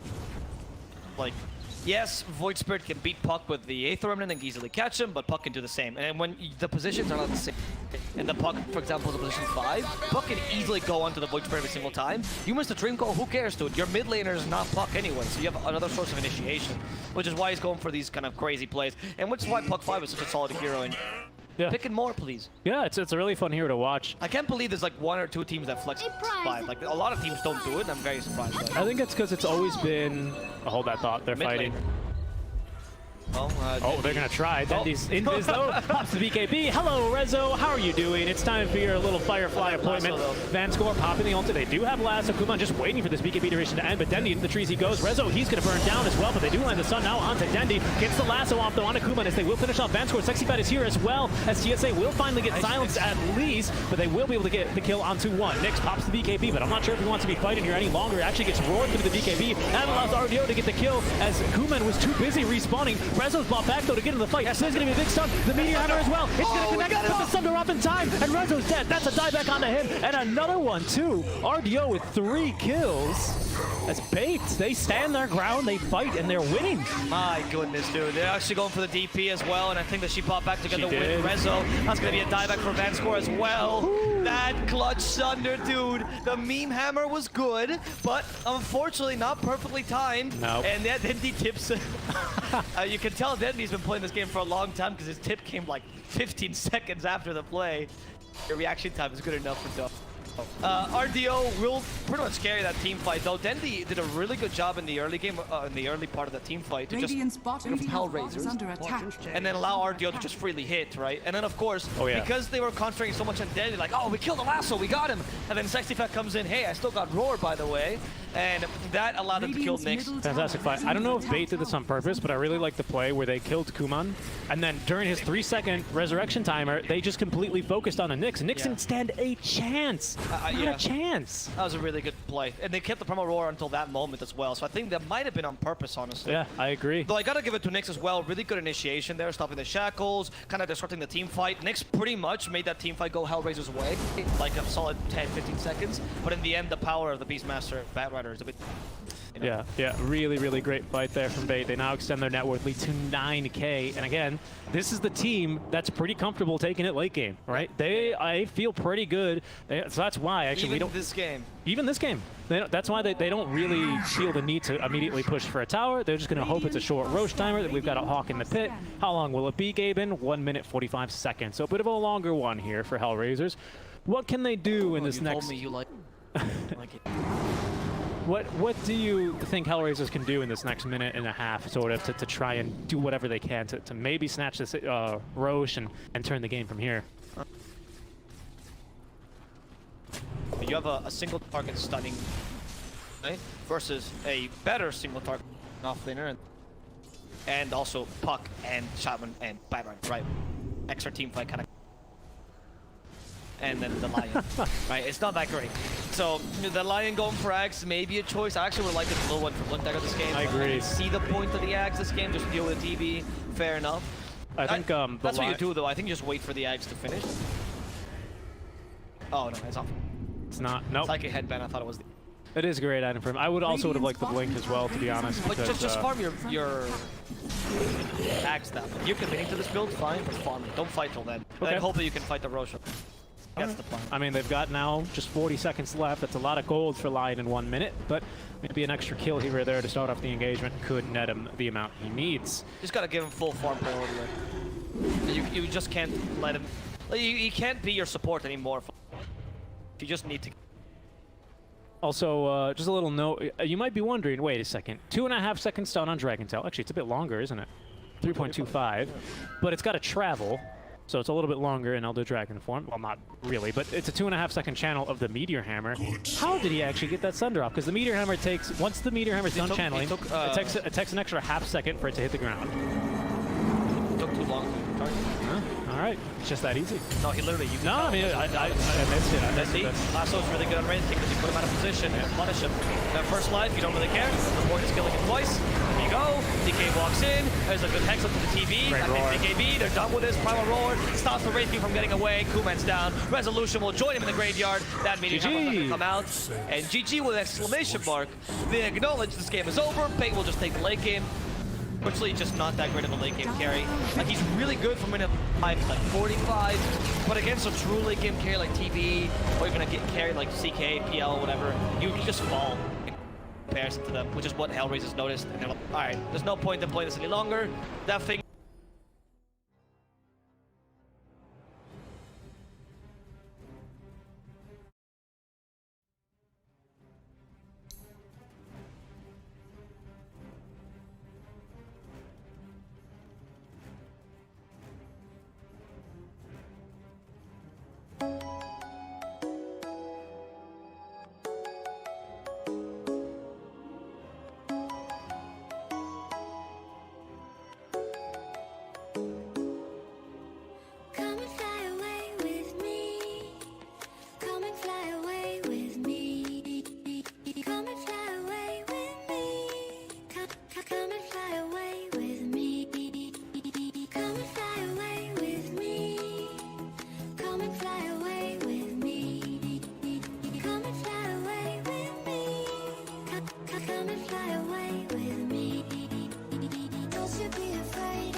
Somewhere by the Emerald Sea, where the moon and water meet. Somewhere close to harmony, when the world is sound asleep. Something's gonna bring the change, journeys we are meant to take. Something at the edge of space, calling us to fly away. Don't you be afraid, everything will change. You and I, jumping off the edge. They say dreamers never die, so come and fly, come and fly, come and fly away with me. We're rising, we're falling, we're making through. We're climbing, we're soaring, 1,000 views. We're rising, we're falling, we're making through. We're climbing, we're soaring, 1,000 views. Come and fly away, come and fly away, come and fly away with me. Come and fly away, come and fly away, come and fly away with me. Something's gonna bring the change, journeys we are meant to take. Something at the edge of space, calling us to fly away.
watching seasons change. Our roads were lined with adventure, mountains in the way couldn't keep us from the sea. Here we stand open arms. This is home where we are, ever strong in the world that we made. I still hear you in the breeze, see your shadows in the trees, holding on, memories never change.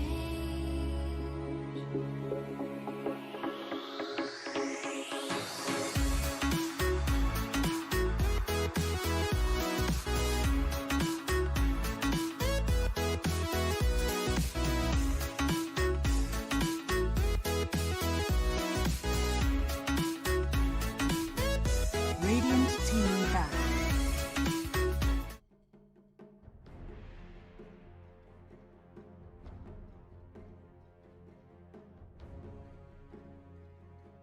Dire team ban.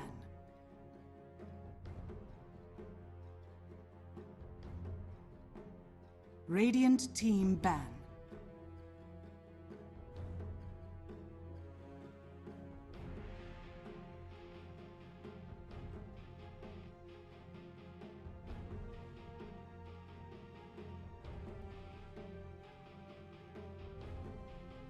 Ten seconds remaining.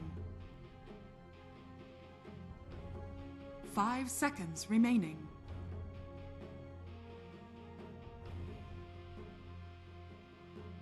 Dire team ban.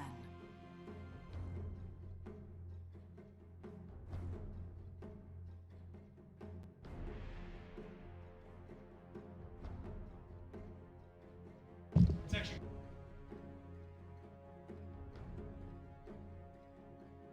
10 seconds remaining. 5 seconds remaining.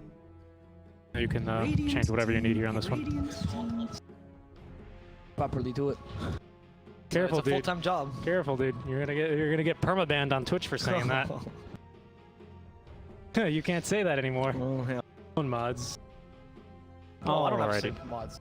I don't have mods. You got some simps in your chat. Let's be honest. You tell me the people that come into your chat, even though Ponme tu piñata, Darky. Darky, te amo. Come on, I mean that's literally the same thing, word for word, verbatim, that you see in like Nicolol's chat. Okay, all right. Do not compare me to Nicolol. When do you? All right, let's just get on with the fucking game. What are you gonna sing? What are you gonna sing? Huh? Fuck Nicolol. Timber saw. My head. Raúl Ramírez, gracias por las estrellas. De nada, Darky. Méteme tu piñata. Gracias. I love that. It's so funny. All right, let me make sure you don't call me out for a repeating video. 3, 2, 1. 5 seconds. Hello, guys, and welcome back to the Eastern European DPC League, specifically the lower division. We're watching the last match of today between Bait and HELLRAISERS, and this is indeed the last match because it's a best of 3, and winner takes all. Winner will take all. This draft is proceeding here at a bit of a fast pace, so without further ado, let's just try and pull off, and we'll get right into the draft. I'm really excited to see if HELLRAISERS are going to change the game plan, because again, I really meant it when I said that if Bait play like they did all of Game 2 and for the first 35 minutes of Game 1, I think they're going to beat HELLRAISERS. They played so well, so I think actually HELLRAISERS might need to change up their bans. I liked their initial idea of just kind of banning the Space Makers, and it looks like they're doing it again. No, I like the Batrider and... But maybe that's enough. Sexy fan on the Beastmaster both times. Dendy on Game 2 blew it out of the water. Counterpoint though, HELLRAISERS are a shake. Dire team back. That's true. We also got some nice combos coming the way of Bait though, right? We should bring up Phoenix Mars. Sure, it's no Morph Shaker, right? Nothing, no, but nothing it's is. really good though. It is, especially. It's just that nothing should ever be Morph Shaker. Yeah. Oh, we got. Oh, thank you, Admiral Bulldog. Thank you. 10 seconds remaining. I mean, yeah. Thank you. Yep. Well, welcome to the chat, and we encourage you to stick around because we've got a very entertaining series here between Bait and HELLRAISERS. If you're just watching on Bulldog stream, welcome. Thanks for coming. If you're just watching and you've always been watching on our channel, Thank you. Well, hello. Love you more. Yeah. I'm surprised you're still around, actually, because it's been that long. I mean, the edges of our car were breaking. Yes, they were, but we're all now live and ready to go. And again, just for our new viewers, I'm not really sure how much detail they went into, but it's a close one here. Bait, if they lose this one, most likely facing relegation, as their next opponent is going to be Windstrike. HELLRAISERS, on the other hand, though, with a 3-2 record, with a win here, could potentially still make a run for those top 2 slots. Windstrike, a little bit untouchable, but that second slot is currently open and occupied by PuckChamp, who HELLRAISERS have beat 2-0. So if they can tie them in their record, they will win, but the head-to-head. They will win and move on. So it's real close. Of course, Gambit 2 still in that slot as well. Yes. So a lot riding on the line here, folks. I can never take this team seriously if we keep calling them Gambit 2. I think HELLRAISERS, by the way, should ban the Rubik. You already picked up the Earthshaker. Always ban Rubik. Otherwise, Bait should. 10 seconds. Yeah, I know it's also a hero that that TSA can play. We've seen it a couple of times. In fact, TSA, I think when we first saw him, it was particularly known for like the Dark Willow. They played a lot of Rubik. You know, there's a heroes he's been running around. So I think Rubik is a really good idea. And in general, you're really right. Let's get to it. HELLRAISERS. They need to make their decision to ban. I understand why they're banning RDO. Another option would be just to ban the RDO hero pool, which is not that great. It's Medusa, Terrorblade, and Arc Warden, so you ban one of the 3. And I think here if you force a Medusa... Actually, Medusa's really good, though. I would maybe ban the Medusa. That's the other option. Because Medusa Phoenix or Medusa Mars, both are amazing. It's just really a strong combination. And HELLRAISERS could just run away with that. Sorry, a Bait could just run away with that, so... Rubik, Dusa, Arc Warden I don't see as that valuable.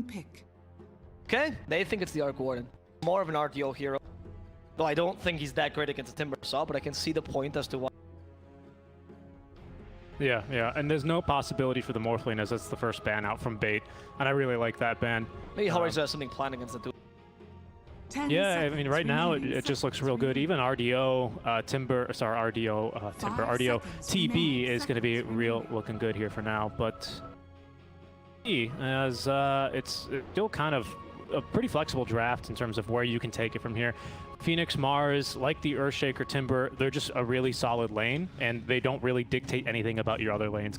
These guys both have good damage. They both bring team fight, all 4 of them really, and yeah, so it's not. In the case of Bait, right? Actually, they're very similar in the sense that both one tanky hero, which in this case is Mars, and then the hero that truly brings team fight is the 4. Yes, Arena's good, but it's a supernova that's gonna win. Protecting it is your. Similarly, Timbersaw should be protecting the Earthshaker for just. Yeah. I like the Earthshaker Timbersaw lane more. I think the Phoenix is more of a.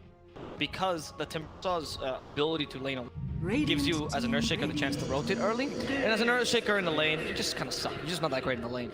Good at rotating and getting killed. Because the big asset of Earthshaker is his kill potential, but his harassment in lane is. It's pretty weak, especially versus a Phoenix, right? Because you do mostly get a lot of harass through your Enchant Totem. If some poor support player gets a little bit too close to you, you're going to hit them, usually not with the Fissure, just Enchant Totem. Whether or not you have Aftershock, it just makes trading that much more efficient. But I completely agree. The strength you get from Shaker is rotating mid at the 4-minute power runes, putting kind of the fear of the Shaker in mid laners, because it's so easy to fog, even during daytime. It's so easy to fissure from fog, is what I meant to say, which is massive. It's such a great amount of catch and utility. So and the DP here, we've seen it played both on Vanscore and Nyx in the past 2 series, so a massive flex. Big flex. But a really solid hero against Mars, and actually pretty decent against Phoenix as well, because you're actually a ranged support, a ranged mid, right? Even though you're not the best egg hitter, you can do 1 or 2 extra hits on top of that, and if Mars wants to close you into the fight sometimes, right, the DP can just save that. Clockwork, okay, wow, so they're really coming into the combo. It looks like it, Clockwork really saves you again. I think this is a perfect Dusa game. I see this and I think Dusa is amazing. Because Clock is also great at protecting Dusa. You have Mars and Phoenix already. Yeah, you have a massive Wombo combo. But the more teamfight elements you add to this Wombo combo, the easier it is to execute. Because, oh, do I have Egg in an Arena? Sure, Stone Gaze. Do I have Egg and just Cogs? Sure, that's fine too. Do I have Arena into like a Stone Gaze? That's fine. You know, all these combinations make your 5-on-5 just ridiculously good. I do really like... what was I going to say? Yeah, the Dusa still seems really strong here as well. Just because, like you're saying, it's just Stone Gaze into anything and it just works out. Exactly. I had a different point to bring up. Oh, and what's great actually with Phoenix is if you can get off that supernova, ward units don't reflect echoes, so it's one less big unit for you to echo slam in these fights. Hellraisers, I mean, their team fight's looking real mean right now too, though. Okay, puck, nice. Also a flex with the DP, right? Another flex. We saw it in the position 5 last game. I mean, Vanscore, he's got so much experience under his belt. I'd be surprised if he couldn't play it either. Yep. Yeah, I definitely. 10 seconds Play remaining. anything. Give him. I mean, the guy's been. I think he's been in Dota for as long as I've been playing it in general. I mean, the guy started in Dota 1 back in competitive. It's incredible.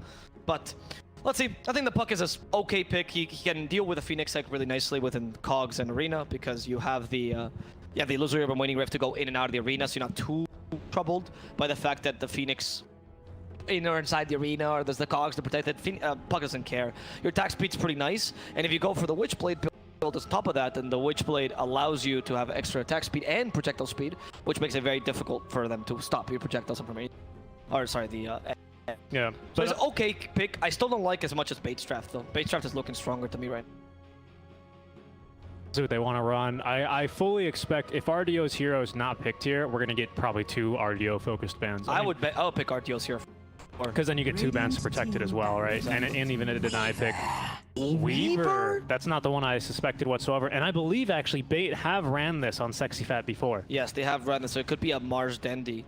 So maybe they're trying to bait out and be like, hey, we totally picked RDO's hero. Please don't ban RDO's things. Don't look at our literal previous last series we played when we went for a very similar draft and ran the Weaver in the off lane. And the Deuce says the carry. And the Deuce says the carry. No. We promise. That was a fluke, guys. We swearsies. We're not doing that. Well, they're putting their pinky finger out. That's just like, guys. It's a pinky promise. You can't break those in Dota. Now we'll see if Hellraisers have studied up on bait, though. Because I'm wondering, if they ban offlaners here, it might mean that they get baited.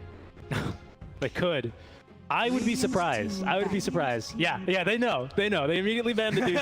They're like, we're done. We're not falling for this one at all. Yeah, that's I don't want to say it was hopeful out from Bait, but because they've literally ran this combo before already, they're like, all right. How many carries could you possibly have that you could? 10 seconds. I mean, an RDO plays Weaver too, by the way. That is a fact. I mean, a lot of the Brazilian carries, for some reason, they all play. Like Costa Rica also plays Weaver, and HFN plays a really good Weaver as well. They'll get together and like, all right, guys, where are we playing? What's Brazil playing this week? Maybe, could be. They've got like a Discord server. Like just Brazilian carry Discord server. There's just 3 people. Costa Rica, it's RDO and HFN. Yeah, RDO's like, what about Terrorblade for this month? And like, no, RDO. Because they also all play Arc Warden as well, which is like, it's not a normal hero to learn how to play in the carry position. It is one of those heroes, though. I mean, maybe it just speaks to the Dota in the region, or the supports, or something, or the carry style. But all of the heroes that we've mentioned, they're heroes that's like, hey, you give me 40 minutes of free farm, I will carry you the game, right? It's kind of funny that... Well, it's like the Union. They're like, we are the win conditions. We will not settle for less than win condition. That's exactly right. They banned the Void Spirit because they're not sure where the Weaver's going to go. Weaver's really good for a 4-1 draft, though, in the offlane, because obviously Ags is your safe. It's fantastic. It's very similar to the Oracle, which I would say worked well. Okay, I think Weaver carry. I think it's Weaver carry, yeah. And Viper, hard to tell if it's Viper mid or Viper offlane. I guess there's a massive flex here. Oh, a little bit of flex. I'm sure, you know, Dendy's played a couple of heroes games on the Viper, yes. But this is a fast draft, Rich. I actually think this is a fast draft. It's not a full protect 1. Alvaro got so excited, he literally tapped me on the shoulder. Are we watching Bait right now? And he normally talks a lot with his hands, being, you know, from Spain or Catalonia, right? Thank you. So he talks a lot with his hands. Oh, no. But this time he actually tapped me on the shoulder. They swapped roles. They did swap roles. Hellraisers, they're playing a bit of the 4-protect-1 with really, really mean team fight, though. Like, their team fight's got a bite and But the team fight for Bait is also incredible. Mate, we are watching the Freaky Friday of matches. We are. This is so exciting. It's Monday. Doesn't matter. It's Maniacal Monday. There we go. We got a name for this match. Maniacal Monday Brawl. We have Bait, which is going to be running in the end Weaver carry, Viper mid, and Mars in the off lane. Really good team fight as well for this team. Whereas Hellraisers going for the 4-protect-1, running the puck in the mid lane, which is going to struggle against the Viper, to be honest. We'll see. And we're going to see how... they do this, honestly. I think, looking at these drafts, I kind of side for Bait, but there's a lot more reliability in Hellraiser's draft. Like, if this goes late, they win for sure. There's really not much of a contingency. I think Bait is going to win. not only because I think it's like the redemption arc we've been waiting for. We've been harping on them time and time again. This is their 6th match. We've been saying it basically 6 times in a row. Guys, please try a different strategy, especially you. You've been really, I mean, and I agree with you. I agree with you completely. I have really been harping on If them. I'm throwing under you the bus, I'm also, you're like, you've grabbed my hand and you're pulling me under with you. Duster's blocked me on Twitter. Duster's, yeah, he's blocked all of us. No, he's not actually. But I think they're going to win as well because they don't have the Dusa, but they have her on the shield of Sexy Fat. And I think that shield, having the Dusa somehow, in some shape in this game, is going to be too powerful. She reacted to your HELLRAISERS. statement. She did. Yeah. I don't know. I think that Bait has a really solid chance. I think their team fight is better than the 4-1 team fight you're trying to run, which is usually the case. Like, usually when you run 4-1, the kind of heroes are really useful. I mean, Earthshaker's great, Timbersaw is great, but you're running like the Tide Hunters, you know, the Enigmas, the heroes that can just solo kill, and you don't really need more than 4 heroes to. That's why Puck and Earthshaker and Timbersaw are good for this draft. But Bait runs a very similar draft, except they add the Weaver on top of that, right? So it's like comparing, you know, two spicy dishes which are made exactly the same, then one you add at the end a really hot sauce, right? That's the Weaver. Obviously that one's gonna have a bigger kick. So we'll see. We'll see which one's gonna have the bigger kick, because right now HELLRAISERS, speaking of kicks, of course, they might be looking to reshape the roster if they don't end up getting in the top 2. I mean, it's straight into that, huh? People like bringing it up quite a bit, of course, but the same with Bait. You know, these are two. I mean, Eastern Europe has always had sort of, they've been known for this, just hot roster swaps, right? Oh yeah, the constant reshuffling. And how many teams in this region have had the name Rejects in their? Yeah. Seriously, I mean, we know of North American Rejects, which happened like once, but that was it. And how many of those players have been on Bait within the past year? Because Bait, they've swapped. I mean, it's worth mentioning, right? Bait's the infamous of CIS. I mean, Dendy's the mainstay, of course. Yes, he's the Papita. He's the Papita, but everyone else has kind of changed on this roster. So I'm hoping, especially because, of course, Bait are playing in another tournament going on, that they are going to be investing more time, trying to give this roster a little bit more time to grow together. I think that's going to be super crucial. I think they've only been together formally for like 2 months now. It's not a long time. People were asking how these guys even made the move to Bait. You know, it's very simple. The CEO of Bait was like, all right, we've tried Belarusians, we've tried Ukrainians, we've tried Russians. Like, what is going to work? And someone comes in and goes, what about Brazilians? Yeah.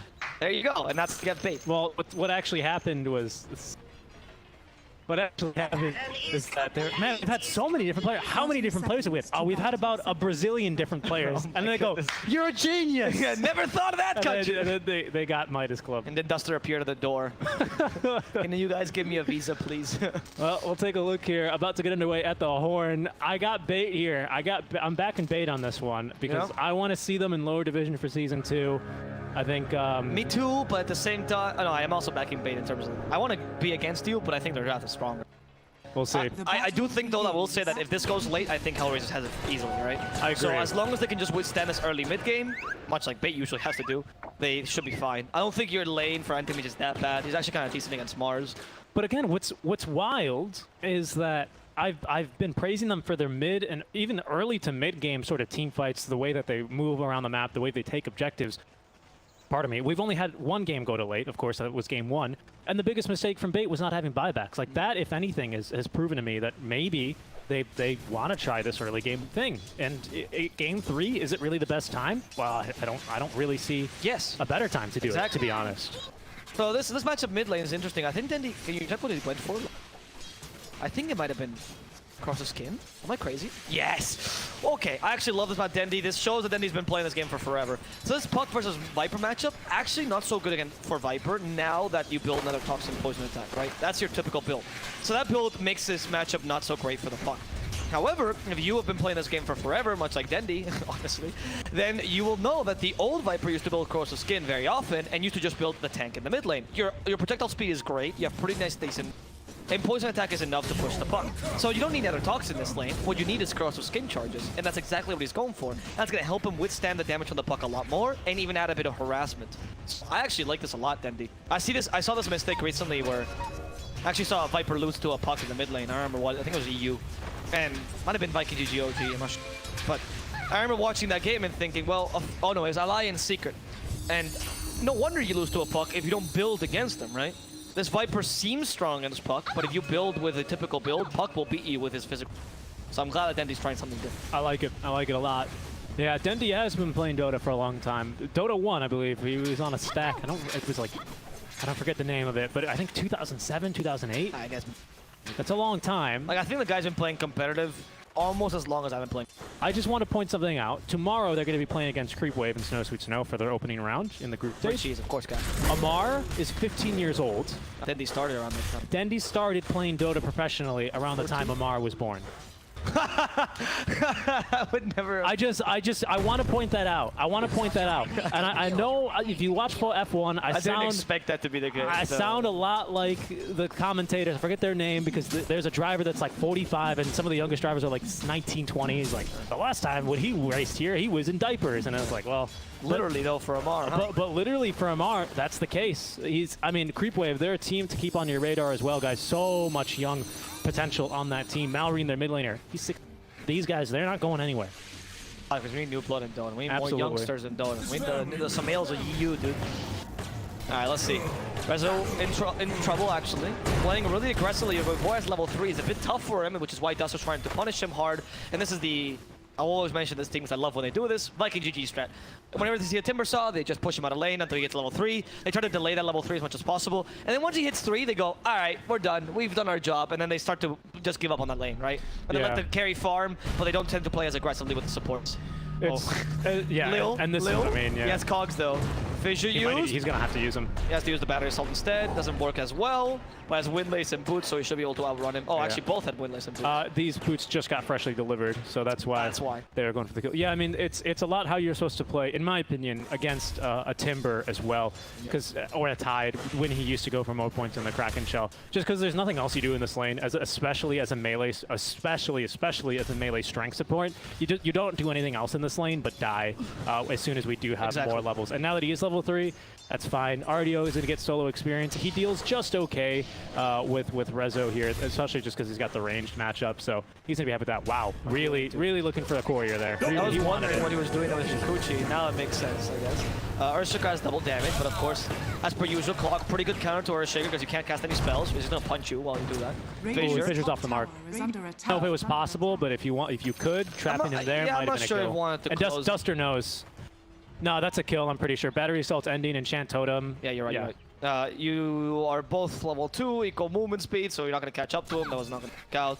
I don't know, I think he dropped his boots twice there just to show the animation. He did. Oh, yep. Duster, you absolute clown. He's having a fun time here. I mean, really, the thing is neither of their presences are really necessary in this bottom lane. Yeah. Ardio, what's the Clockwork going to do here but just die to Rezo? Rezo, he doesn't need an Earthshaker here. It's a little bit too difficult to kill Ardio anyway. Yep. So they're just going to be looking to be a little bit more aggressive mid lane. We see at the 5-minute mark now, Lil making a really important play here, quite impactful. He's going to be blocking Dendy. Dendy's going to be a little bit sad to get fissured here for sure. Oh, Dendy. Fissure, nice. Yeah. And he loses the room, which means no bottle charge. Sucks because he ended up going for the Nether Toxin because his lane went so well. And now he's like, oh, I don't have mana to really use, unfortunately. But you can see that Dendy's not playing the traditional Viper mid where he pushes the lane super hard and just tries to harass Puck on the tower because he knows Puck can harass him too. So he's trying to give him more lane control, put him more pressure with Poison Attack. Now he has Viper Strike, good silence, but he's level 6, so careful. Yeah, Nyx has to get away. Nice job there. Nyx knowing exactly how to play that as soon as you got level 6, just back off safely. And the note about Duster, by the way, dropping his items with travel. One of my favorite interviews of all time is when they interviewed Fen for the Kiev Major and they asked him, hey HFN, you know, you drop your items a lot. Is it and you try to like last hit them, right? That's what he would do. He played Juggernaut and he would try to last hit them and pick them up last second. I remember that's really how they made their names at like the Major. It was I remember, and they did that against Secret when they were winning as well. I remember Perch going, what? That was just the stupidest thing I've ever seen. Yeah, Perch could not believe that. And then HFN said in the interview, oh no, it's not that easy to do actually. You have to practice a lot. Yeah. And he admitted that he goes into the demo mode and he practices how to pretend last hit his items and then pick them up at the last second, which I thought, as a professional player, this is just the craziest thing you could ever tell me. Like, instead of practicing scrims or drafts or whatever, you are practicing how to fake last hit your items, how to drop them to tilt the enemy team. In Western EU, Puppy's practicing his draft. In Eastern EU, VP is practicing the synchronized tipping. And in SA, they're practicing how to look like they're going to deny their items, but they're actually not.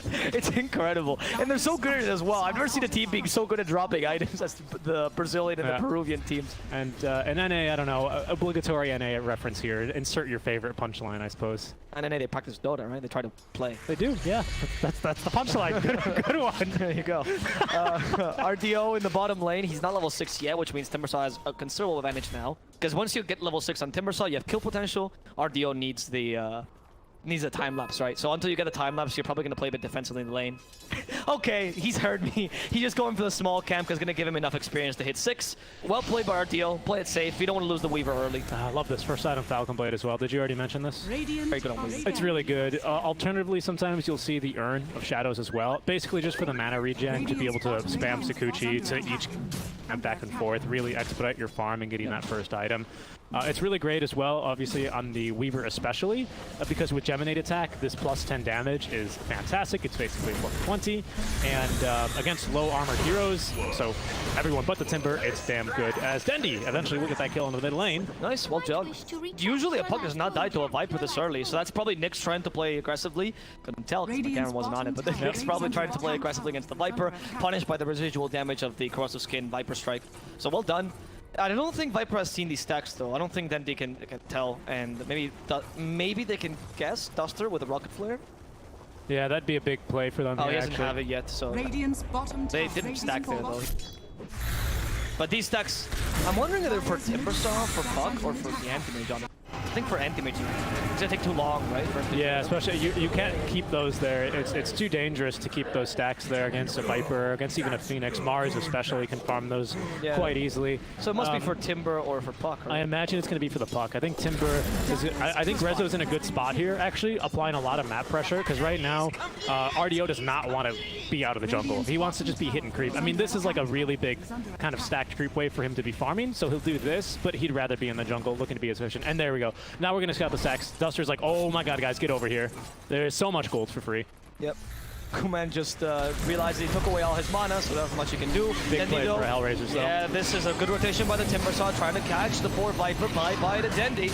And can they continue to comes in? He does have Arena, or oh no, he doesn't actually have the point in it yet. He actually put... No, he doesn't. He gets level 6, but he didn't use the Arena there. Yeah, maybe he didn't want to. I mean, they kind of lack the damage and the lockdown. RDO, this does give you a little bit more damage, right? But yeah, but you rotated your carry for that, right? So if you rotate your carry, more than just we spear him away. They're going to lose these stacks now as well. Kuman is actually getting these. They're utilizing the Rezo, they're utilizing the Timber to just kind of, you know, tank, and they're giving it all to Kuman. So he's going to have a pretty nicely timed Battle Fury on top of the treads that he's opted for here. I like that strat actually quite a bit. Yeah, but we do need level 6, I think, for TSA before he's going to start being able to harass too efficiently here. Phoenix has the Urn of Shadows already. This game having the Spirit Vessel is going to be really, really easy, or really, really great to facilitate kills onto Rezo, lest he just become an unkillable presence in your mid lane approximately 4 minutes down the line. They are going to be trying to apply some pressure onto the top tower. Can they take this? I mean, they need to take this tower relatively soon. Timbersaw isn't being too aggressive, right? Because once Timbersaw is free from his lane, yeah, look, he just goes all over the map.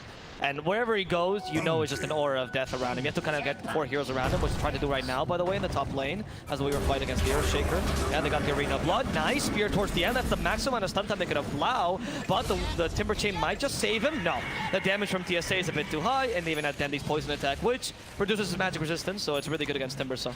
Yeah, unfortunately, Nether Toxin's not the greatest thing to have versus the Timber, because the breaks versus Timber don't remove his stacks. They simply prevent him from adding any more. Yeah. So as long as you're at max stacks already, it kind of feels a little bad, because it's like, well, still has his regen, and he still has that bonus armor. Yeah. Otherwise, if you could break that, you could also break, like, the Requiem Souls, right? That, which would just be the dumbest thing in the world. Or, like, Legion dual damage, although I mean, yeah, it counts like buffs, right? So it'd be stupid. So things like, for example, Silencer's extra intelligence, like all that stuff. Slark Essence shift. Yeah, I'm glad it doesn't break that, but it doesn't let you get more stacks. Exactly, which is fair. The another counterpoint, or the reason why Viper's so good against Timbersaw is also that poison attack, reducing your magic resist, allows you to just burst them with magical damage, which works as well. And so you don't really worry so much about the stacks, which is good, right? You add poison attack, plus you got like 5 stacks of poison attack plus the Viper Strike, and most likely Timbersaw is dying fairly easily. picking up TSA. He just doesn't really want to use... Okay, I mean, he did force Rezo down. In case. He does. Yeah, he was fine. Forces the timber chain down. And you could see that they were kind of willing to skirmish because they knew Rezo, he'd just respawn, so he had maybe at most 3 or 4 stacks of the armor, and that's very useful along with Dendi. He throws down another Toxin, and Rezo's like, I don't really want to fight them here. Even with his Hooded Defiance, he's just too damn squishy early on. Top lane, Sexy Fat continuing to push, though, going for the Tranquil Boots by the looks of it. Vanscore will zone him out. Human really getting quite close as well for his Battle Fury, so he's making pretty impressive progress there.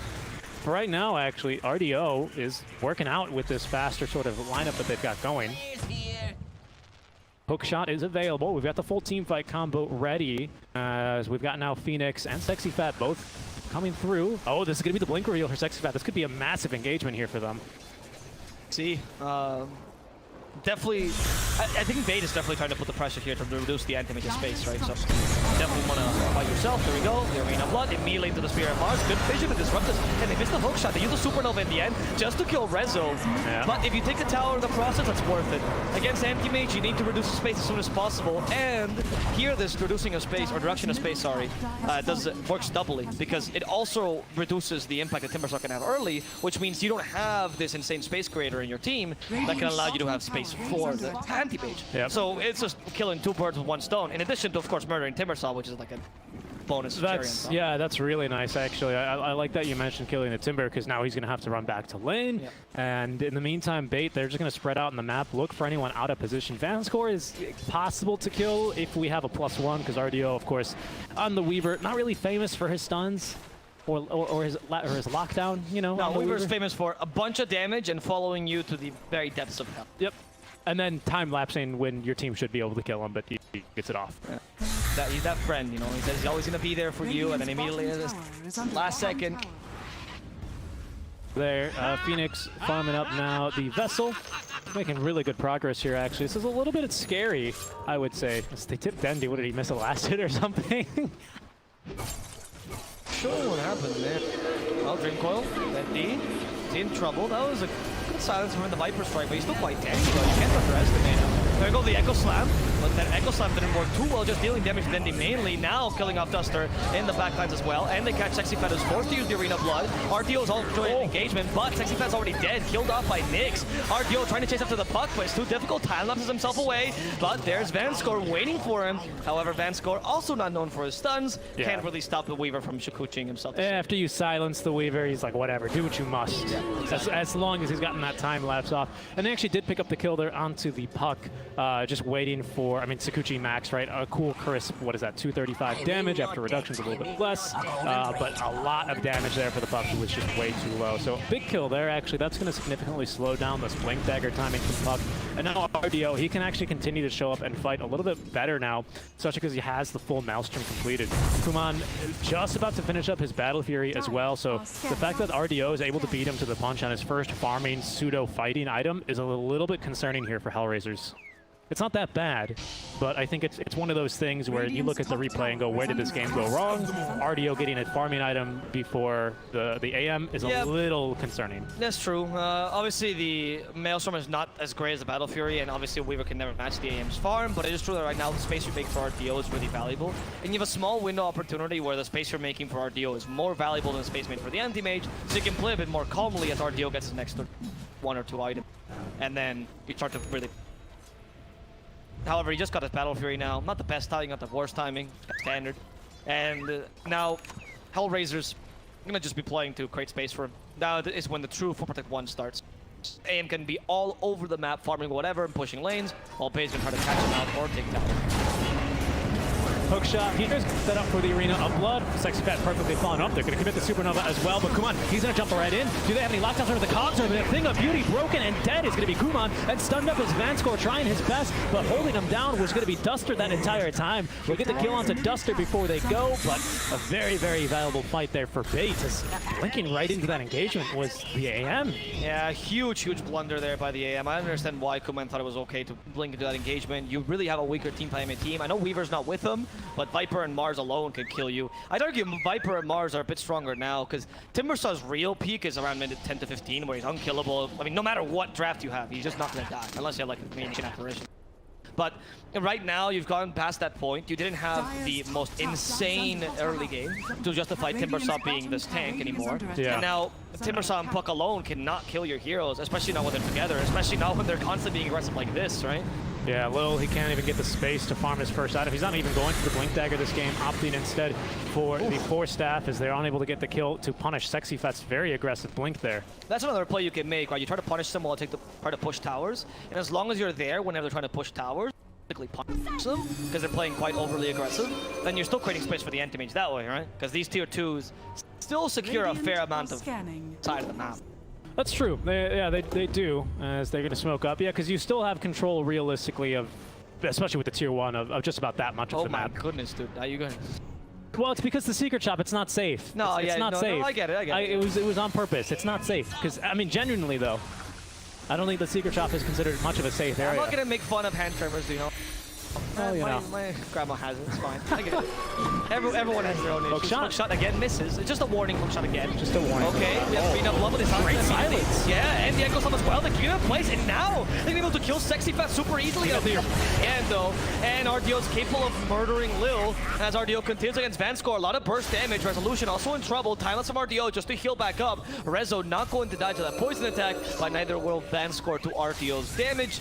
Ends up being still a beneficial initiation to Hellraisers because you waste the bait arena, right? You still get 2 kills and you get the offering. Yeah, it would have been much better for bait. The only question I have for bait, really, after that engagement, is why not wait literally 5 seconds until you have Supernova so that TSA can be the follow-up? If you do that, DP is dead. Timbersaw is dead, right? Those are 2 super easy kills with that even 60 damage per second that Phoenix gives you. It's just so valuable. I'm shocked because they were so close, and they're the ones that went for it too, Alba. Yeah. They hookshot it in. They blinked in. I mean, they didn't hookshot in. They missed their hookshot. Well, they tried. Yeah, they tried. And that shows intent. And I just think 5 more seconds. Judge. I think TSA just needs to go, hey guys, wait. 5 seconds, please. Hit 1 creep once and then go in. Yeah. Just wait, because that would have been such a much better fight there for bait. And I think it's a butterfly effect. Like, what could this game have become if they get an extra 2 kills out of that one? I agree. And then these, why is Clockwork there alone? Okay, I mean, I said they couldn't get easy kills, Puck and Timbersaw, but I think Clockwork is relatively Maybe it's a bait. RDO's here. Okay, where's the Mars though? That's what I'm caring about. He doesn't have the arena just yet. 65 finally reaches. 5 seconds. 6. Another hook shot in. Shot for just for warning. Got you, RDO. Got you. You're it. Is he gonna die? Yes, he will. Just a single hit from the Mars will do the trick towards the end. And that ends up netting another good team fight for bait because they're just playing. I mean, they are playing tactically to their lineup strength, which is constant fighting, 5-on-4 engagements, knowing the AM can't do anything, and just trying to murder as many people as possible and hope the AM has some sympathy and comes help. Yeah, Rezo, he's looking to be. Oh, okay. Rezo. That was a really late building. It was. But very well played by Rezo because he knew, all right, they're going to push this tier 2 top. We kind of have to maintain some control here. At least I just need to slow them down. Unfortunately, like you said, it's not been the best early game here for our Timbersaw. He's 4th currently in terms of his net worth. Not really where a Timber wants to be at this stage of the game, considering it's still only 20 minutes in. So he's going to show up. He's going to be a lot more confident now that we don't have an arena and there's no trees here for him to be pinned to. But they are going to really get to work quite quickly on this tier 2 tower. RDO, especially with this Dragon Scale. Yeah. Oh, shot. Okay, it hits. That's the first hookshot we've seen that actually connects, and they use another toxin in time, so there's no reactive armor stack. That's really good. But now, they don't have arena. Can they fight this counter initiation? This Dream Coil is really good. With the exorcism from Vanscore, dealing a fair amount of damage to Dendy. Now has to run away. Echo Slam just to guarantee the kill on Duster, and AM comes in to get the Mana Void and guarantee the kill on Dendy as well, getting him a lot of gold. Yeah. So really good response by Hellraisers. They don't lose their tower. They take 3 kills, and they only lost their Timbersaw, which at this point is the tank, and is doing exactly what his job entails. It feels like we've really swapped roles here this game. Hellraisers, all of a sudden, they're playing the late game lineup, but it feels like after these last 2 engagements, they're the ones that are actually getting the better of these sort of early game skirmishes and fights. Space for Kuman as well to continue farming, as he's now going to find Mars. Sexy Fat running for his life. He's got a courier coming his way. Unfortunately, that courier has the TP scroll, which is on cooldown anyway. Is Kuman going to get distracted? No, he's got his eyes on the prize. He might even blink for this courier. Not going to bother. And another death there, unfortunately, is going to make more space here. And we've even got a wagon. They could actually push this tier 2 tower. In fact, I think they will. I like how the AM is intermittently joining these fights whenever he thinks needed, right? He's not completely free farm, I'm gonna hit creeps like he's AFK jungle. He's actually trying to do something with his team, which is helping his team fight a bit more and deal with the Weaver. After all, we've already pointed out a couple. She's great, he's great in the sense that you can join fights relatively early, but you're not that impactful. Yeah, and the thing with Weaver is you want to be sneaking around in these fights. Ideally, you're not the one initiating, or you're not the one showing, right? You kind of come in, let the Mars do the work. So that's why it was really awkward when he was really set on getting this tower, which fair enough, you got all these trees cut down so they can't quote unquote sneak up on you that easily. But the puck just catches you with Twinkling. Yeah, it was just such an awkward push because again, Weaver, he does not want to be like, he's hard countered by the puck, super hard countered by puck. So mid lane, we see play by Duster actually. 7 catches, Vanscore, another good hook shot this time. And honestly, Vanscore's been so important in these team fights. I think it is a really worthwhile kill. His exorcism is pretty much chunking Dendi alone. All right, we've got Shard as well as Force Staff at the ready for Lil. Oh, no blink. No blink. I told you a little bit earlier he wasn't really feeling confident going for it. I think it's just too risky. I mean, what was it? It was what was the game with the pretty funny ending where the Echo Slam got canceled by like a rocket flare and then they dropped double Cataclysm and everything. Oh, that was Extremum versus No Tickets. That was the one, right? So I think he's watched that game and he's like, I don't want to end up on Reddit like that. Oh yeah, because the title they gave it on Reddit was also fantastic. Yeah, OD with a great call on that one. Just that's not how it's supposed to happen. That's not what it's supposed to look like. My favorite part though is Solo getting tired of that game and deciding, alright, it's done. We're done, boys. GG. It was a GG. They're never gonna push. Now, as we're gonna fight for Roche, currently Hellraisers, I think they're gonna be a little bit too late to this one. Should be Weaver then picking up this Aegis, I'd imagine. Rocket Flare giving vision. We've even got some great wards in the jungle as well for Hellraisers, so no chance they get a surprise jump onto bait now, and an Aegis in the inventory for Weaver. Okay, so if anything is the Aegis is gonna hit or finish your window opportunity, right? Because once you're pretty much over, or this game is not necessarily over, but you're not strong anymore. You know, this game is not yours. Oh, dodge the silence. You need to get these kind of kills now. Very important. Your towers really. You want to take the tier 2, particularly mid, and not necessarily push high ground, but just completely dominate the NA map. Ideally ward their triangle as well, and start to put pressure bottom, which we're seeing that they're starting to do here. Yeah, I mean, Kuman doing a great job, though. I mean, this is exactly how an AM is supposed to be playing this. Right now, his half of the map is super dangerous, so he's going to be showing now pretty far away, exactly where Bait don't want to be. He's going to cut a wave and even probably get a tier 2 tower here. In exchange, Bait, they're not going to get much because you got Rezo pushing out this mid wave, Earthshaker as well, who's doing a great job, and even top lane. Nyx is cutting the wave as well, but Dendi will get to be able to punish Vanscore there, who was looking to leave the base. So Vanscore, unfortunately, didn't quite get the memo. Evasive heroes only outside of the base, and DP is not one of those. Not push, honestly, to force a fight with your Aegis. Especially because Weaver can just push alone, right? And with Aegis, yes. Yeah, with the Aegis. Yeah, not without Aegis, but with Aegis goes on the contingency plan. There we go. So RDO's doing that with double damage as well, which adds to it. And you just need to take over the NA map before the AM becomes... He's really close. He's close. Going for the Scotty next, just to be able to, you know, tank up a little bit. Those stats always fantastic as well. He's going to need probably another +1 item, though. I mean, or we need some really big plays out from Hellraisers. And we've seen them, to be fair. Nyx, who is, of course, no longer actively on the roster, but needing to play his 3 matches, is having a pretty decent showing as well this game. I would say game 1, it was a bit rough for him on the Void Spirit, but this game in particular, and the second game, he's been having a good impact. Down bottom, though, Kuman blinking away. Oh, they're going to scout him, and the tree's cut down, and Sexy Fat is here in time, pinned to the edges of the map. Kuman doesn't even have the TP anymore. Hookshot just barely misses him. It grazes his skin. But Kuman into the base he goes. Blink in a second. Where has he gone? Into the hands of Dendi, who's just waiting for him. Tries to hit him with the Mana Void. Might as well, but Dendi's going to have that kill nice and easy. Very, very well played there. Dendi's positioning, of course, punish that AM, and now, again, use this window opportunity to push, right? I mean, obviously, AM is not that impactful, but the fact that because he can't join the fights early, but the fact that he's dead gives you a lot more security. You know he's not going to come in with a Mana Void towards the end. Your Aegis has like maybe 2 more minutes, 3 more minutes left. On Aegis, it's 2 minutes. 3. 2 minutes, sorry. Yeah, 2 minutes. And it's okay, NA. And with this, they should be able to take at least a tier 2 mid and maybe in a tier 1 bottom, which would be ideal, just with the last remnants of this Aegis. And that way you can control the enemy triangle. Like, controlling the enemy triangle here is so valuable, so you can actually put some solid push and choke them out. We do have Ags, though, on Nyx now, which is a really big item here. Yeah, but still Aegis on Weavers. I don't think he's that bothered. He's not, but probably the rest of the bait will be. Aegis pushing a lot. Oh, that's already used. Yeah, wants to keep the wagon alive. Fair enough, but at the same time, okay, yeah, I guess without the AM, you're not that afraid. BKB freshly delivered. Earthshaker's ridiculously powerful. Yeah, he is. And now you ideally go through the triangle to the tier 1 bottom because you're not going to go to the high ground anyway. And then you completely assert yourself as the dominant team in this. In fact, AM, oh, Courier, what was he buying here in the... Probably the second point booster, yeah, for the, or sorry, the ultimate orb for the Scotty. Okay. It's not a bad purchase. Oh, another. Wow, we almost had, we almost, quote unquote, have a sheepstick here for TSA. Big item for him.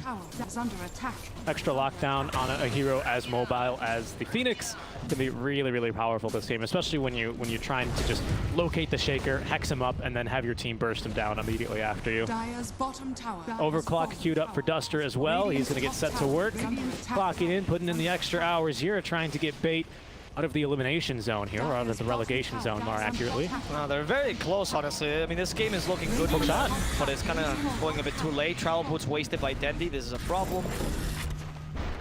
Dendi is theoretically with his team. I think it was just the travels, like a blink is a quicker movement speed option. Yeah, and like you said, RDO just pushing all by himself. He's going to join his team now, though, and now that they see him leave... They hold the triangle, though, in the high ground. Very smart. Okay, this is the right play completely, actually. Yeah.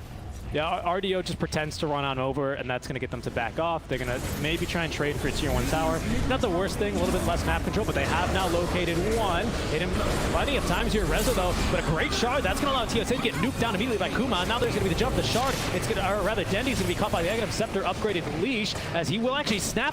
And so that's going to burn off his entire BKB duration here, the 10-second one as well. RDO, though, he's going to be able to find Rezo, snipe him, as the Aegis will be reclaimed.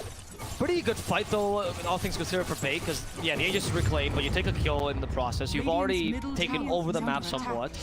You put sentries all over the enemy triangle. You're trying to chase after Van score. That's Glimmer Cape is going to be safe. The only issue is you, of course, didn't push us tier 2 complete, which gives him a little semblance of map control that Bait wanted to avoid. They're going for the puck down bottom, but Weaver without stuns can't really catch at the puck. And Nyx is doing a really smart job, which is pushing out this lane, so the backdoor protection is still up, and that way you can't take completely. And that keeps, I mean, it might seem like a very small thing, but that map control matters a lot at this point. You're totally right. I mean, because any little semblance of map control that you can keep, like you said, gives an objective for Bait, which means they're not actively hunting down this AM. And AM in the entire time... Unless they hunt no. I mean, do they have anything to stop him, though, behind that? No. Yeah, they lack the damage, and they don't have any more stuns, so Kumans is fine for now. He does get 4 stats, so don't get hook shot. Yeah. But that little tier 2, though, it's going to make it so you can't really go to that triangle, because now the enemy team has a TP spot there. So if they buy back and they want to fight that triangle, they can. They just buy back, go into the TP spot, and if you've already used your Supernova Arena Blood, they can just fight the triangle again and kill you over and over. So you can't quite choke. Yeah, it's real close here between the two teams. Only a 2K net worth difference. In fact, just about everyone tit for tat here, even with their partner. Sexy Fat is a little bit poorer than Rezo, but currently dying mid is going to be Duster. No, he's going to stay alive and pin to the wall. It's going to be Kuma. Do they have the damage, though? RDO unable to finish the gap, but a beautiful hook shot. Duster actually hits him on the way, too, which will stun him. He's still going to get the blink off, though, as Duster will eventually be executed by the Fissure. I don't think that was a beautiful hook shot. I think that was a beautiful Manta dodge. I didn't even know you could Manta dodge the hook shot. Oh, fair enough.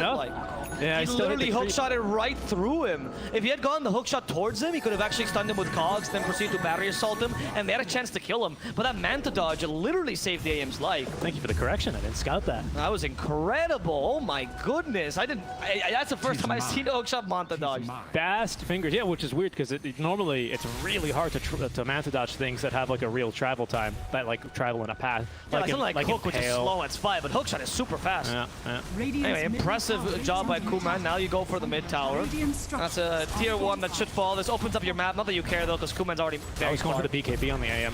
Really good move. It's appropriate for this game. Good move. You only have one single source of lockdown that goes for BKB, and you don't have the Aghanims for Duster because it's 5 clockwork.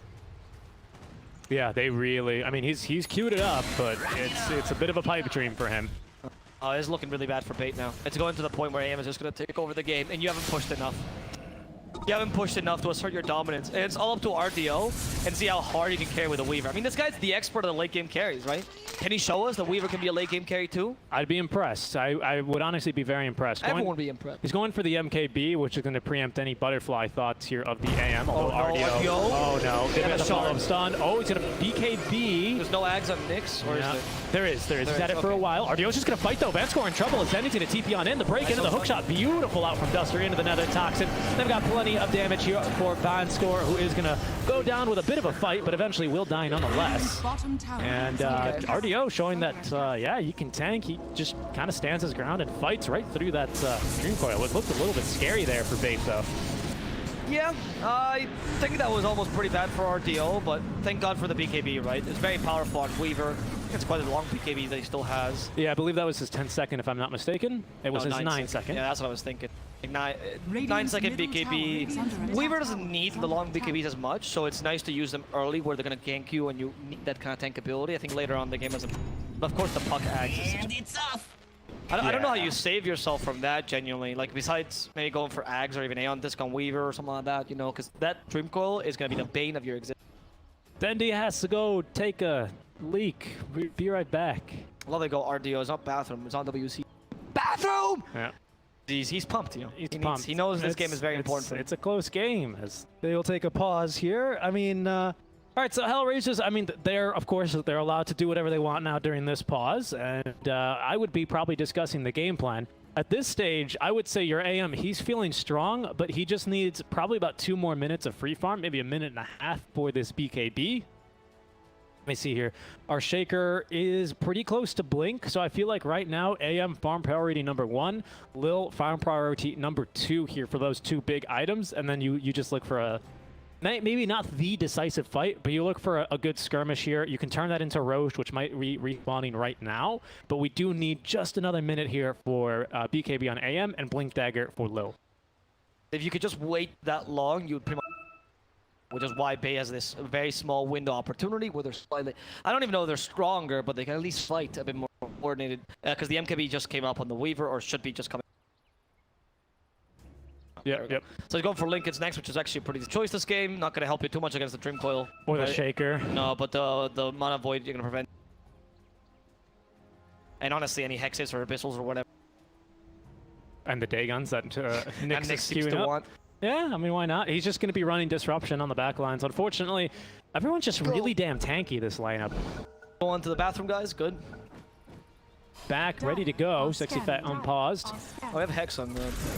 Do we? Yeah. All right, that should be 1 of 2. As oh, not quite. We're getting there though for our Phoenix. Slowly. He's gonna take a while more though. Well, yeah, it's a Phoenix. Maybe 1 good team fight and he's got it. But the Hex on Dendi is pretty valuable. If you can do it on point and not get counterspelled, it's really hard to counterspell items because obviously cast point. I think you can kill the AM in time. Weaver still deals a fair amount. This is a really tough spot for them to be fighting. AM's about to have BKB. We're about to have this Shaker Blink as well. They're so close. They're so close, but they can't afford to wait any longer. Okay, they have to go. They're going to smoke up now. BKB delivered here for our AM. Roche already down, though. It's too late. Weaver takes Roche too quickly, and now they're ready to fight as well. Weaver just coming out. Duster as well. Break smokes, right? Because you know the enemy team probably smoked to get you. Your lanes are pushed. You have a lot of information in the enemy team. This is like the 4th time in the series we've seen HELLRAISERS know that they should contest Roche, but they've just been just that late. Like, I mean, it's funny enough. It's been on the Dire side as well. It's been 3 times in a row where they just walk up here, and then they hear that all too familiar jingle of, hey, the enemy's picked up Aegis, and they just can't. They can't go in.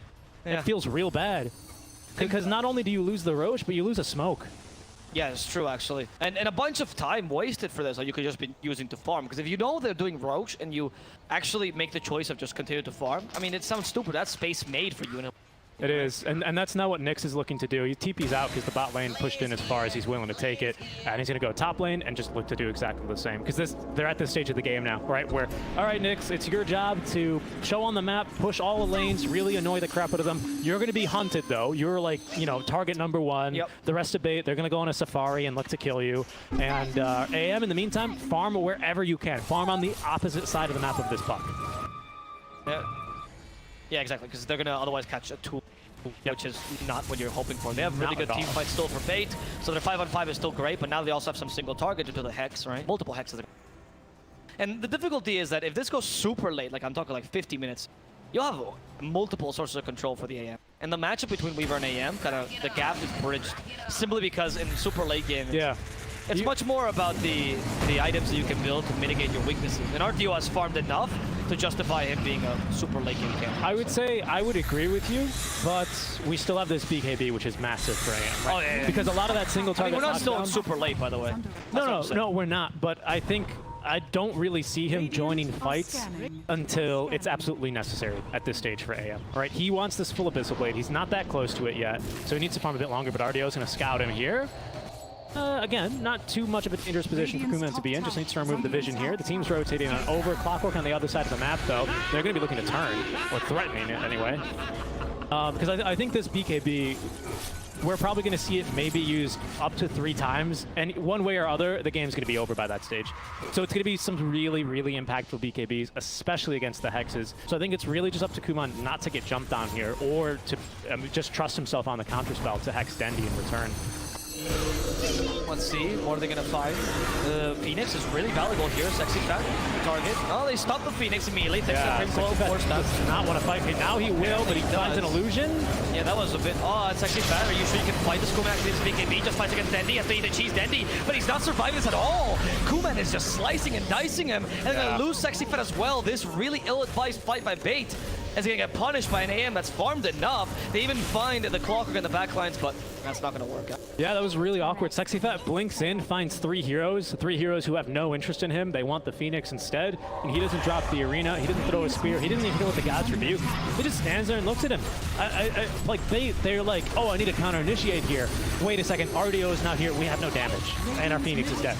Like, the fight just went so bad for them all of a sudden. Dendy doesn't have buyback here, so this is going to be at least the mid lane of Barracks then in favor of Hellraisers for pretty much free. A 10-second BKB charge.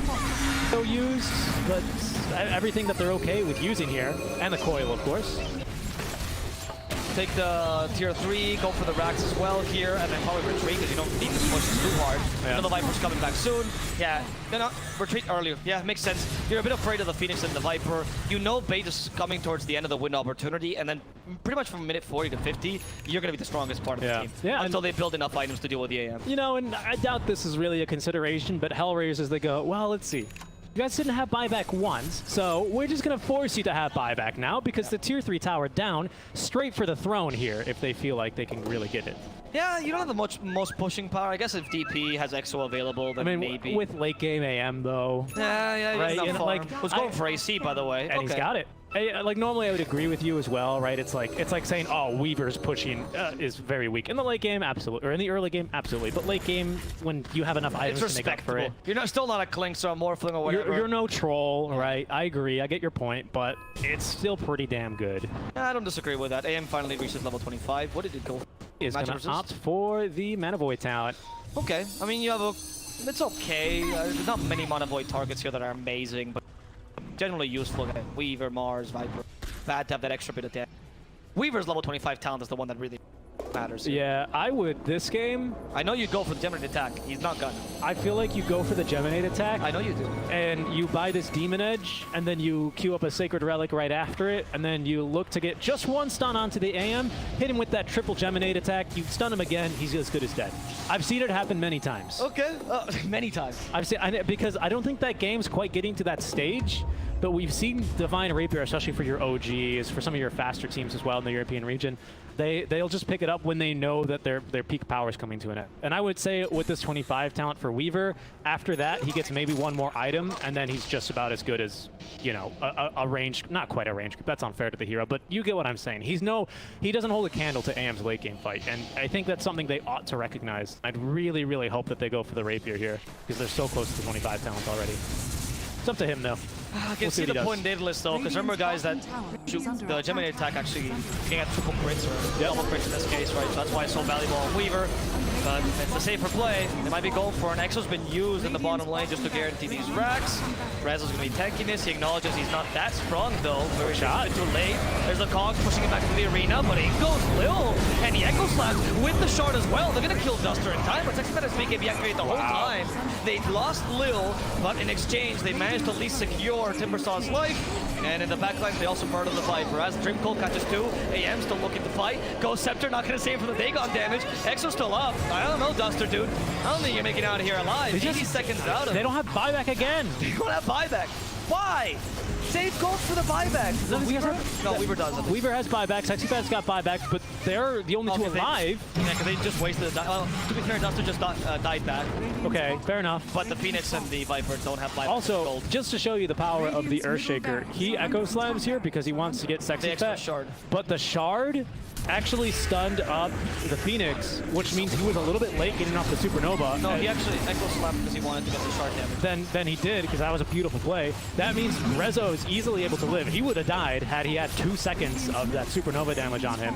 A great job from HELLRAISERS. I mean, that was just perfect. That's why it seemed like he wasted the Echo Slam on the BKB target, because Mars had already activated BKB like Good call, a second before. Good call. But he knew he wanted the shard damage. So of course the chat will just say it was luck, much like the AM. No, dude, that was amazing. What a play. Actually, really, really what a play there coming through from Lil. I like it that he doesn't doubt to use that ultimate. He's not trying to look for the big Echo Slam. He understands the power of the, like how powerful they are right now, and they can afford to waste his ultimates just to secure the lives of You don't need to go for a heroes. big Echo Slam past minute 40. That's what you have AM for. Yeah, right. I agree. You just need to get the Echo you Slam. can get one, fantastic, but it's not your prerogative. Yeah, exactly. Before, you know, when you get that Blink Dagger 20 to 30 minutes, yes, you need that big Echo Slam to pay off the 5 minutes of free farm we gave you on a position 4, right? We need, you know, hey, we're going to give you this free farm, you're position 4, you're going to have this really impactful item, we need you to have an impact with it. Yeah. This late in the game, don't worry about it, just get the good stun onto the Phoenix, from stun to second time, prevent that Supernova from coming out, we got this game. Yep. 18k now up for HELLRAISERS, 18 to 20, and they actually do scan out bait here on the high In the last fight, we didn't even mention it because the Supernova was so incredibly defensive, but that was a complete... At this point, with an AM, with an Assault Cuirass and his usual reduced BAT, it's really difficult for the Phoenix to survive that, because he hits so quick. He actually went for the Weaver up top. Weaver is going to die alone to the Abyssal? No, he got time off in time. We stole the Bastion though. RDO cannot fight this AM! He does that buyback! Oh my goodness, RDO bought something before! Why? Second game without buyback! Phoenix has no buyback either, same with gold. Clockwork is the only person who's used the buyback this game. Do these guys come from League? What's happening? Why don't they have them? He doesn't have buyback. Look at HELLRAISERS, they're gonna know. They're just gonna go straight for the game. What's happening? Kuman just got a free kill on the Weaver because he Abyssal Bladed her, or Abyssal Bladed the Weaver. Well, Yeah, she already used the Curcuit. Last one to live here. He doesn't have buyback. Sorry, no, he does. He does, okay. But now they know no one else has buyback, so they're just gonna focus the barracks. Yeah, they know. Exo's ended, but again, like game one Kuman again. here, it's just like game 1. Again, another game. Bait, we're playing well. This time around, HELLRAISERS playing a bit better. Dendy's gonna jump in, trying to do whatever he can, but he's have to fight versus Kuman now. The 1v1, the Abyssal Blade, Dendy, he's dead, doesn't have buyback either, but now Sexybat pops his own BKB. He's got the arena, but they're gonna throw on the towel. They're gonna strike the colors. Bait, 0-6. 2 games in a row in the series where the game was right there. It was in their grasp. They could see Season 2. But they forgot about the buybacks. They bought an item. The greed hit them. They will fall in 3 to HELLRAISERS. A good series, but it just really, you know, hurts to go that way, doesn't it? So, to some degree, I will just